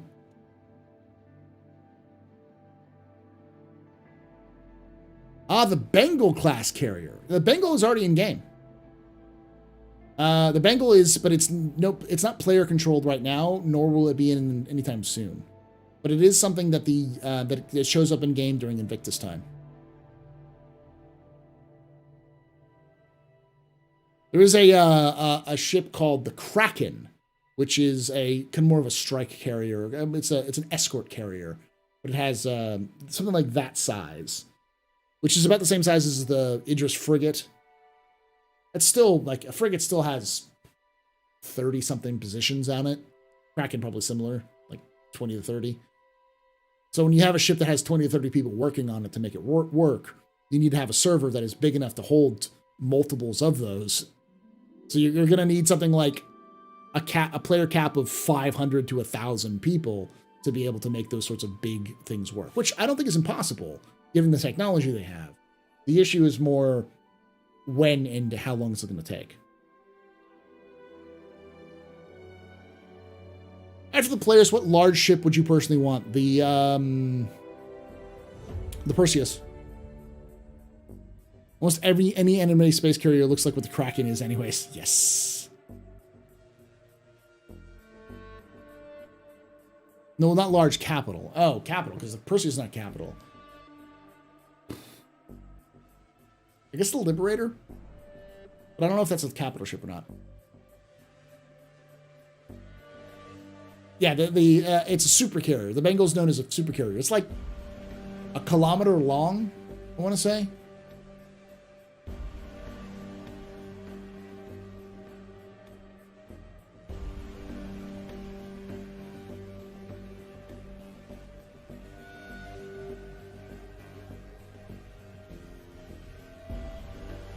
Yeah, it's 990 meters long.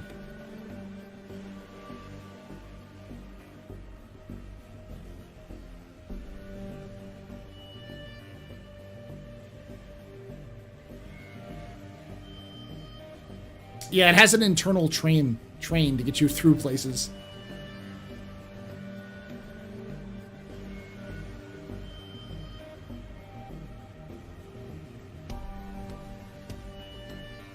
So the Leviathan, are you talking about the Kraken? The Kraken is smaller, much smaller. I don't know the classes you're talking about, Bogue versus Essex class, but yeah, I guess.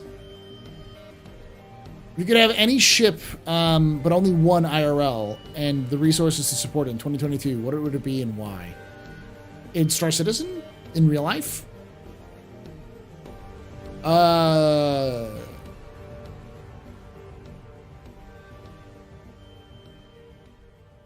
Retribution.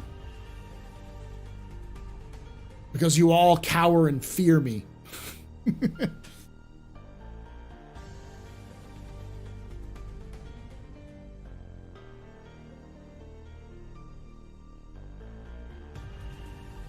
IRL, you feel, yeah, exactly. That's what I'm saying. Retribution. If I only get one ship with all the resources to support it, I'm getting the biggest fucking ship in the game.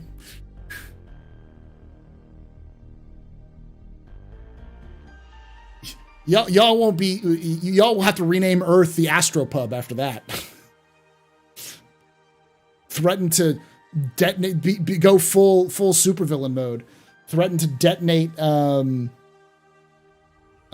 capital cities of all of Earth's governments unless you concede to my demands.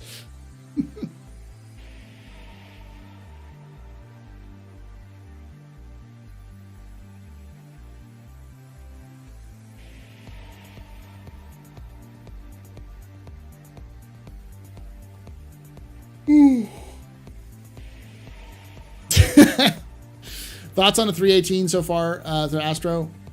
Solid framework for a Wave 1, but it's still Wave 1. It's hard to really tell. I am very impressed with what I see. With a caveat, it's buggy as shit. It's going to take a while to fix. But it's much more of a gameplay update than people realize.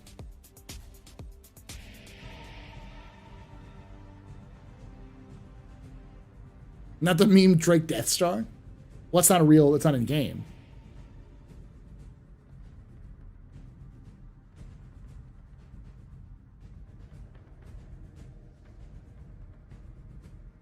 What do you mean they say that every year? They say what every year, Trey?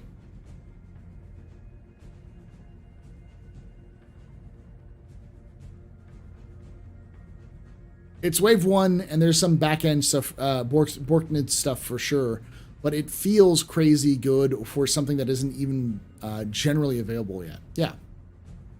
It has some pretty decent stuff, and as they constantly say, they haven't really optimized anything yet.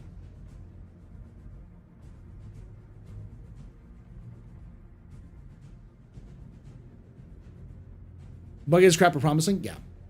And the thing about the bugs is that the bugs themselves aren't major issues. They are, but they aren't.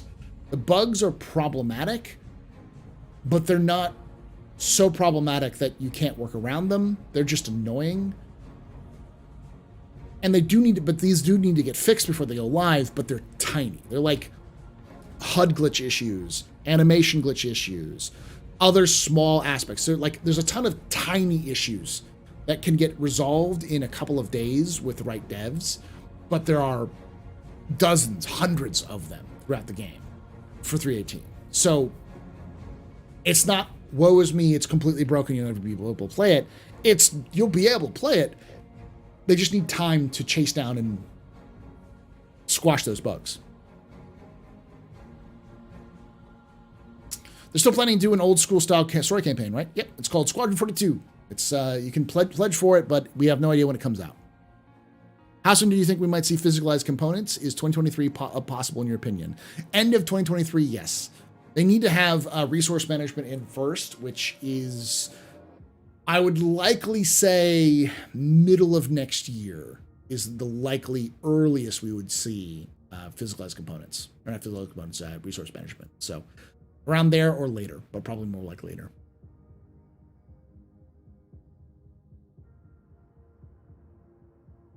Rock mining wise, move all, etc. is super great now, but scanning is a bit weird right now. What happened there? Probably small, tiny bug. Just gotta report it. Some ships already have physicalized components. The Scorpius, for instance. Almost everything that was built in the last 2 years have physicalized components. It's just not every place has either a location for the physicalized component or have them hooked up.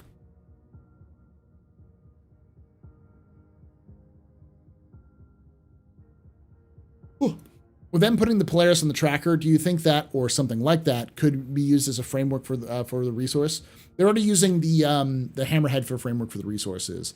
I think the Polaris is more of the base building blocks they're going to be using to make large RSI capital ships, or larger ships. So the Odyssey or the Galaxy and the Perseus and the Polaris, I think will be worked on in tandem, or we'll see larger RSI ships, which will go straight to flyable in next year. That is admittedly what I am holding out on. As much as I enjoyed ED, the story campaigns from the old games like Wing Commander, X-Fighter, X-Wing TIE Fighter, and Star Lancer kind of pulls me in. You'll enjoy it. I've spoiled myself thoroughly on the story of Squadron 42, and it is like a much higher budget and higher concept, well, not too higher concept, Wing Commander series. It's very similar. All right, y'all. I am fading. Ooh, Angry PC Tech message me. What's up, Angry PC Tech?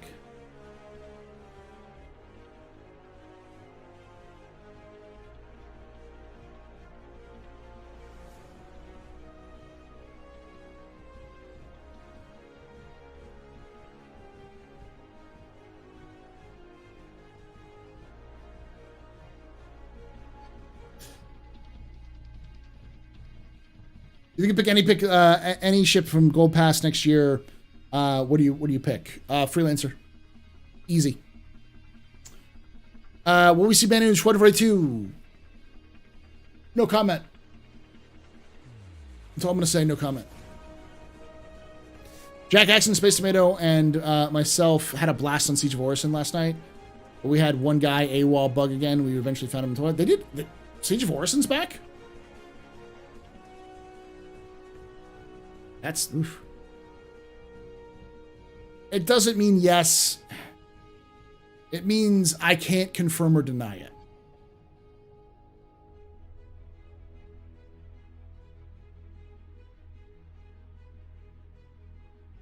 Oh, you could do the in 318, the missions of Orison, yeah.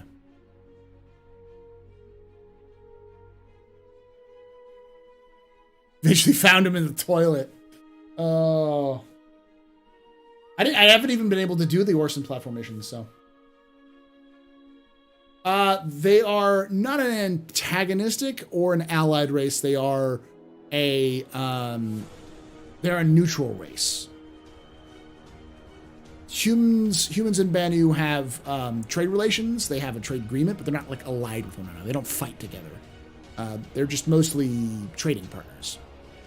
I can confirm that there are mentions of the Banu in Squadron 42 because Banu slavers are supposed to go into that vertical slice, which was released a couple of years ago. So if you don't know, there's an entire kind of demo of the game called the Squadron 42's Vertical Slice, which follows the kind of a little bit of the gameplay aspects. You can think of it as like it's a vertical slice. So it's little bits of all parts of the game. Some social aspects, the prep aspects, the flight aspects, the FPS aspects, some of the storyline elements. But it follows a side quest that you can do at about, I think it was like 2/3 of the way through the game is when it was set. So they don't shoot you, no, not unless you shoot them. Realize a gold pass. You say you expect it to happen or want it to happen? Ooh, want, not expect. I wish, but no, I don't think so. All right, y'all. I've been streaming for over 4.5 hours. I'm going to go get some food and get some sleep because I got like 4 hours of sleep last night. I will see you all tomorrow. We'll be doing our normal stream. We're going to be doing a bit of a special one. We'll be doing a bar crawl stream. It'll be in 318, so we'll try to risk that. If you want to join us, if you have 318, you can join us, but we'll be doing a celebration of Traveler's Day, which I'll explain on tomorrow. But